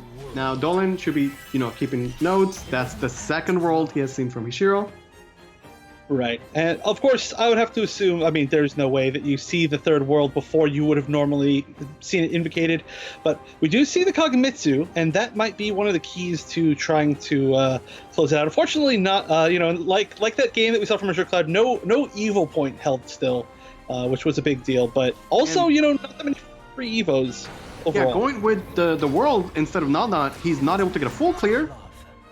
The later lands will survive, and he takes 4 damage from the weapon. We'll see what Duelan can do here. Gonna play a Kagamitsu, but no boots, no enhance, no nothing. Alright, so now let's see how Duelan decides to play, assuming that there's going to be a kill combo next turn. Exactly, right? Like, his mindset has to be of like, okay, either I win this turn, which I'm not seeing a lethal, or he's like, wait, how do I save myself, right? Right. And the best options, having another Exterminatus weapon is like a lot of damage, but it's not really enough unless you can create like 2 of them, which I guess would be possible, but even still, so that'd be like 8 damage. It still wouldn't be enough to like, I guess if you did put 2 Exterminatus weapons out, managed to have them die, hit face with, no, it wouldn't really matter. I was trying to think of a way you did it before, but he could probably, yeah. So much pressure here. He's going to trade to activate the world, get some card draw. I wonder if he was searching for the cat, but Shield Phalanx is a great defensive tool. You can also back that up with the Samurai that you can manually evo, and that would be a pretty solid protection against the combo. Now, I want to see his face when he realizes that Hishiro is not going to invoke the world, though. Yeah, that's going to be huge. I'm looking at his camera, too. When he just draws. Oh, look how excited he is! Instantly, he knows the game dynamic has changed drastically. And look at Hishiro instead. Looking perhaps a bit lost. What is the answer? What can he come up with?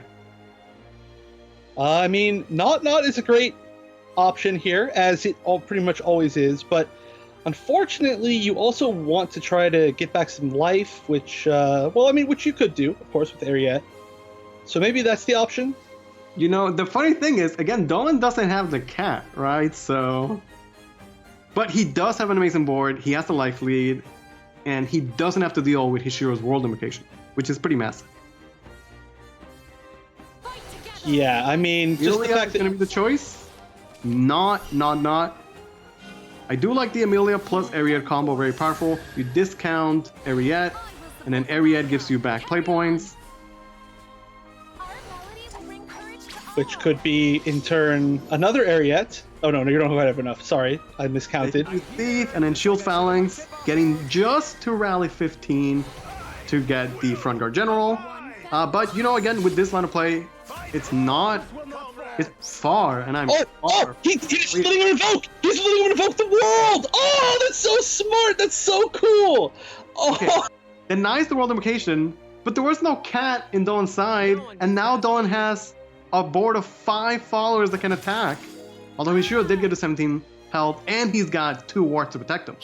Yeah, it's still a gigantic board, but okay, this has turned into such an interesting match, and I gotta say, that was the coolest play to set that up where, that's still gonna be really hard to get through all of this, especially, Zelganea wouldn't be active if there was one in hand, which of course there is, we get to see that, but this is, okay, so this could be a good amount of damage still to face if you wanted, but it's not enough, right? And then you'd leave quite a bit up, which would be probably... Yeah, without the cat, there's not going to be a lethal, but now we're going into a late game sword against sword where neither player was able to invoke the world.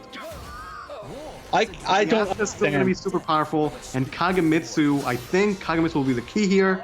A Kagamitsu followed up by Regal Wildcat would likely be enough for either player to finish the game. Oh yeah, this is so scary. The fact that there's like a bunch of potential damage, there's a ton of damage on board with both the weapons. Oh, there's no board left. A ton of damage. So obviously there's a world in hand. Duelan should know that since he's only seen 2. Yeah, there is a cat plus mirror image for potential burst, but there is just no target for it. There is no weapon. The best he can do is shield phalanx. That only gives them 11 damage, which is, you know, solid, but not quite 17. He has not available to clear the board. Although, if you answer the weapons, you take 4 damage from them. And right now, at 9 life, that's so much damage. Yep. Yeah, you need to somehow survive. I mean, honestly, it's still better than dying, right? But I mean, can you clear the full card draw? So maybe he'll start with Ariette and just see what he draws. But I don't know what would save him at this point in the game. I mean, he's not dead, right? He's not. He can. Okay, Samurai protects against the weapons. Last words, but it's just too expensive, though. Yeah, I think you still need to not.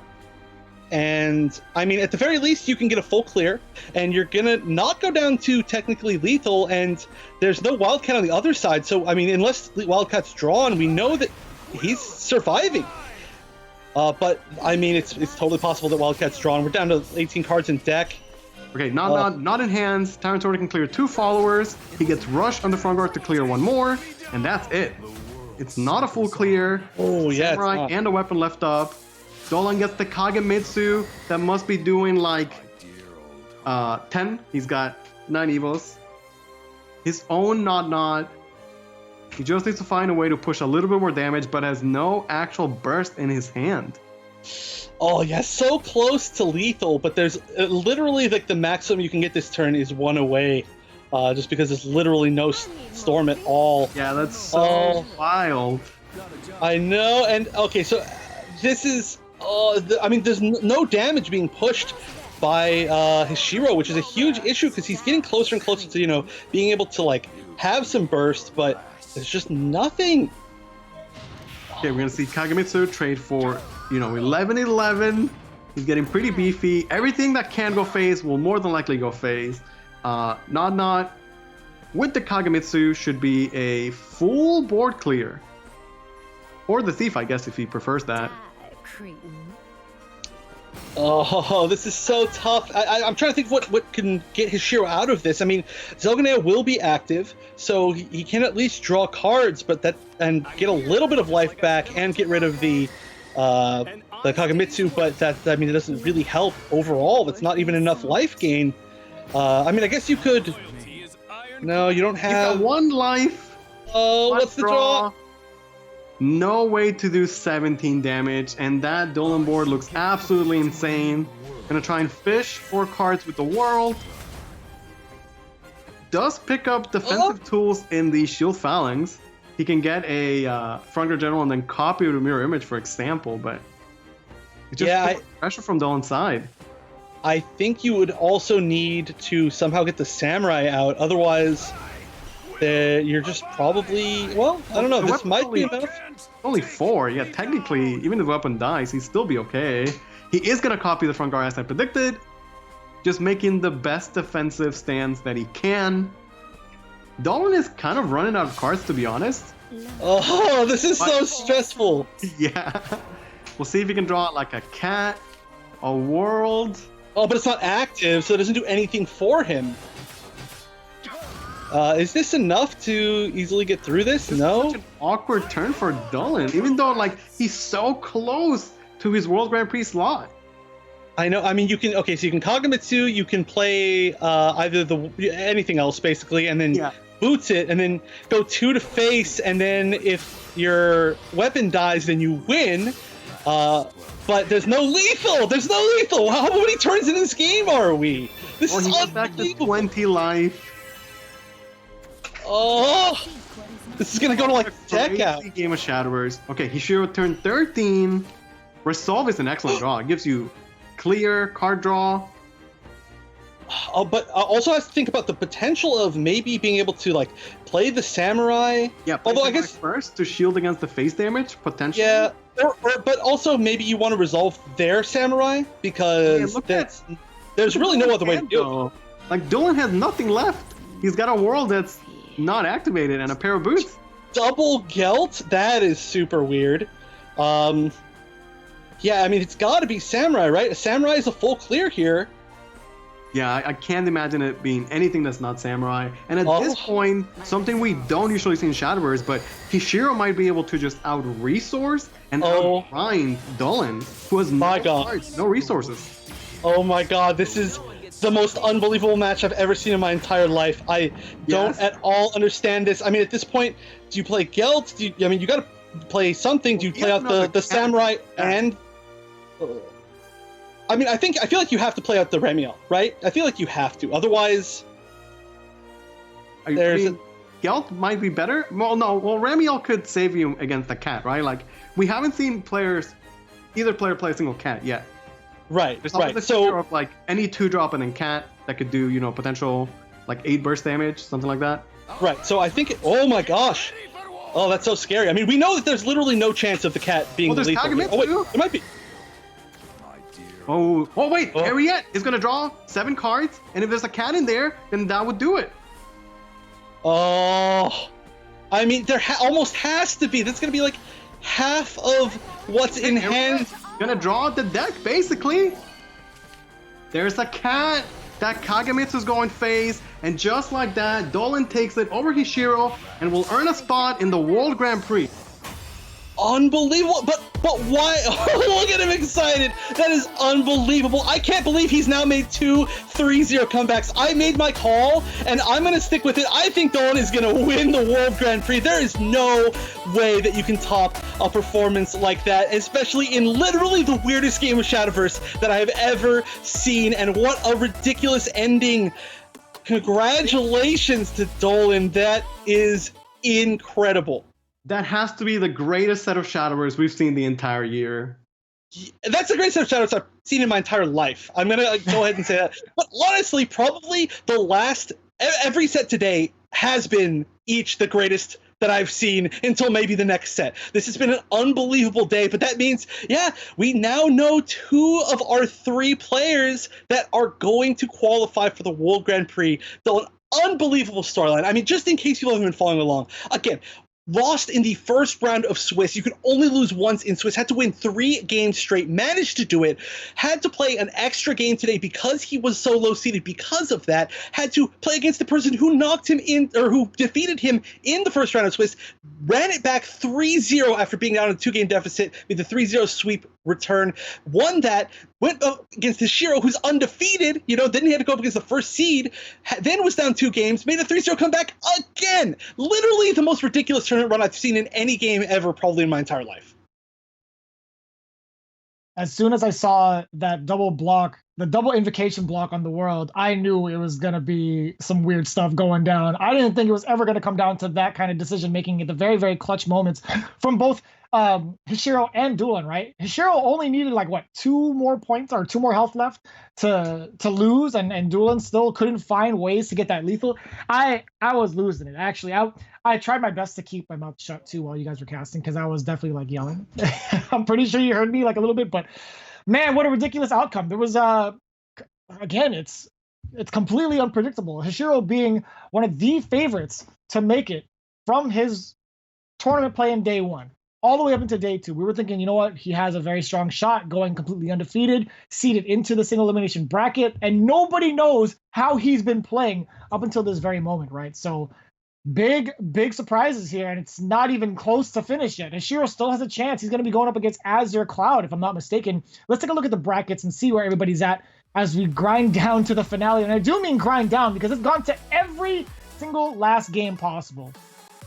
Duelan, oh man, preparing to go against OSAV. And you see down below, Hishiro preparing to go against Azure Cloud. But to remind you, OSAV, Duelan have already secured their spot into the World Grand Prix. As you saw the pop-off from both players under the cams, it's so cool to see that emotion from both of them. Big congratulations to Duelan and OSAV for making it to the big dance. But we still have one more representative from the Wild Wild West. Is it going to be Hishiro? Is it going to be Azure Cloud? That's going to be pretty tough to call. Your thoughts on it? Those games were absolutely insane. After witnessing that, I'm just glad that I'm a fan of Shadowverse. because that was so exciting. Those were some fantastic games. Shout outs to both Hishiro and Duelan, both playing their hearts out. Amazing display of Shadowverse. Yeah, it's literally just like an unbelievable set and the final game, right? Like that's like if you were to like write out a story of how a set could end, and even the story of both of those players so far, that's how you couldn't even create a story that good. Like that is just literally unbelievable. And the fact that now, I mean, you know, not to look down at the negatives, but to see that Hishiro and Azure Clouds, two of the players who maybe have been considered maybe the favorites to even win this tournament, are now going to be fighting for the final spot is huge. And the fact that Duelan and OSAV, players who may have been a little bit, I mean, they're not underdogs per se, but they might have been underestimated. They've definitely been underestimated going to this tournament, have proven just an unbelievable amount of skill and performance over this weekend, are now going to be fighting out for that first spot. I'm floored, honestly. This is a ridiculous tournament. So we're setting ourselves up for the next match. After this break, it's going to be Azure Cloud going up against Hishiro. Again, you had the undefeated top dog from the beginning of the day going up against the #1 seeded from the league points, going up against each other now for third place. So after this break, you guys do not want to miss this. We have plenty more Shadowverse to go after this break.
Ladies and gentlemen, welcome back to the moment we've all been waiting for. Who will be the final candidate to represent the best in the West? My name is Vicious, back at it again with Wonder Chef and Luis the Panda. I'm telling you, we could not sit still during this entire break. We actually ran out of time to even talk about what the heck just happened, because that was the most unforeseen circumstances we could have possibly seen throughout the entirety of Shadowverse, I feel like. Again, one of the most ridiculous matches we've seen, or at least that I've seen. I think we're all on board with that, right? Yeah. I think we could agree with that. Oh yeah, easily. We're all so lucky to be here for sets like actually all of these sets today. I am so pumped, and there's still more. Yeah, we're gonna have Azure Cloud against Hishiro. At the start of the day, they were sort of like the favorites that we expected would walk away with a World Grand Prix slot, but there's only one left. Is it gonna go to Azure Cloud or Hishiro? Azure Cloud, top 8 Worlds last year. Hishiro, top 8 at Worlds 2018. Only one of them can make it this year. Yeah. Oh, it's so heartbreaking. Go ahead. It really is. And I mean, this is such a cool storyline to end the year too, because, this is the first year where it's been Shadowverse Open West, as you can see right there, as opposed to PAM and Euro. And this is one of the greatest players from PAM and one of the greatest players from Euro. And it's really just showing how, combining these two scenes creates these incredible matches, like the one that we're about to see right now. But yeah, I mean, both of those players, I mean, it's wild to think that only one of them can be at the World Grand Prix. Yeah, we saw OSAV and Duelan beat them both in some impressive Shadowverse games. I can't wait to see what's going to happen next. I want to, let's just jump right in, We should. We absolutely should. They have been queued up. Azure Cloud versus Hishiro. If I'm not mistaken, Hishiro was the one that put that one loss on Azure Cloud's record in day 1, going back into it with day 2. They are familiar with each other, but again, we'll see if any of the significant changes, or the slight changes, I should say, that Azure Cloud put into his deck will make that difference going up against Hishiro, right? If I were Azure Cloud, keeping that in mind, I would be thinking, okay, if I ever have to face off against Hishiro, how would I play this out differently? Or if the changes to my deck will actually help me for that specific person in the matchup. So again, it's so hard to tell because there was just so many factors going into this. But again, it's going to be Hishiro versus Azure Cloud going in for that 3rd place spot. But man, it's so hard to call. I'm scared to even ask you guys what your predictions are, to be honest. Yeah, at this point, I don't know how I can pick one player. Both of them have some amazing storylines. Again, I've said it time and time again, Azure Cloud's story from last year to now has been such an amazing ride that we've all gotten to witness. His growth as a player. Hishiro, he's been in 3 Contenders Cup, already been to Worlds, also wants that run back, and he was undefeated yesterday, looking like the top seed, but Duelan took him out.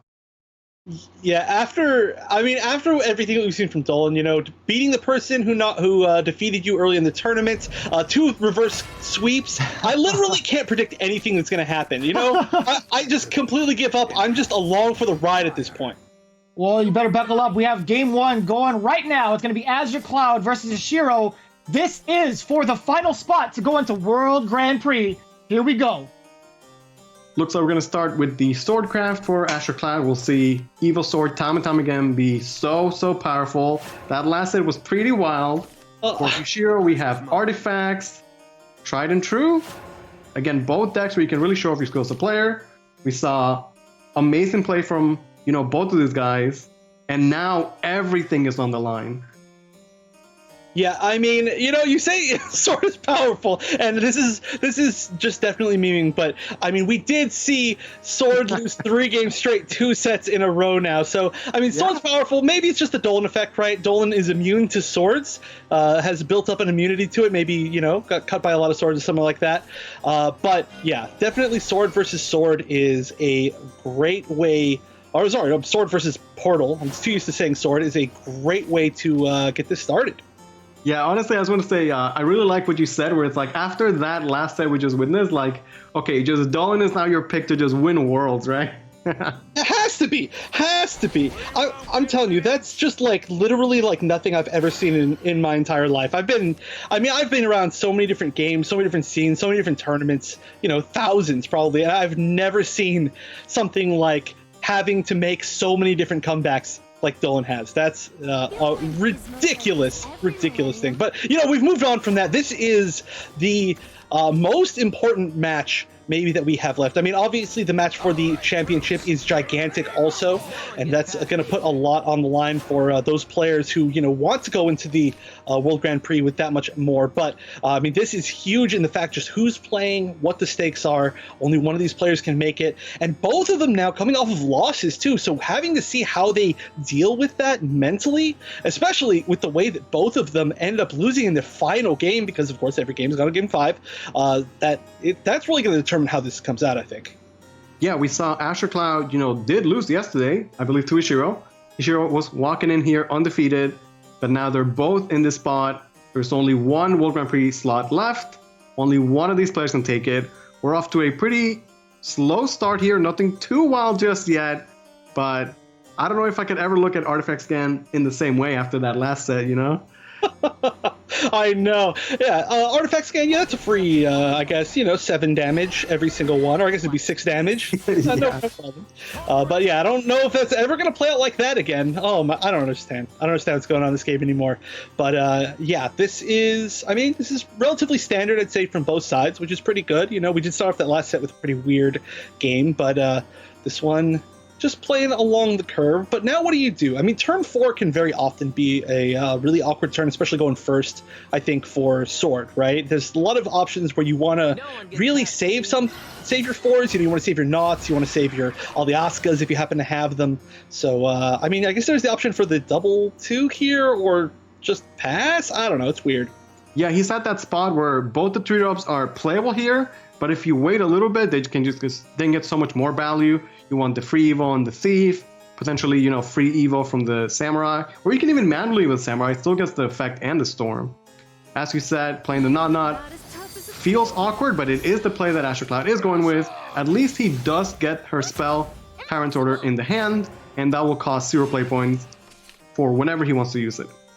Yeah, I mean, you know, it is really a great card, even without the rest of the effects. It's just a piece of the puzzle.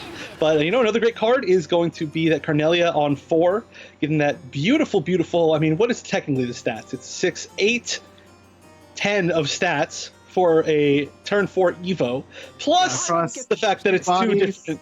Yeah. And 2 of them have Rush. Like, while the turn was really difficult for Azure Cloud, it was pretty simple for Hishiro, going second at that first Evo. So powerful on the Cornelia. He only has 1 Paradigm Shift in hand, picks up a second one now, and has Ilganu as well as Lucille as well. Yeah, and honestly, both of those trades in were super valuable, super favorable. And the fact that you just traded off 1/3 of a card, essentially, for the entire card that was played on the same turn from Azure Cloud is like, yeah, that's what you like. But, I mean, speaking of value trades, quote-unquote, the 0 damage taken from the Samurai means that it's pretty valuable. And leaving just the 2 damage up from the Carnelia is not too big of a deal, especially because she's already Evo'd, can't Evo to hit face or anything weird like that. Yeah, there was no Gelt into the Amelia. Instead, 2 Aliaskas drawn for Azure Cloud, so Samurai seems like a good choice. But now Hishiro's going to take this time to develop the Modesty with the Leader effect, and instead of, you know, floating play points, the Ilganu is going to come in clutch, allow him to use all his play points, and Modesty effect is going to easily deal with that Samurai. Yeah, this is definitely Azure Cloud playing on the back foot as far as like board trading, which is a little bit unfortunate considering the fact that he went first, but the fact that he had a little bit of awkward turns and all of the Evos have been super valuable for Shiro has meant a lot. Now, of course, the free Alyaska Evo is going to turn that around a decent amount. Yeah, but this early in the game, the weapon is still super expensive. You know, you were used to seeing weapons that are like 2 play points or less, but a 6 play point weapon is a big commitment. Granted, he does have a second Alyaska. If he waits a little bit, he might get another cheaper weapon off of that. We'll see how Hishiro wants to continue on the pressure. Gonna start with the Artifact Scan. The strongest card in all of Portalcraft, apparently. Yeah. I mean, it honestly is one of the strongest cards. I mean, an incredible card, incredible addition. Almost, I almost feel like went under the radar when it came out a little bit back because, like, but it's amazing. Yeah, very interesting play. Instead of taking, you know, the Ilganu trade and then letting Radiant go face, he wants to ensure the Spinaria. In doing so, he needs to, you know, trade off the Radiant. Loses a bit of damage, but gains the Spinarius artifact. We'll see how that plays out for him. Yeah, I mean, it was still a lot of damage. However, it could have been a little bit more. But with, 2 paradigm shifts in hand already and a scan potentially, and even, if a Mounier to potentially get rid of some wards, we can see a lot of damage being pushed super soon. Super soon. And one of the things about the Spinaria is that, not only is she a fantastic board clearer, but she herself is an artifact. So once she is destroyed, the scan can get her back for 0 play points. It's going to increase the modesty damage and all that good stuff. Yeah, and I mean, the fact that she's a super unique artifact just adds even more to that. So we'll see how that goes out. What's the artifact count at now?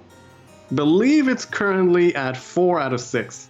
Okay, so within the next turn, should be able to get to 6 out of 6. However, the play point management for that's going to be a little bit weird. I don't know if the analyzing was already destroyed, if that makes it 5 or not, but that would make it super easy if it wasn't.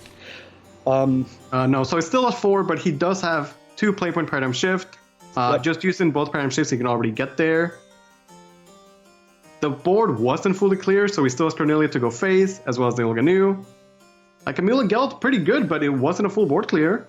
Is there any possibility for lethal here? That's not, a good question. I mean, you can evo one of the strikes. You get 6, 7, 8, 9. Maybe if Artifact Scan gives you a 0-cost Radiant and a 0-cost Airstrike.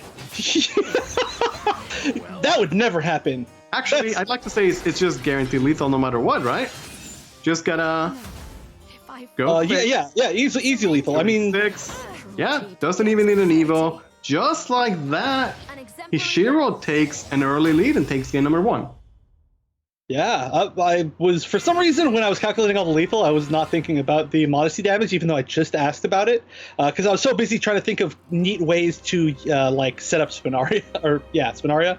But hey, that was a pretty quick, simple game, and it's a good start for Hishiro. But, Hishiro had a really quick, easy game in the first set of the last set. Didn't end up working out for him, but getting the artifact out of the way, gonna be nice. Hey, like you said, it's the Dex getting the win on Swordcraft, right? I mean, honestly, we've seen a pretty weirdly low success rate in Swordcraft so far. This weekend, in fact, in general, a lot of losses. I'm definitely not going to be saying anything about the meta or how good it is as a deck. Also, I was watching earlier this morning, the Team Surge had a tournament, and I watched Sword lose 4 games in a row in the top 4. So for whatever reason, this is just not Sword's weekend. Okay, but is it going to be Hishiro's weekend? Lining up the Sanctuary Haven against Shadowcraft. I'm going to assume that this has to be a good matchup for Sanctuary, right? Have Banish, heal, can slow down the Shadowcraft. Again, this is a matchup where the Shadowcraft OTK might be relevant. We still have not seen it on broadcast, but I promise you it does exist. Yeah. No, I think you're lying to everybody at home, and it doesn't exist. No, we've seen much weirder things than the OTK, but yeah, like you said, the banishes in this deck are a huge deal. Banishes against Shadow in particular are always going to be a gigantic deal. No great targets right now, of course. You kind of want to maybe hold on to that Black Inscripture if you can, because it can be, so valuable at just delaying. We've seen so many times, you just delay their Shadow count by a little bit, and it ends up stopping their entire game plan. Yeah, the Banish is really strong against Shadow because you deny the Shadow of the Father being destroyed, and, it's the Father that can't be reanimated if it got banished, right? Right. And right now, Hishiro looking at the board, probably not too scared. 2-1-2s, not a big deal. Starting to maybe get into a weird board lock situation. If you have just enough stuff from hand, you might not mind. Oh, okay, well, you know what? Azure Cloud looking at the exact same thing, saying, you know what? I don't want to get into that kind of situation. Of course, that combo is great to begin with, but also looking at that. And now what are we going to see? Curator would fit pretty well. Yeah, for Hishiro, early chip damage is not too relevant. His whole deck rolls around healing, so early chip damage is not going to go a long way. He's happy to take that. He's going to have that turn 4 Sanctuary going second. He gets the extra effect on top of that. So off to a great start for Hishiro, who's already up a 1-game lead here.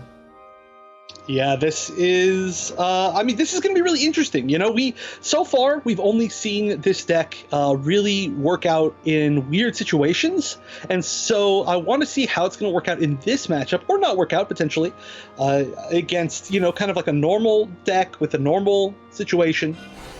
And there we go. That's not actually, you do negate the shadow, but that's it. I mean, there are a lot maybe more valuable targets, but preventing the 3 extra damage is going to be huge. Going to see Lovers here from Astroclad. We'll see what he chooses to be all right, since his reanimate targets are not going to be the greatest. And once you play Lovers, there's always the risk that it's going to get banished, and you won't get the last words to get the card draw. Seems like he's not in a great spot, honestly. Yeah, what's the best you could really hope for here? 2 Curators?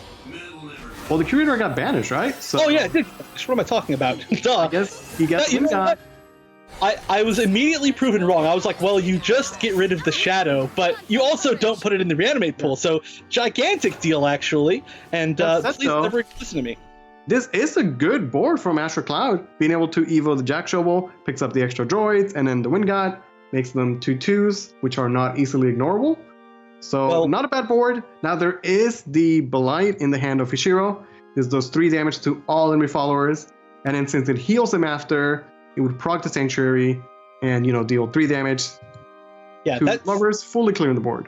Seems impossible for that. Whoa! Gonna take some calculated damage here. Which, of course, you know, aside from the opportunity of a guilt, that will set up a little bit of like a board lock situation. Oh, never mind. Does go for the heal. And so yeah, I think this is a lot of clear. I think this is better because he does want to get the second Sanctuary set up. And with this line of play, he gets to banish the Lovers as opposed to just clearing it and letting Astroclad use its last words. Yeah, that's actually really, really good play. Way better than just playing for the obvious one. As usual, you know, it's so easy to look for something like that, and it saves that for later, for an option for later, which could be a perfect option on this turn now if he wants to, too, for a full clear. Or Astroclad remaking another nice big board. When a follower is answered, his amulets are going to proc, giving him shadows, followers, up to 17 shadows, so he might be looking at like maybe turn 8 Gremory, which honestly might be good enough because Sanctuary is by nature a slow deck. And although we haven't seen the combo yet, he does have the pieces, both the Path to Perdition and the Fatal Order. Yeah, he is missing the trio. Actually, no, he did destroy the trio already. Yeah, he destroyed a trio already, so he's in there, potentially. Just gotta get there. He could be looking at a turn 8 lethal if he's able to hold his Evo till then. I guess potentially, though, you could stop it with the Yukari in hand, right? Yukari does block the trio damage, yes. Yeah. So maybe getting enough Evos so that it's active by that turn is going to be a big deal for Hishiro. Well, you know, the funny thing about that is that because he doesn't really Evo his followers, he actually can't get the Universe next turn. It's not possible. Yeah, you're right. There's 2 left. Wow. Okay, but Astroclad is going to just use Fatal Order right now. Going to just make a good board right this second, getting good value out of Hero once rocked, and then spawning the trio that will push the damage. Not going to attack with the zombie because he's respecting the world. Ooh, good call. However, there just does not happen to be a world in hand. However, it doesn't matter because it still would be a good call. It would be a super easy clear, super advantageous position after that. So I like the call. You're going to see Confectioneer show up. It's going to draw Justine and the Travel's Respite. I really like this play because you get the heal from the Respite, and then you get the Great Tree, which you can fuse into Justine for 0 play points to proc the other round of the Sanctuary. Yeah, it's like a perfect synergy with the deck. And can also just note how weird it is that we've watched on broadcast over this weekend 3 matches from this deck archetype, and we've seen 3 games where all 3 Holy Sanctuaries were drawn. Well, if you're playing a Sanctuary deck, you're just going to draw your Sanctuaries, right? Yeah, I guess so. That's how it works, right? Except for, except for when you need it, you know? I don't know what I'm saying. That's why they're the best. They draw everything that's a key card. Evo the Tiger to answer the trio. This is also going to proc the Universe so that next turn he could Universe the Yukari. The Gramarye is going to show up for Azure Cloud. We've seen time and time again, Gramarye gets invoked, and then the games just end. So let's see, can Azure Cloud end the game? He doesn't have the combo anymore because he used Fatal Order, but he does have Path to Perdition, and that's the start of a lot of damage. Actually, if you combo that with Necro Impulse, would that still be enough? He only has board space to get 2 ghosts out of it. So every ghost is 4, then Trio Ghost phase for 7 plus 3. It's only like 14 damage, with Evo would be 16. Not quite there yet, but maybe we're looking at like a 2-turn lethal. Again, once Gramarye's as usual. Yeah, I mean, as usual, it's like a 2-turn lethal, right? But that's, yeah, I mean, you know, there was plenty of time. A lot of times we've seen it get to be where, like, yeah, turn 8 is not quite fast enough against some of these other decks. But yet again, you know, the Sanctuary deck just seems like it gives people a lot of time. I mean, even in that dominant game where we saw Duelan not really get a good hand at all, a passable hand even, it gave him like until like turn like 9 or 10, and then he just forfeit. He didn't even lose yet. Okay, once again, respecting the world. Very, very interesting from Azure Cloud here. But now what's the plan? This is a... Well, Yukari is an option, right? You want to defend against potential trios in the next turn. Does have Mayor Prayers, get a Meowskers. Yeah, you can. I mean, you can trade in the Meowskers, but just getting some card draw off of it. I mean, you definitely want a lot of Yukari. Mainly used for the card draw, but the fact that Meowskers has Storm is actually kind of nice, because if the Sanctuary buff lands on him, then it's pretty good. Yeah, that's true. But he's got a fluffy tail. He does.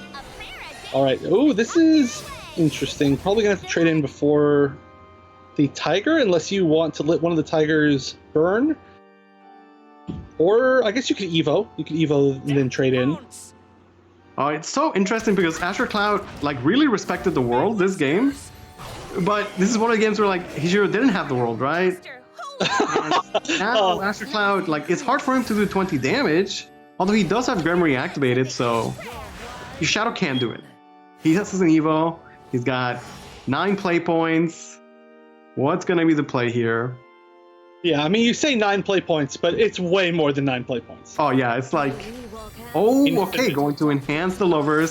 So he's going to clear the board and then put Hishiro at 6.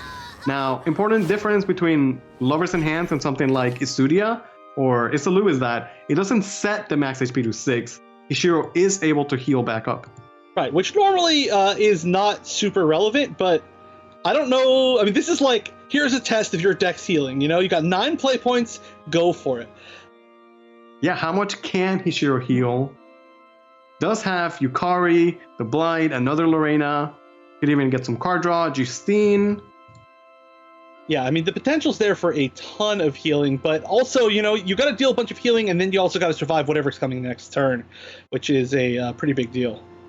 Yeah, Azure Cloud should still have a good amount of burst left over from being able to spam Trio, potentially followed up by Heal Once Rocked, Necro Impulse, Evos, whatever he might top deck. What is the play for Hishiro? He's up 1 game here. Again, they are fighting for the last World Grand Prix slot. Then we can give away. Yeah. I mean, honestly, if the world was here, that would have been a great pickup, but unfortunately not there. This is tough. Justine?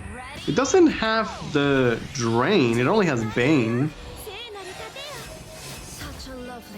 But it does get the damage shield, and she does have Ward. So I guess this is perhaps the most defensive play that Hishiro can do. We'll see if Azure Cloud can pick up a win here. Although... I don't think it's... Is it possible to get past that?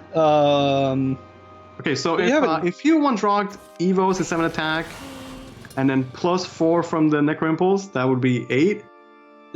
It's super... I don't see how you could set that up, right?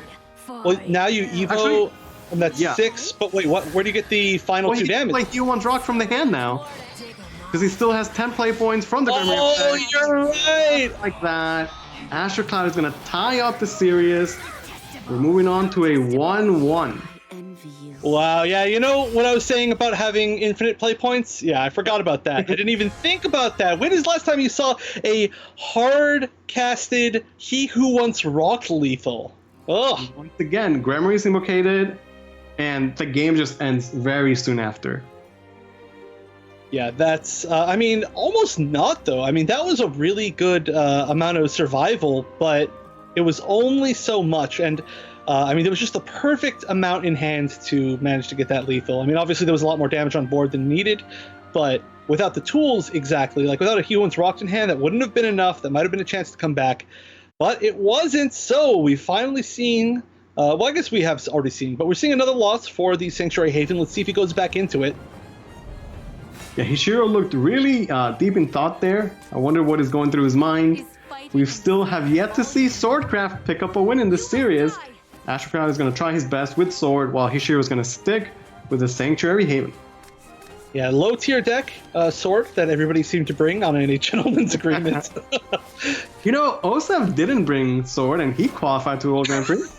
You're right. And honestly brought a deck that preyed on Sword. I don't know if that's considered a good matchup, but just from results, you know, the spell boost. I mean, like you were saying, like Duelan qualified just by beating Sword, right?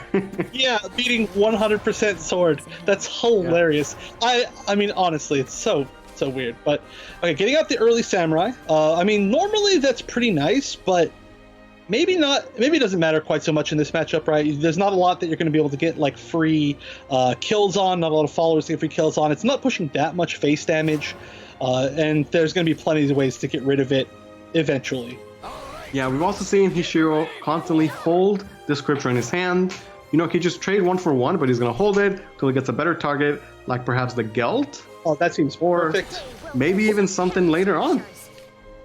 Yeah, I don't know. I mean, I don't know what would be a better choice than Gelt. I mean, you know, you banish it, you get rid of its last words.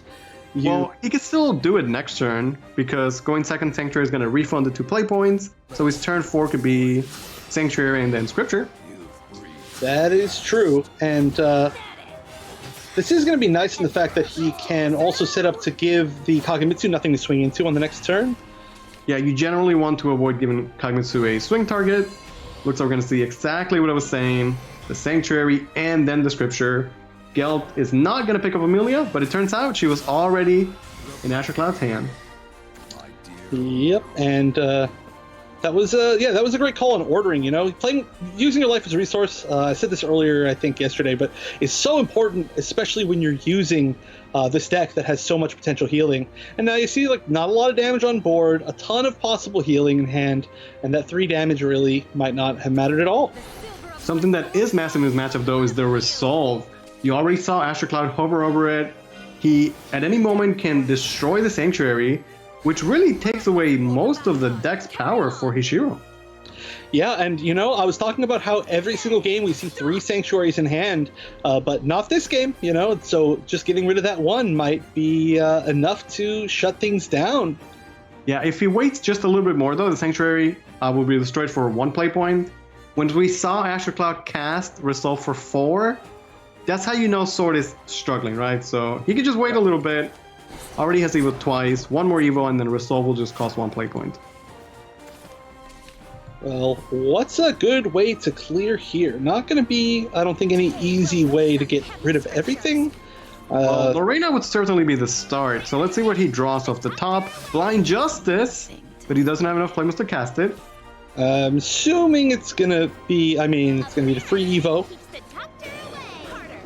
There's the World. Well, with the Justine infused into the other Justine. Justine cannibalism, and yet there's another. On the Lorena, giving her just enough punch to take out the Amelia on the Evo. Great play from Hishiro. Yep, and then getting rid of the 1/1. So that's going to leave a lot of stats on board, to be honest. But a lot of stats doesn't matter when Not's in the house. We've seen this time and time again, and hands Not. Players have amazing boards, just get wiped for, well, 6 play points, but you know, the spell costs 0. Yeah, technically. You could save it for another turn if you want. But yeah, that is big, and that's going to set up yet another really wide board for Azure Cloud. Are we, gonna see, that's gonna be nice. Are we gonna see any way to clear, is a question. Again, I'm gonna ask that over and over. The Tyrant's Order can bypass the followers that can't be targeted because you target the other followers, and it's the ones that you don't target that get answered. And after playing the Not, now he's at 3 Evos, and will likely resolve the Sanctuary in the next turn. Yeah, so we're seeing the prayer for the draw and no other Sanctuary, so we're starting to see a potential scary situation. And also using so many play points there is really scary in the fact that you're all not going to have a huge amount of opportunities to clear here. I mean, there's a second Sanctuary, so that's pretty good. And we are going to see the Blind Justice, which is only going to give one more ping. We could see Justine into the other Justine. Wait. We have not also seen a Ra from Hishiro just yet, so, without the Ra, the deck doesn't really have the damage. Granted, kind of like Baldane, even if you draw a Ra in the late game, it's going to already start doing a lot of damage. Yeah, it builds up over time. But this is actually kind of starting to be a lot of damage on board. And I mean, the healing's good, obviously, from this deck, but, this is, look at this. It's a total of 8 damage, taken down to 11. Yeah, Azure Cloud not going to resolve the Sanctuary just yet. Instead, going to choose to just pressure the face. But we saw him respect the world so much last game. Is he thinking about the same thing in this game? Well, he's clearly thinking about it, but I don't know if he will keep going with it. I mean, if we do see the world next turn... Oh, okay, so Evo the Ramiel, and then I assume that means it's going to swing face, right? I assume that means that Ramiel is going to be the target for the world now, which means that the... I mean, I don't know if that's necessarily better. I mean, obviously that's the call Azure Cloud made, but, it'll still take that out, and then it'll still leave everything else on board vulnerable to the ping, but I mean, it's still 1-4. So another Sanctuary line, and then the world is going to answer the strongest follower, and then the heal from the world is going to proc both Sanctuaries. Not a full board clear, but answers the majority of the board, and Hishiro goes up to 16. Now, before, Azure Cloud was not using the resolve just yet, and now there's a second Sanctuary on the board, so I wonder if at this point he's just going to wait and try and get... Well, he's at 5 evos, so resolve for card draw will likely be the play. Yeah, there was a pretty good, about a half chance that the 3/3 was going to get pinged, but the fact that it's up is a pretty big deal. But look at that board! Hishiro making some tigers. Gonna evo one of them. He has a 4/4, a 5/5, and a 6/6. That's not a bad Shadowverse board. It's not, unless there was a not in hand. Luckily, finally, there is not a not. But we do see the resolve finally, which is going to get rid of one. I mean, lucky for Hishiro that he did manage to get that second one. But like you said, no Raw. But controlling the board pretty well here still. You can use these to get rid of like one tiger with what you have on board. I wonder if Azure Cloud is thinking of Kagemitsu plus Cat lethal potentially. Is Cat activated already? I will check. Cat will be activated once one more follower is destroyed. And surely Hishiro will destroy at least one more follower, right? I would have to assume so. I think it's actually kind of hard to not just doing what you're doing in this deck. Yeah. Just some random little heal. So yeah, that could be a lot. What could actually defend against that? I mean, there's 2 boards in hand. You could either play Set. Okay, so Kagemitsu would be at 7 evos. That means that he would be a 7/7. And then Cat is 6 damage. So it's only 13 damage, which is a lot, but not quite 17. Plus, Hishiro is likely to at least heal once or twice in this turn, right? Right. I mean, I think it's a pretty big deal. Is there a second ping in hand? Oh, there is. So you could technically clear the whole board pretty easily, actually. Yeah, He's it got wouldn't be enough. So Lorena can evo and just start punching, This is actually really scary. I mean, look at Azure Cloud. If he doesn't have lethal on this next turn, then what do you do, right? I mean, the Ariettes are going to have a pretty good amount of evos, but I mean, they're not drawing, right? Well, he could have Kagemitsu to answer the board, right? Because Hishiro's going to make a good board here. The Tigers, the World, the Lorena. But I want to say that the Kagemitsu should be big enough to at least punch through. And then Azure Cloud could just be setting up for that turn 10 combo with the world. That is true. And then I guess you need to draw to be able to try and prevent that. It's not going to be easy. And leaving up one follower, still not going to be enough. Okay, so 1 Kagemitsu, 2 Kagemitsus. This means that at 7 Evos, we can see Ariette draw a bunch of cards. This is exactly how Ishiro lost to Duelan. The card draw from the Ariette. Another cat is picked up as well. Ooh, yeah. So now the question is, how do you most effectively clear this if you're trying to survive until this next turn? I mean, it's going to be pretty easy, I would have to assume. 2 Kagemitsus is half of the board. Yeah, those will be some thick Kagemitsus. Oh, yeah. But then, what do you do past that? Well, start by resolving the last Sanctuary. There is one more in the hand of Ishiro, but... Again, of course, all 3. Yeah. But yeah, I mean, the big question here is, we've seen this before, how does Sanctuary win? I mean, you can get a lot of raw damage, but... Well, he doesn't have raw. He never played raw this game. Well, I know, yeah, he didn't play raw this set. But, I mean, even with raw... Try and survive, but it's hard to survive when Sword has, 20 damage in one turn. He might have Yukari that could prevent against the world damage, but... there might be more stats on the board, and Azure Cloud might just find another way to do that extra 4 damage. Yeah, this is... I mean, at least this Holy Sanctuary, if you want to play it, is going to still have the Evo Point advantage. Yeah. But, well, this is a tough board to deal with.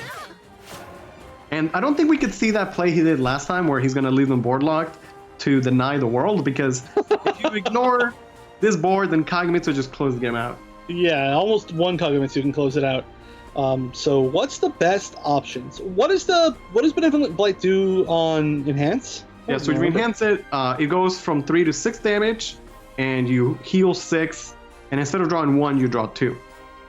Okay, so I mean, technically that would almost clear the board, but then you just lose. So yeah, then you just lose, right? Like, he needs to clear the board and have something defensive to save him from the combo. And the one card I was talking about, the Yukari, is nowhere to be seen. Yeah, super unfortunate, and no way to really draw much in this hand. This is not looking good. Not looking particularly good for the Haven deck. Well, it's looking really good for Azure Cloud right now. So basically, with what we see in hand, the real only chance is to set up this set, right? Maybe set up the set and then give it the buff from the Sanctuary if possible. I mean, he just can't answer enough of the board. Justine's gonna give him a Tiger. The Tiger can be Evo to clear the Ariette. But then Kagemitsu is still left standing. The world is gonna be invocated. And there's a cat coming for Azure Cloud. Looks like it's gonna be 2-1 Azure Cloud. He'll need only one more game to earn a slot in the World Grand Prix. Yeah, I mean, Hishiro just playing around the potential of there not being a cat. You can see as soon as it hits the board, his face changes. And I mean, yeah, I mean, even without that, that was it, actually, even without that, because of how strong that Kagemitsu was. Kagemitsu was swinging for 20. Yeah. But I mean, you got to play to all your outs. Unfortunately, there were none of those outs in that situation. And now, Azure Cloud, one game away. He's got to win with Artifact Portal. But now, which will Hishiro queue first? He got his win with Swordcraft, right? Oh, yeah, that's right. We had Hishiro start the day undefeated, looking like the favorite to get a slot. But now, if he loses one more game, this will be the end of his, Shadowverse year. Oh, that's rough. I mean, especially, like you said, going in undefeated, that is never an easy thing to do, or it's an easy feeling, if you don't quite make it there. But we just haven't seen the full power of the Sanctuary deck yet, and it's getting a lot of opportunities. If we don't see it now, literally might not... I mean, we literally won't get another chance if it's not right now. He's the only Haven player, and while Sanctuary got him to day 2 undefeated, the other players, they weren't particularly scared of it. They didn't change their lineups to target or anything like that. And is Sanctuary the deck that's going to let Hishiro down here? He cannot take another loss.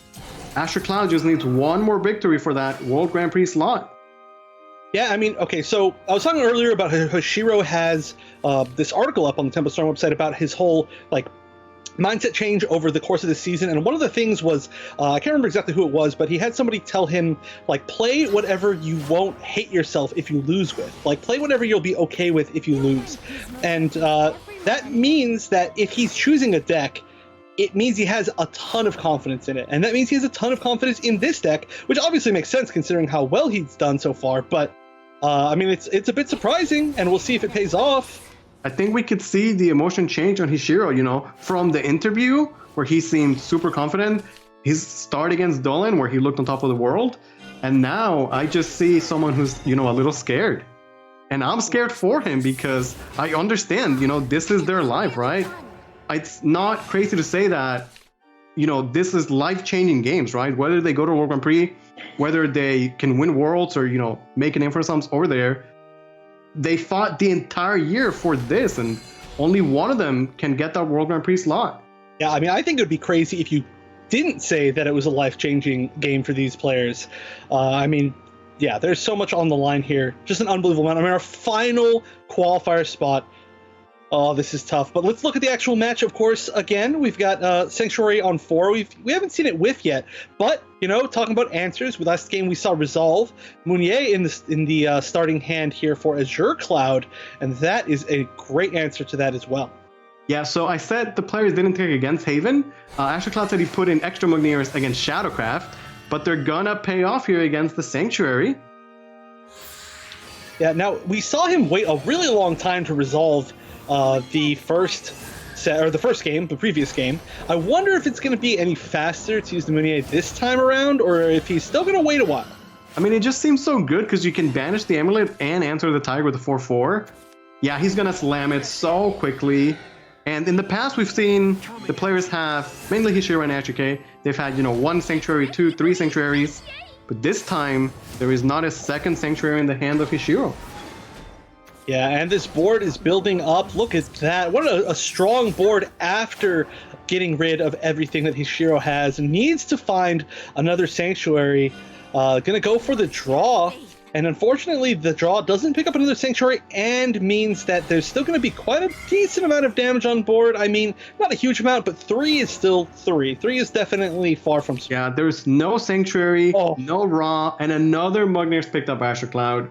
One thing I do want to bring attention to is that Hishiro could have banished the Ilganu to deny the last words, but instead he favors to deny the artifact by banishing it, denies it, you know, the name from the destroyed artifact pool.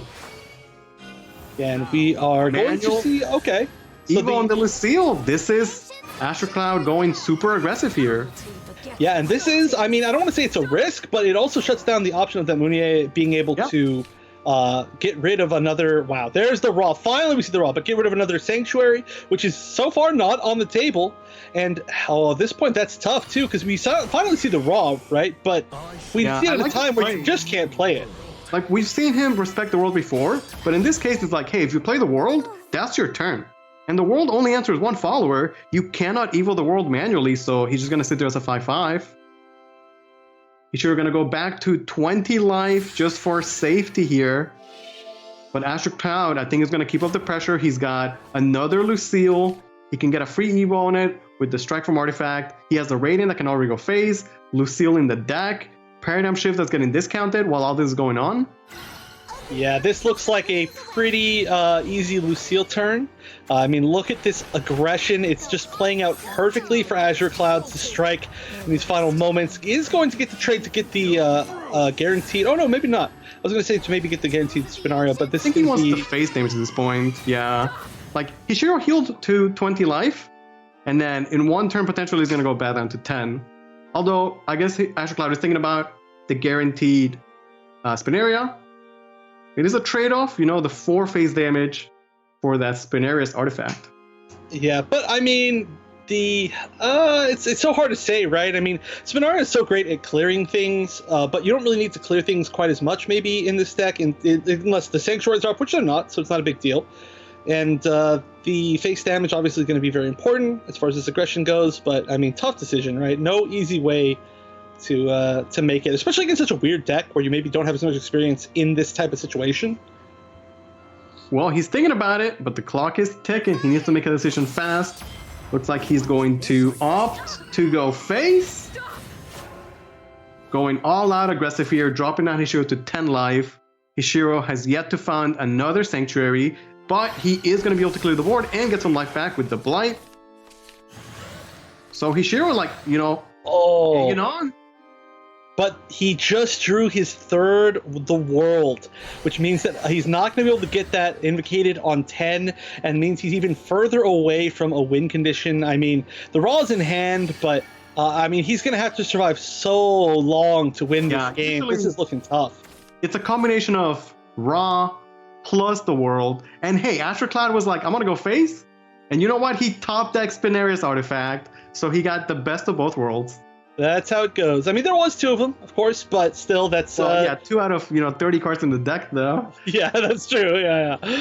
But pretty good fortune there, I guess. It's a little bit weird of a card to play now at this point, though. Yeah, he's not quite at the 6 artifacts destroyed. Picks up a Radiant from the scan. Radiant is face damage. Yeah, scan is definitely cheating. The scans we have seen this weekend just blowing my mind. The text on scan says, return, 2 artifacts to your hand that have been destroyed. But if it's Radiant artifact, then always that, in parentheses. Yeah. Okay, gonna just make a board of artifacts. We saw Astrocloud take a very aggressive stand before. Maybe going to take a step back and just try and build for future better turns. He does not yet have the Modesty effect. And again, Havencraft can banish the artifacts, making it hard for him to get to 6 different artifacts destroyed. Yeah, but getting pretty close, I mean, you can only banish so many, especially the fact that Astrocloud has put Hishiro in so many of these positions where he's just kind of had to destroy as much as possible just to stay alive. It's pretty advantageous. But yeah, how are you going to play out the rest of this? It's going to be the Il'gyno, already buffed up once. Just a reminder, if Hishiro loses this game, he is out. Astrocloud needs 1 more victory to earn the World Grand Prix slot. Players have fought the entire year to get to this moment. Yeah, and it's all come down to this weird deck, this the super uncommon Sanctuary deck that so far has dropped a couple games here, and it's looking kind of scary, and by kind of scary I mean extremely scary. Win condition, one of the win conditions already gone. Not a lot of time to be able to play this Raw. I mean, maybe honestly you just have to do it. Maybe you don't play to not win, or sorry, you don't play to not lose. You have to play to win. And getting that win condition out, it's your only way now. With all the worlds gone, and it looks like that will be the answer from Hishiro. I'm assuming we're going to see... Oh, well, yeah, never mind. I was going to say we're assuming we're going to see an Evo, but yeah, we're going to see an Evo on something. Yeah, so the Raw gets the very powerful leader effect, then he still stands at the 5/5 with Ward. One of the things that makes Raw so powerful is that, unlike a lot of other Shadowverse cards, his leader effect is not gated by an Evo. He just has it on his regular fanfare. Right, the regular fanfare on an already well-statted card. So that also has Ward. So, it's not like you have to waste an entire turn without an Evo to get it off, which we see very common for certain cards, like, for instance, like Modesty, right? But it's still a little bit scary to get it off. A lot of options for Astrocloud here. I'm not seeing one that's like clearly above the rest. I like the idea of him just using the Paradigm Shift to just destroy the artifacts guaranteed. That way he ensures that the name, is there. And he has a Radiant. He has a couple Technomancers to do some shenanigans. Although, even though he's being very aggressive, Hishiro's deck is pretty much nothing but heal. It might be hard for him to get that final burst of damage he needs. Yeah, so far it's not looking super set up like it's going to even be possible after invoking the world next turn. Or next turn. Okay, gonna fetch the other Spinera from the deck, replay the Il'gyno, which is very close to Wretched Thirst, and maybe that's the damage. I would have to assume that it's at the point where it can, it's at the enough destroyed followers, or getting there, or will get there very soon. Okay, gonna just make a board, not a powerful board, but a board that's gonna generate, very important cards, such as Paradigm Shifts from the Engineers and Wretched Thirst from the Il'gyno. Oh, but this is the spot. If Hishiro passes, that means the world doesn't get invoked because there's board lock, and that's like not a lot of damage on board. That's 6 damage on board. This might be the turn where you just don't destroy anything. It's an option. Yeah, I mean, that seems... I mean, I don't want to say super safe, but it seems way safer than letting the world invoke, right? This could be huge. No, Well, I don't do that while setting up the sanctuary, so that's not bad.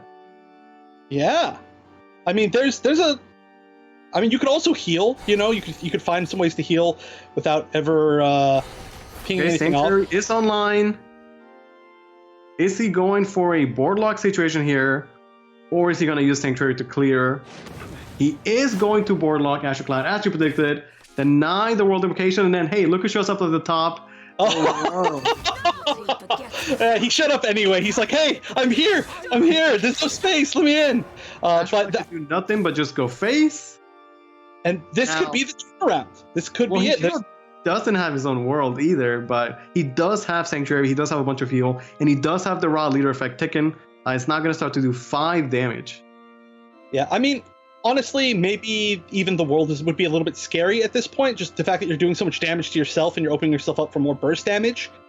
So maybe it's not like the worst thing. Oh, another pass! 2 passes in a row. Does that mean he has some idea on? Actually, yeah, he should have lethal next turn. Oh my god! He has Storm. Oh my god, that's genius! Hishiro, so smart, knowing exactly how much damage he can take. Boardlocks Azure Cloud for 2 turns in a row, and he's gonna tie up the series.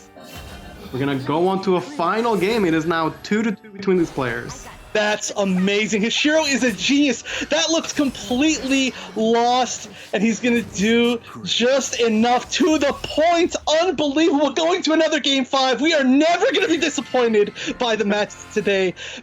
Unbelievable 2 full turn passes. Azure Cloud playing out that full thing, preventing his own win, and that's going to be rough. And now we're going to the final game. It's going to be Artifact Portal for Azure Cloud and Evo Sword, the questionable Evo Sword from Hishiro.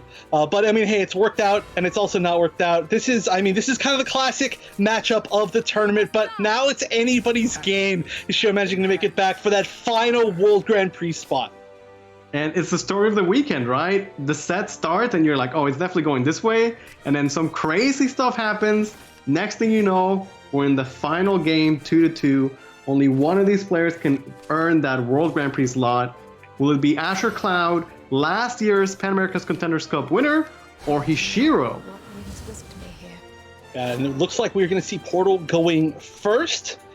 But, okay, getting the Ramiel, that's going to be a nice option for turn 4. Definitely going to have to pass for turn 1, though. Don't want to throw that Kongmitsu out for the Wolves. Hishiro is going to have that Ramiel going second. Will be a good option for him to ramp into potentially like an early Nod. Making a decision here. I'd have to assume it'd be the Samurai, right? I mean, it's so nice to have that Ramiel, and also getting the Samurai out as early as possible means you get as much value out of it as possible, but does mean you might be taking a little bit more damage over time here. I mean, a curve of Samurai, Kagemitsu, Ramiel going second seems like a pretty good Shadowverse curve to me. It does to me too, and I mean, the curve was pretty good for Portal so far, but maybe a little bit of a weak turn offensively. I mean, just because Azure Cloud went first doesn't necessarily mean he has to go aggro. He can just, try and set up for that strong mid game. We've seen Artifact be so very flexible. It could do so many different things, right? We'll see how Azure Cloud chooses to play the matchup. Ooh, I really like swinging to the Ogano right here. That's super cool to take it down to 1 and prevent that entire play that Azure Cloud did last turn, which... Ooh, that's super cool. What if he just curves out with a bunch of 1 playpoint followers? I mean, that can lock himself here, and it probably will be okay. Yeah. That's a lot of 1 playpoint followers. I mean, luckily, the Ramiel will be nice to hide behind, and the Samurai can just sit there and pick them off 1 by 1, and then the Kagemitsu, of course, can survive 1 while hiding behind the Ramiel. So, I mean, as scary as this is, it's not that scary. And honestly, on the next turn, we see an Evo potentially, but I mean, I guess there's going to be a lot of card draw, so I was about to say that Azure Cloud was maybe going to be a little bit on resources, but definitely not true. Well, okay, I just want to point out Can you look at Hishiro's hand and tell me what you see, Chef? No, I don't want to look at his hand and tell you what I see. I'm gonna look at the rest of the screen. Okay, and, just so we're clear on what could potentially happen once again. You know what? I don't even know what cards those are. Any of those cards. I'm probably not lying on that, but yeah, no, 2, and I mean, what an unfortunate story that would be. But you know what? Were they maybe doesn't need it. You know, this isn't that same situation. This is a situation where maybe he could just win with board, especially with a pretty solid game so far. Yeah, but I like Azure Cloud's setup here. He's got some good Ilganews, 2 Paradigm Shifts being discounted, picks up the Modesty, he gets Tisiphone, which is the best Fury, and we've seen the power of the Artifact Scan. Best Fury is subjective. We're going to see the Not here, as I predicted, being able to ramp Ramiel into the Not, just a very strong curve for Swordcraft, and against the white board is where Not shines. Yeah, and I mean, now I'm looking at the hand, I'm thinking about the world. I don't want to see that, but what was I actually going to say? Oh yeah, getting those free Evos early, it's a pretty big deal. You know, we've seen a few games of Evo Sword where the reason why it hasn't won is the fact that it didn't get the rally count up early, it didn't get the Evo count up early, but that's definitely not the case this game. I'd like to assume that this is the turn to get the Modesty online. If Azure Cloud waits, he can get a free Evo and Modesty later on, but it does come at a expensive cost of 7 play points. So he's gonna, you know, use his own Evo and manually do it right here. Yeah, I do wonder what he's at. I'm sure we'll see based on how he decides to trade this off. Oh, that's actually a great pull, right? So I'm assuming then that he's going to Evo the Modesty, swing it into the 4-2, and then swing the 3-1 into the Not, and then get the clear that way, while leaving the Modesty still up. But I actually don't know the numbers of Artifact Destroy, which I should. Yeah, we're gonna see it in 1 second at the end of the turn here. They're gonna trade off his Modesty and take face damage instead. Wow. He does have 2 Paradigm Shifts in hand, and we've seen how out of nowhere Artifact can do so much burst damage when you have the Modesty effect online. But we do see the one thing that Azure Cloud's been playing around is in hand, which is the world. But like you've said before, the world, it's a lot of life back, but it's also a big turn waste. And this is... It's not a huge waste because he can do the world, play Samurai, and then manually with Samurai. This is where he gets both the heal, the clear, and still is able to get the face shield. Instead, he's going to opt for the Thief, going to hold on to a Samurai. I guess at 17 life, he feels safe enough. All right, so now we can see that in hand there is a ridiculous amount of potential damage here. Oh, for sure. Gonna see Lucille summon a Radiant. Gonna take a Airstrike artifact. That's more face damage. Yep. So I mean, he's doing it's the a good math. amount. It's a good amount. The heal is gigantic, right? It's really nice that heal managed to get off from the world. I think he just wants different names at this point, right? Yeah. Differently named artifacts for pretty much better everything. Right, and he needs to just guarantee the answer to the world. Trade with the Lucille, go face with the Radiant for 4, play the Ilganews to curve out, and then we'll see Modesty should be doing a good amount of damage. Hit him for 5. Yep. Ooh, yeah, just put him on a countdown. Oh, Ariet's great. How many Evos are we at? We should be at 5, right? 5 Evos, so he already is getting the heal. Could even do Ariet and the world, go all the way back to 16 life if he so chooses. I mean, honestly, that seems like a pretty good bet to me. At this point, you just really need to survive. Oh, Azure Cloud. Yeah. Space is like, oh man, that's the last thing he wanted to see. But honestly, I mean, it's not like you should be that surprised, right? I mean, we're like halfway, well, we're like a pretty good amount into the deck to see one Ariet, like, okay. But yeah, obviously that is a pretty big dent in his pressure here. I mean, I like the world, but you know, a big downside of the world too is that it draws cards. And we got no! The third world. Why do I keep saying it right when it happens? Okay, Hishiro looks unfazed. I think he probably in his mind he was prepared. He's like, look, if it happens, he's not gonna let it affect me. He can still win the game without it, right? Right. Yeah. I mean, luckily he's doing pretty well. aside from that. But yeah, that is rough that we've seen that now twice in a row. And I mean, that is a downside of Sword having a good amount of draw. And also not only a good amount of draw, but a good amount of deck thinning. And, you know, the form of like Ariette, or no, sorry, not Ariette, but what am I blanking out? Amelia. Amelia, the other A name. I talked about how they're playing triple world and double cat. Just because the combo is so important, they want to be consistent about it. But this is exactly what you're trying to avoid, that you draw all your worlds and you can't get the invocation. We're going to see he did get 10 life that turn. Azure Cloud running the math in his head. Has the Ilganu close to where he needs to be. Going to see a Modesty Evo. And then let the leader effect clean up the world. Yep, but no face damage, which is a good deal for Hishiro. It's definitely what he wants to see. Gelt gets burned. That's okay. Could be worse. I think at this point he's like banking on the Wretched Thirst for damage.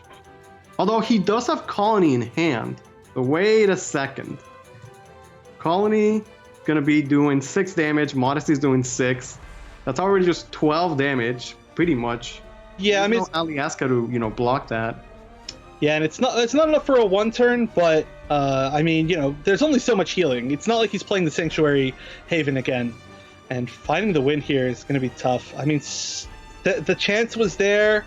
I mean, there's still no cat, but the fact that it was all 3 of the worlds means that turn 10. And I mean, it's not like there's any real good way for him to block it on turn 10 either. I mean, he could play the. I mean, I guess like he could play Vortex Colony, but we might be looking at another game where we go like past turn 10 and then it just gets wild. It's possible, but there is just so much damage available from Azure Cloud that it's going to be tough. Okay, Ariette is a great pickup for next turn. The Thief can hit Ilganu, put her to 1 before he clears it to deny the Wretched Thirst. That's really important. Very, very smart from Hishiro here. Yeah, and Hishiro's played around Ilganu 3 separate times in this game in particular.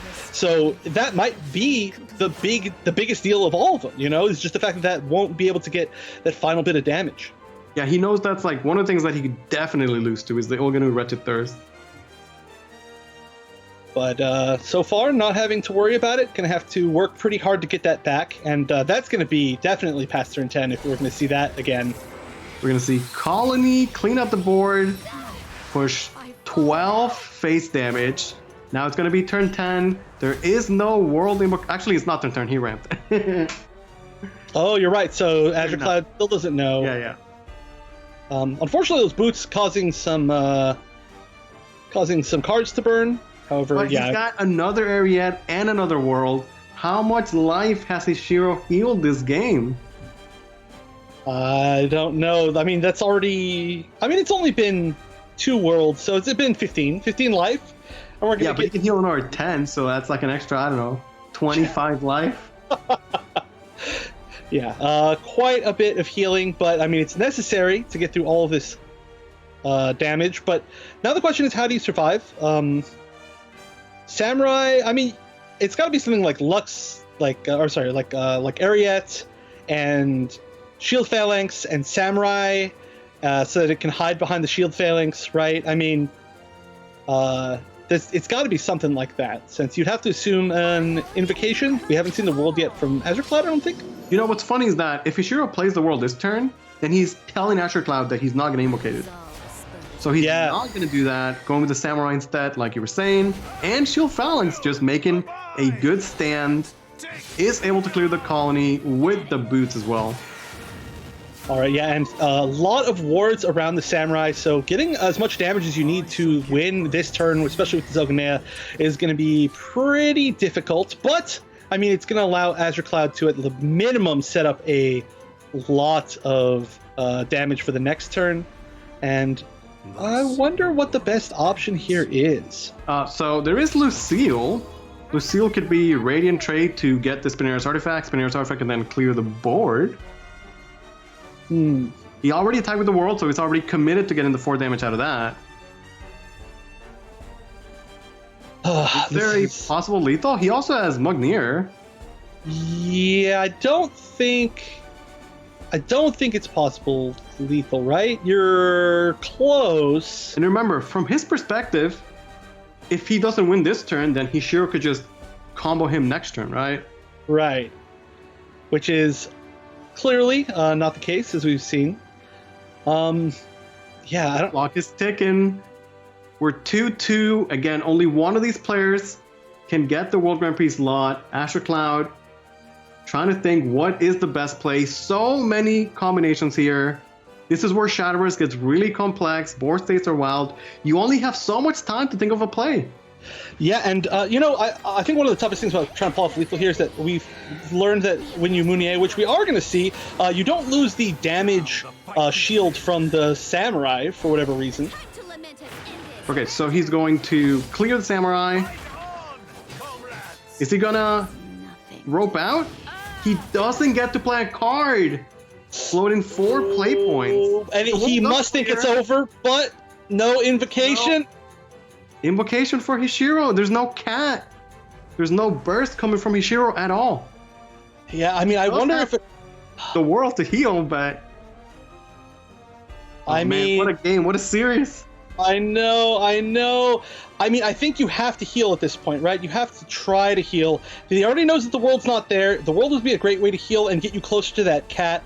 Alternatively, if you really think that you can get the cat, I mean, I don't know how many evils Kagamitsu's at, but probably the best chance of winning is going to be something along the lines of Kagamitsu into cat on the second turn, like we saw before.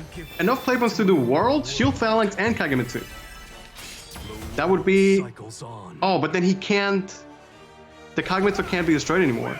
Right, but I mean, double Shield Phalanx, take the most defensive stance that he can, and I guess hope that it's enough, right? Yeah, I mean, I think that's safe. Also, I think you maybe wouldn't want to play Kagamitsu anyway, because if there was no cat next turn, then your Kagamitsu might just die anyway, right? I mean, obviously it'd be nice to have it protected, and you hope that they don't have the removal for it, but... Mugnair can just say no to all those wards. There is Lucille. We have Modesty Effect and World Effect as well. Yeah, but I don't think you clear the full board, so Modesty might not hit face, right? Right. Definitely it should be Modesty first, World after, since they're both leader effects, and he played Modesty first. We are still going to see that as the option. Okay, is it time for Lucille, Radiant, and then go face? At this point, he's saying triple World, double Ariete. Like, there is only so much heal that can literally be in Hishiro's deck. I think Azure Cloud has burned through, pretty much everything. He didn't see the cat. There was no World Invocation. He might feel safe to go down to 12 and just set up a next turn lethal. But he can't ignore the followers with more than 4 health because they don't get answered by the world. Oh, so he's just going to do 4 damage. Oh, he leaves a little bit of damage on board. And it's the world cat! No way! No way! Plus the cat. That's already it, right? No, that's not it. That's not it. But he can't stop. Wait, is that enough? It's good enough. Yeah, you're right. You're right. 5, 6, 7, 11 more damage. Hishiro with the cat top deck is going to Azure Cloud and earn a spot in the World Grand Prix. Oh my god, unbelievable. I mean, that was literally down to the very, very final top deck of the final game, and the whole set looked so impossible for Hishiro when he was down so much in that Sanctuary hate. Look, he's gone. He's already going to Japan. He's like, I qualified. Let's go. Yeah. No, I mean, it looked like he was down so much in that Sanctuary game, and he hard passed 2 turns in a row, leaving Azure Cloud board locked for the win, coming back and then winning after drawing all 3 worlds, which is the way that he lost the previous set, but he managed to find the win anyway by top decking at the very end the Wildcat, the perfect card. These sets today continue to be unbelievable. Yeah, what a bracket, what a set, what a weekend. We now know the 3 players that will represent the West at the World Grand Prix. There will be OSAV, Duelan, and we just saw Hishiro qualify, taking it over Azure Cloud. Oh my gosh. Wow. Yeah. I mean, congratulations to all three of the qualifying players. Every single player earned it. I mean, I cannot tell you how much they earned it. There's a reason why no set today has gone anything less than the final game, and the final game has been super close in every one of those. Woof. Oh my gosh. The look on both those players' faces too, and that last moment where Azure Cloud floated some of those play points over, that could have been a significant difference as well, I'd imagine. Like right before that point for Hishiro managed to top deck the cat. That's actually, I don't know, man.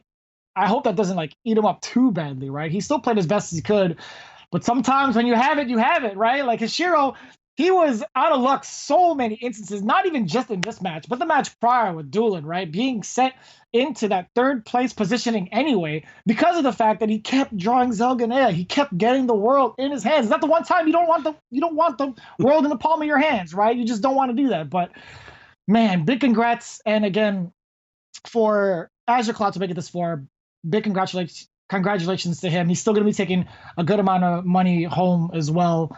Man, there's nothing more that we can really talk about, honestly. We do have our final showdown between OSAV and Duelan after this break. We highly encourage you guys to check it out. This is going to be the victory lap for all these boys right now. We hope to see you guys after this break. You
And we're back after a very, very short break, but an intense set between Azure Cloud and Hishiro. Now it's time for our final game here.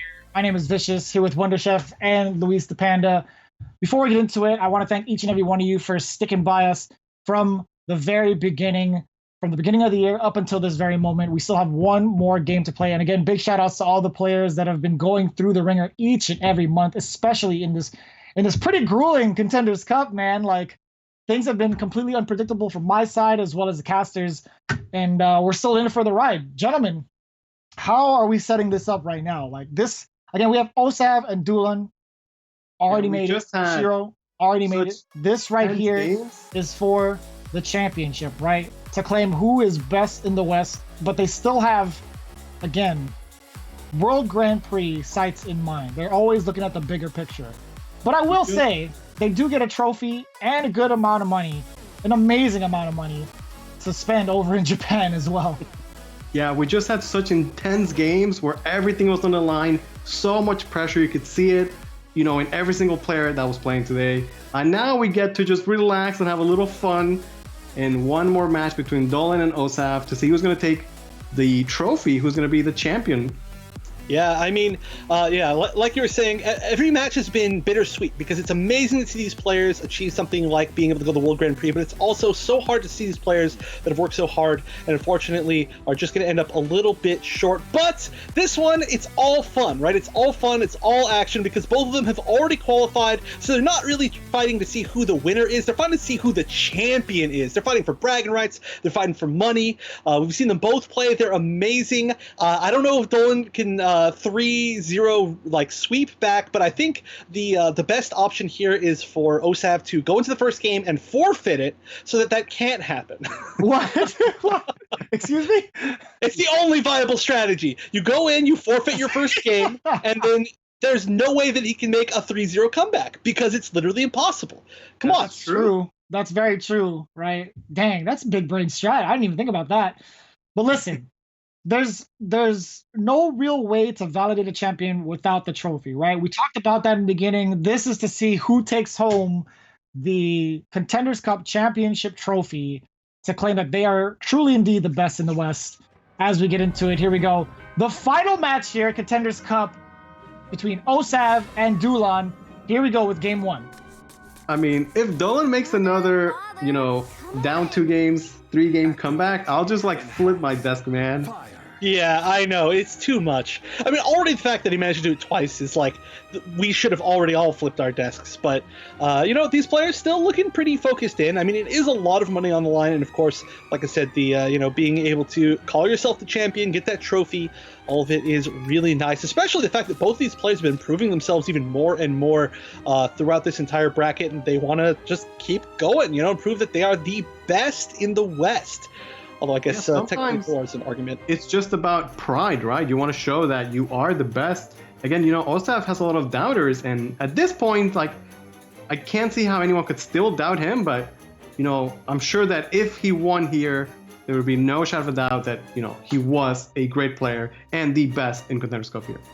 Oh, yeah. I mean, you know, everybody has doubters. You know, it doesn't matter how successful somebody is. There's always going to be people looking down at them for whatever reason, but regardless, objectively, OSAV is killing it, but so is Duelan, so I'm excited for fun. Okay, I just solved the puzzle. So Duelan can't make the comeback because every time he made the comeback, it was against Swordcraft, and OSAV is the only player that doesn't have Swordcraft. That's the answer. You're right. You're totally right. He doesn't need to forfeit the first game. He didn't bring low-tier Evo Sword. Tier 4 Evo Sword. We are going to start with Shadowcraft Bureau Rights against the Artifacts. Artifacts, you know, perhaps the most standard deck in OSAV's lineup. Yeah, definitely I would say the most standard deck, but still has been playing it very, very well. I mean, there's a reason why he ended up bringing it. I believe he used it quite a bit when actually playing in the SVO monthlies also. I mean, it's a fun deck. It's a super fun deck. Yeah, the current version of Artifact has been around for a while, you know, since I think World Uprooted, Fortune's Hand. We've had some small changes, but the core cards have been there, and the way the deck is played around having artifacts with different names. So by now, players have a lot of time to practice, and like they're playing the deck at a super high level at this stage. Right, and there's just like certain things that once the cards change out, you still have the like core concepts in mind. But we see that right now. The Vortex Colony was dropped on 2. Now you got to find an answer for this starting to get kind of scary board, and maybe even worse than that is the fact that this Bonanza is drawing cards. You know, as time goes on. Unfortunately, got the guard form golem out of the first turn, so I don't think there's actually. I mean. Yeah, no, you can't actually clear this. You could Mounier to get rid of the effect, but that's it. There's so many better Mugner targets for Shadow. Like, there's so many better things it could hit. We don't often see the Bonanza like run away with the early game like this, but going first with a nice curve, Duelan making the most of it. Yeah, and I mean, honestly, it can run away with things. I've seen a few situations where it was similar to this, but instead of the Curator on 3, we saw second Bonanza. There was no answer for it for the player going second. And then you see the hand just get completely refilled, and it's super hard to come back from so many different resources and so many different options. And that's a little bit similar to what we're seeing here. See how much draw you can actually get out of it. Has the save rank slash. That's it. I mean, slash is good enough. It's going to draw a card for the slash, and then the Bonanza is going to draw an additional card. Can you feel the excitement in your A lot of card draw. Gonna set him up for a great Loverson 5, pretty much no matter what. Even if it does get munched, he's still getting good value out of it. Oh man, even gets Procession. How many cards did that Bonanza draw? Too many. Is he going to burn? Again, burning cards in Shadow is fine. It's free shadows.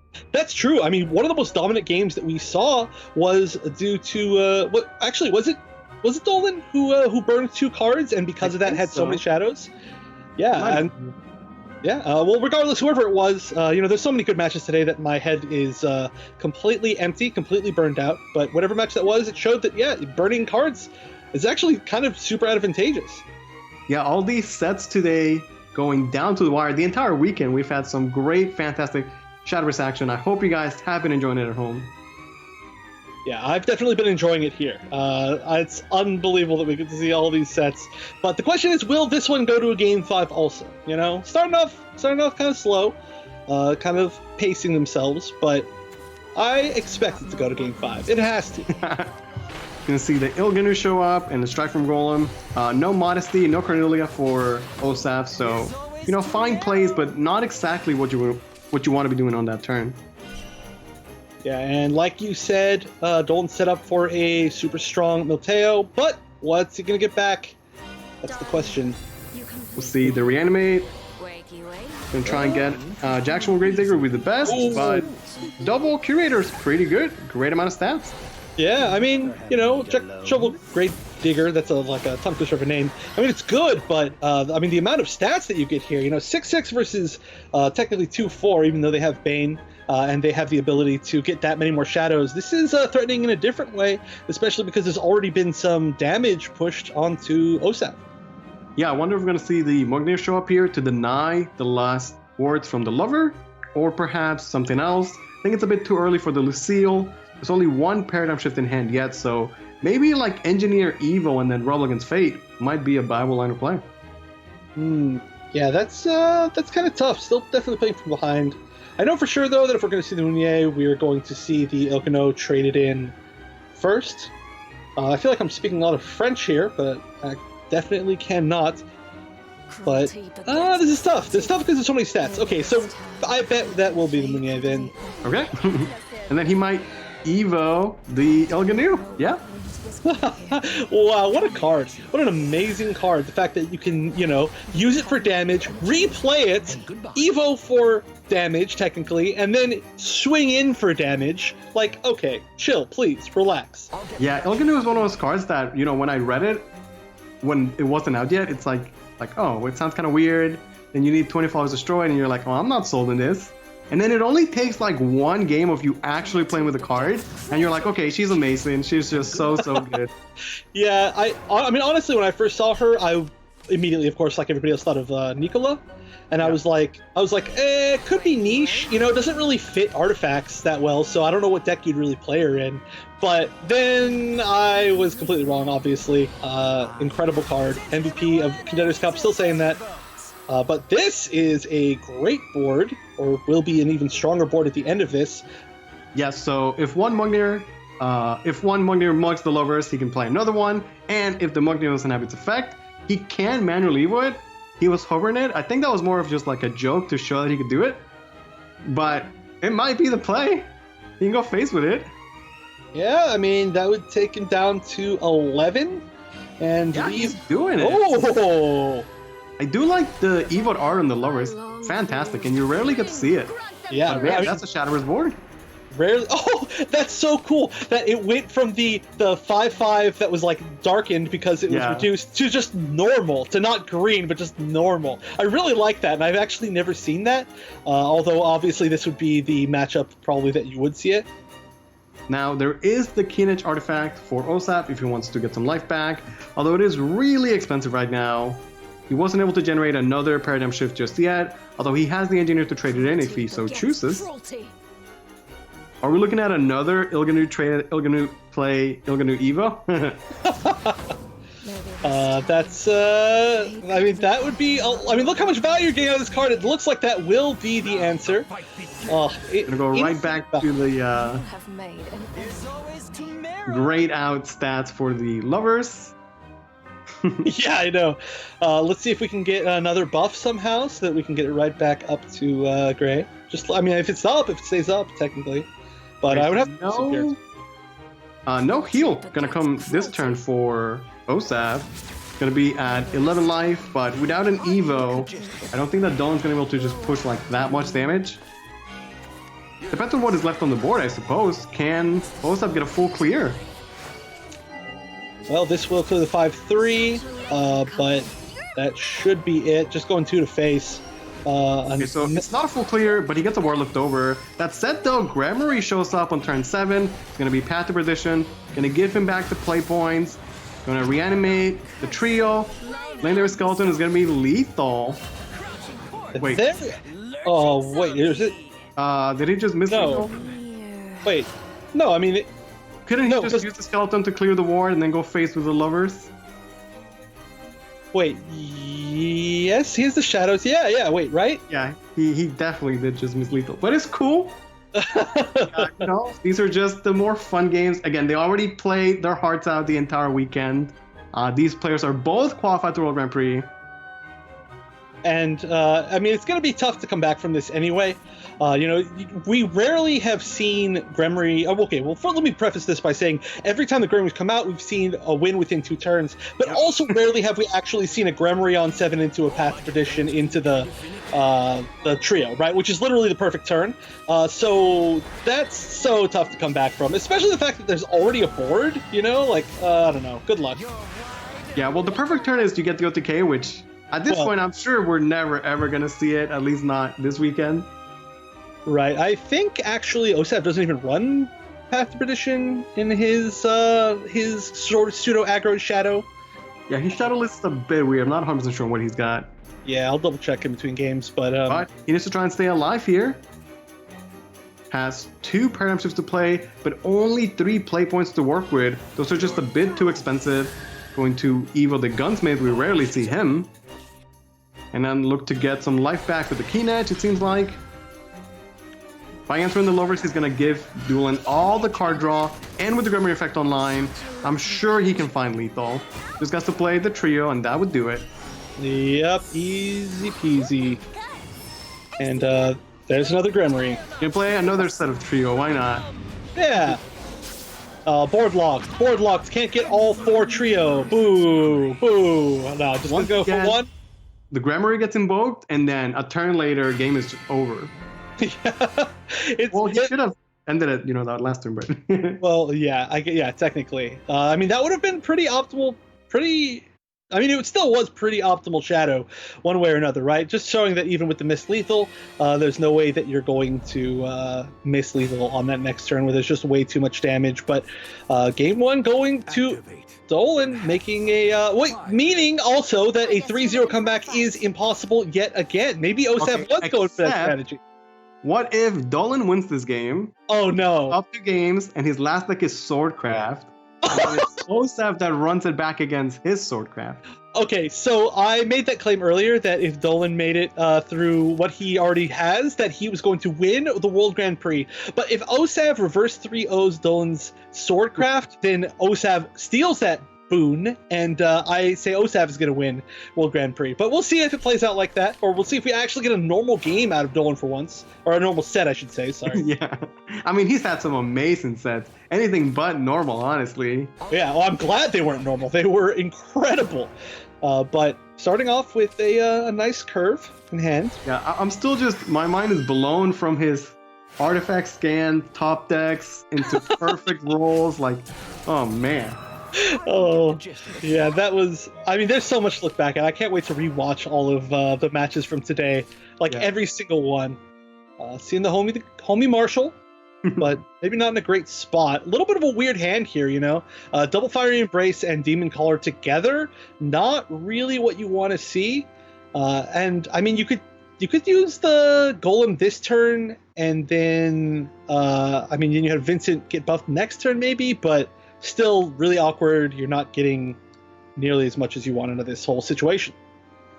I feel like every time we've seen the spell boost from OSAV, it's looked really strong. We've seen the power of the Vincent leader effect, as well as how strong Gremory and, I mean, not Gremory, Rooney and Kuon can still be.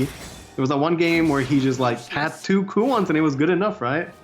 Yeah, but that's just how good Gremory is that it's so good that it just spreads over to Rune. But yeah, I know. I mean, that was another really weird game that we saw today with the no Roonies and just a ton of Kuons. Okay, this might be nice. Card draw? Pick up another Demon Caller, though. I can't imagine that's what he wanted. No. Although he can set up for a next turn free Vincent Devo. And at this point, I can't imagine anything else that he would do. Yeah, I mean, I think you might as well, just in case you get something like an Insight next turn and you just want to spend that out. It feels... Or if you want to use the card that it gives. Well, if you Axel the Golem, it can get mugged by the Mugnier. That's true, I guess. That would be quite a call-out, though. I don't know if that's the reason why he held it, but it is something that could happen. All right, well, that's a lot of face damage. Definitely trying to push back it up with the Rebel Against Fate. Do you know what the spell... So you know how those shoes, they have 2 different spells? Yeah. Do you know the name of them? Oh...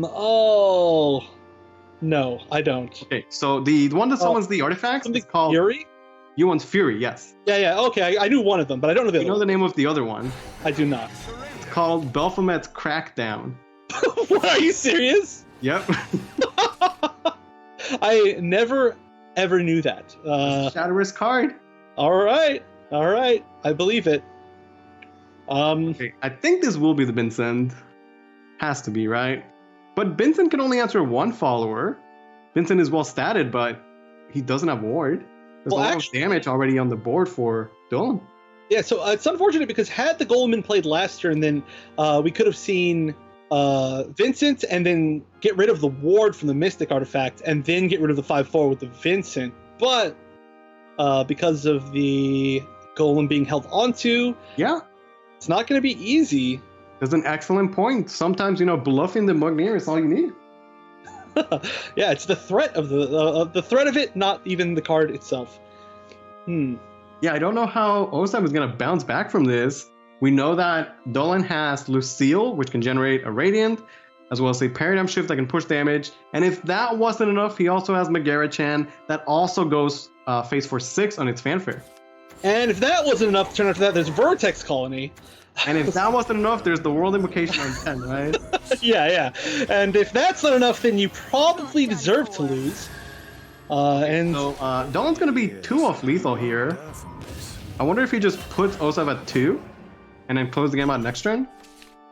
I feel like it's a pretty safe bet, right? I mean, maybe you don't even need to go that low, right? How much damage can you get in the next turns?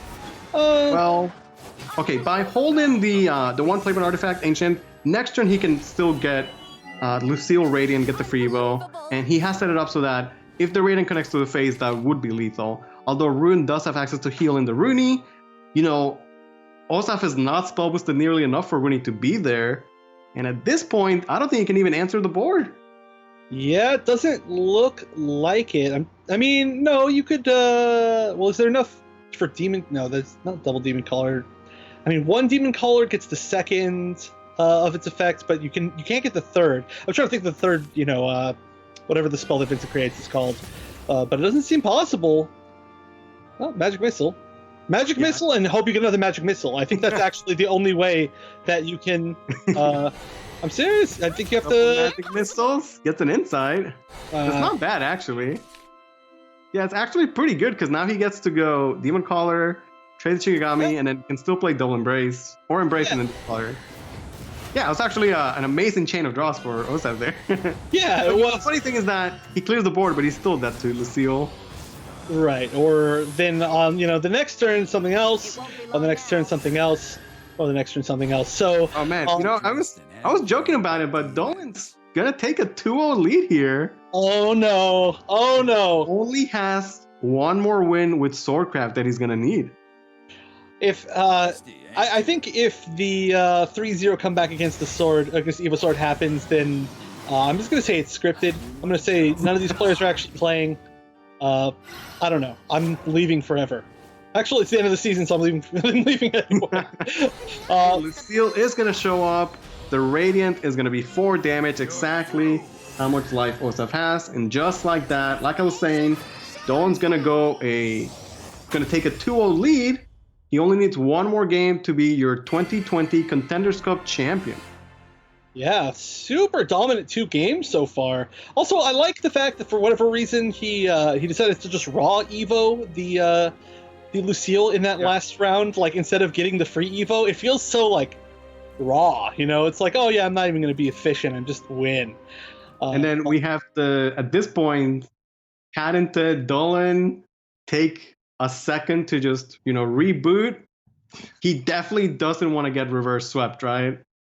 Right, yeah. But I mean, hey, you know, he's been walking away every once in a while, and you can't really look down on that strategy because seeing where he's at, right? 1 win away from being the 2020 Contenders Cup champion, getting that trophy, getting that money. Oh yeah, every time he's gone out of his seat, it's done wonders for him, right? From what we've seen so far today's Contenders Cup. OSAV, on the other hand, could probably make a reverse sweep happen. Who knows? He still has all 3 decks to play out. Again, he's the only one that's brought Runecraft to the table and has gone this far. At the same time, you know, Duelan just has like the magic touch. I'm kind of curious to see how it's going to play out. But in the meantime, again, we are queuing up into the 3rd game between the two. For those of you that are kind of going in and out, right, celebrating for some of your favorites that have already made it to World Grand Prix, Duelan is up 2-0 against OSAV.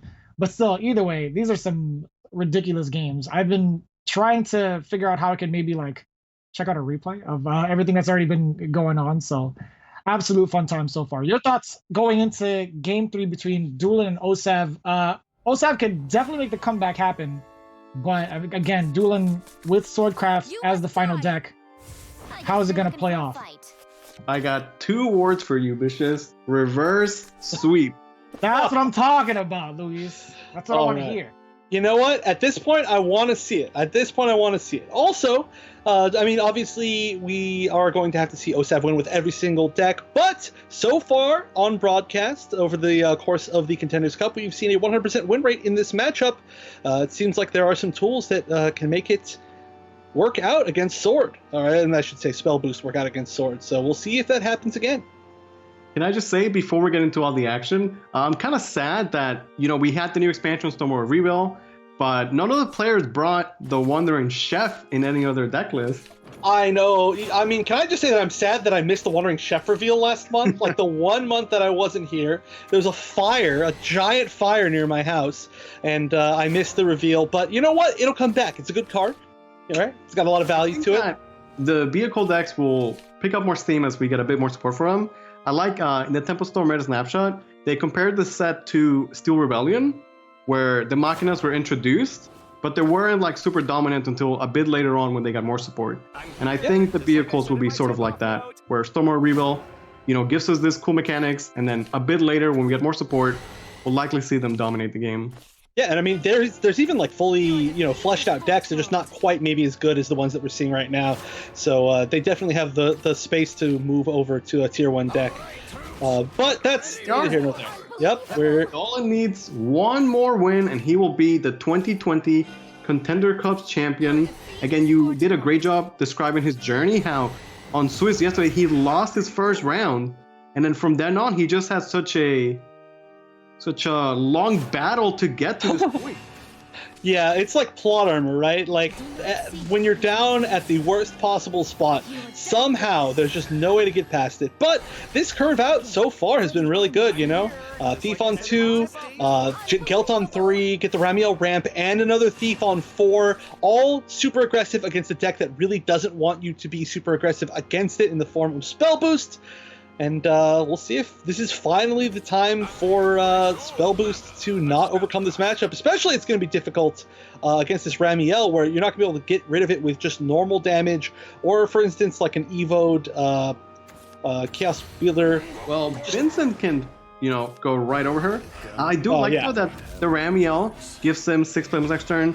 That means he can either choose to go with the Amelia, which is, the standard curve, or even dip into the enhanced Not. We've seen time and time again how powerful that follower is. Yeah, I mean, almost every single time we've seen Ramiel, we've seen Not on the turn afterwards, which is super nasty. But look at this, a lot of damage left on board. I wonder what the most aggressive play here is. Looking like maybe Not. Okay, Not, enhance. Maybe it's just like go face and then play Cat next turn, Evoid face. I mean, honestly, it's possible. I mean, this could be, there's a lot of damage. We're going to see a huge board built too. Yeah. And there's not a lot of great ways to deal with wide boards as Rune, especially this early in the game. It's not only a full board clear, but then Duelan is left behind with his own board, and he gets to push face damage with both the Thieves that were unanswered. Altering Tomorrow is quite the draw there. It's going to allow him to deal 1 damage to all followers at the end of the turn. That's already answering 3 of the followers on Duelan's board. Yeah, that might have literally been the only way to survive picking up that Altering Tomorrow. So. And I think OSAV knew it, immediately ready for it as soon as he drew it, dropping it as fast as humanly possible. We do see the Mystic Absorption, not a card that we see super, super often. I'm assuming that means we're going to see the Evo of the Chaos Wielder into the Not, and that should be a full clear, and things maybe starting to stabilize. Still 12 HP is not a lot. Yeah, without that Author and Tomorrow, I honestly think the game might have been done the next turn with the Cat. No, I mean, almost even without the Cat, it would have been done. You can only clear so much. Demon Collar could have come out, I guess, Fire Embrace, so there could have been some clear, but not that much. You'll see the Enhanced Amelia show up, and she's going to pick up the Lady of the Lance as the dance partner, I guess. Or the Gelt, the classic, tried and true. Can't go wrong with Gelt. Yeah, can't go wrong with Gelt, especially if, Lady of the Lance can get rid of something, maybe like a big ward later on if you need to, and Gelt gives you more options for how your next turns play out, so... Yeah, I also like Lady of the Lance because it's one of the few options that Sword has that actually gets stormed these days. It sounds kind of funny to say, but, I say it a lot. The Sword deck really doesn't have a ton of bursts, so Lady of the Lance does give you a bit of damage if you enhance her. Yeah, I mean, it gets you damage, or it gives you the potential to, get over wards, which is a really big deal in the meta right now. So many things are big wards at the end of a game in pretty much every single deck, including this one. We could see that come into play, but we finally see the Rooney picked up on OSAV's side. Rooney's been kind of out on vacation, it seems like, most of this tournament. Yeah. Although we did see that one game where Rooney pretty much alone, Rooney and Vincent, were the only cards necessary and won the entire game. There is a cool one on the hand of OSAV as well. He's going to be spell boosting that, picks up a second one as well. Already seen the value of the Vincent leader effect. Okay, Demon Caller to start off. I do love the synergy between the Demon Caller and the Words of Judgment. Any Shigami you play is going to get buffed and therefore generate a Words of Judgment. Yeah, and that was from a Shigami summons, huh? Right at 20 cards in deck. Super cool. that you managed to get that exactly. Yeah, you can play the 2-play spell, does 5 damage now. Not gonna need it though, gonna spend the Embrace on it and just maintain all the followers on his board. Oh, that's a kind of a statement. Like, yeah, I'm gonna try to close this out now. It's a way to get rid of some offense. Oh, unfortunate burn. Yeah, Kagemitsu's gone. Well, he has another one in hand. Yeah, I mean, he has so many resources in hand. It's not the worst feeling in the world. And there's been plenty of free Evos already, and plenty of normal Evos, of course, going second. So it could be worse. You know, it's not like it's your first Kagemitsu or your first free Evo that's getting burned off the top. Really eyeing the Lady of the Lands. Is he thinking about that storm potential, perhaps? Well, it is pretty nice. And, yeah. Or maybe just using it to clear. I mean, it's still... No way. It's face damage, right? It looks like if it's an Evo, it's for sure face damage. Wow. Yeah. Okay, gonna go face with Lady of the Lands. Maybe. He might be looking to do Kagemitsu this turn, and then just set up for Kagemitsu plus Cat lethal next turn. And that seems like a pretty good play to me. You're probably going to need to get rid of at least one of the boots. Yep, is going to... Oh, well, I guess you're going to get rid of one of the boots because of cost. And yeah, so there's quite a few ways to set up lethal next turn. Quite a few, I guess, different options along with Cat. But Rooney should have a good amount of spell boosts.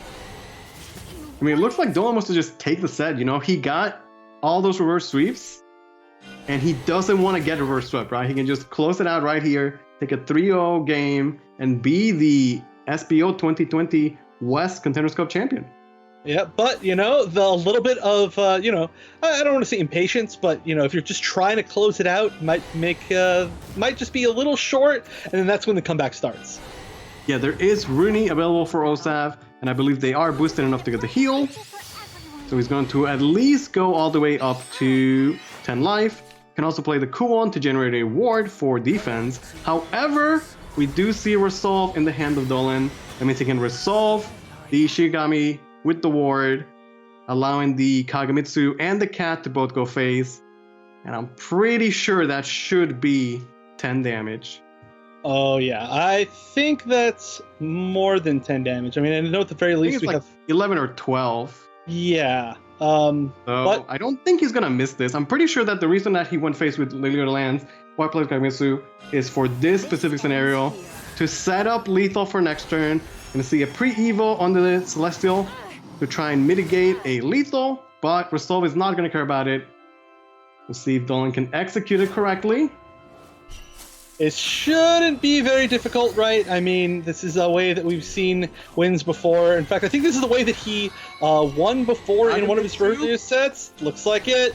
Resolve the Cat. They're both going face. And just like that, Duelan is going to 3-0 OSAV and be your 2020 Contenders Cup West champion.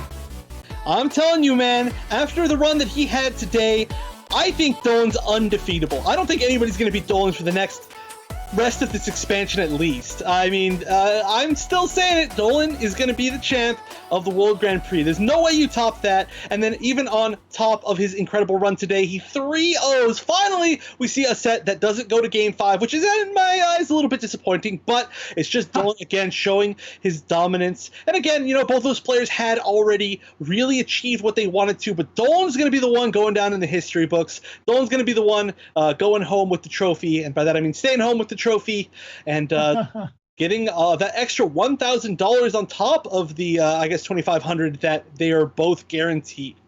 Yeah, at the start of the day, Duelan looked so shaken. The nerves were getting to him. He did not let that stop him. Played his heart out. Made those reverse sweeps time and time again. And then 3-0s OSAV in the final. Congratulations to Duelan, our Contenders Cup champion.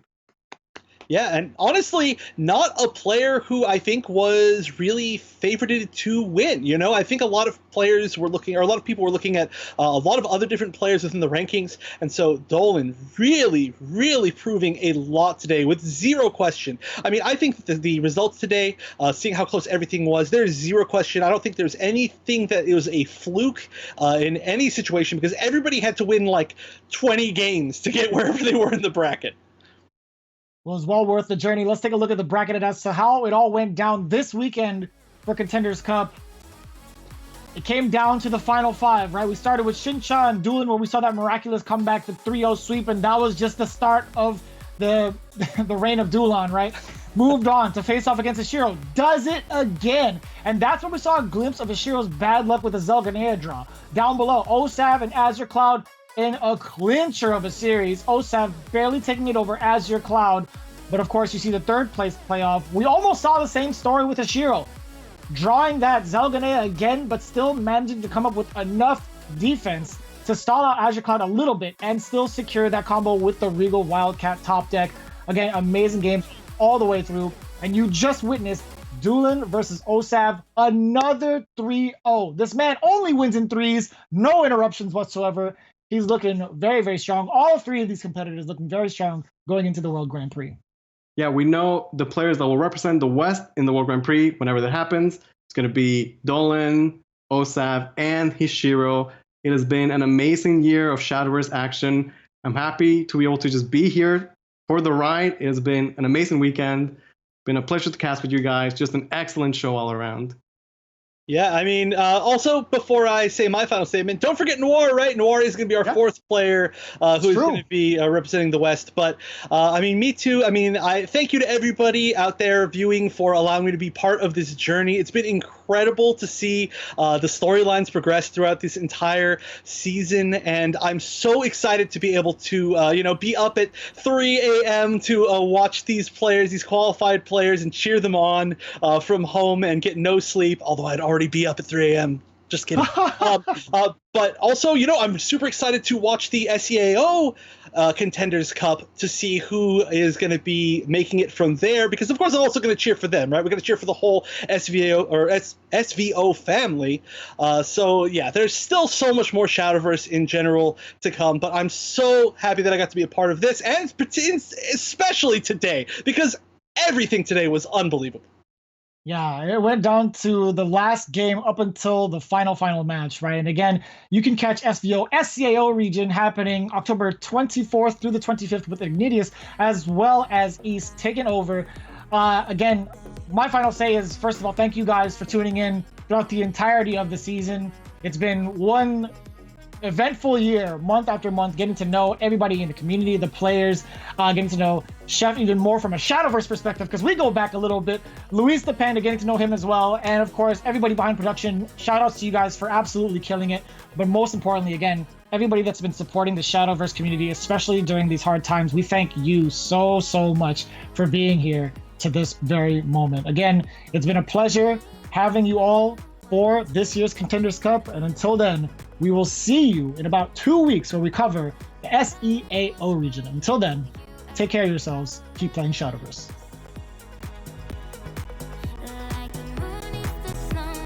Face Ishiro for a slot in the World Grand Prix. Wow, that is unbelievable. The 3-game comeback. It was looking so impossible. Duelan's only chance was to win 3 straight with Raw playing the Invincible Monster Trio. And then even if there wasn't enough shadows, just getting that extra 2 little damage in, and that's gonna be it. Wow, the shadow final right! Like that. Azure Cloud is gonna tie up the series. We're moving on to a 1-1. Wow, yeah, you know what I was saying about having infinite play points? Yeah, I forgot about that. Duelan takes it over Hishiro and will earn a spot in the World Grand Prix. Unbelievable, but why? Look at him excited. That is unbelievable. I can't believe he's now made 2 3-0 comeback. Looks like it. Resolve the cat. They're both going face. And just like that, Duelan is going to 3-0 OSAV and be your 2020 Contenders Cup West champion.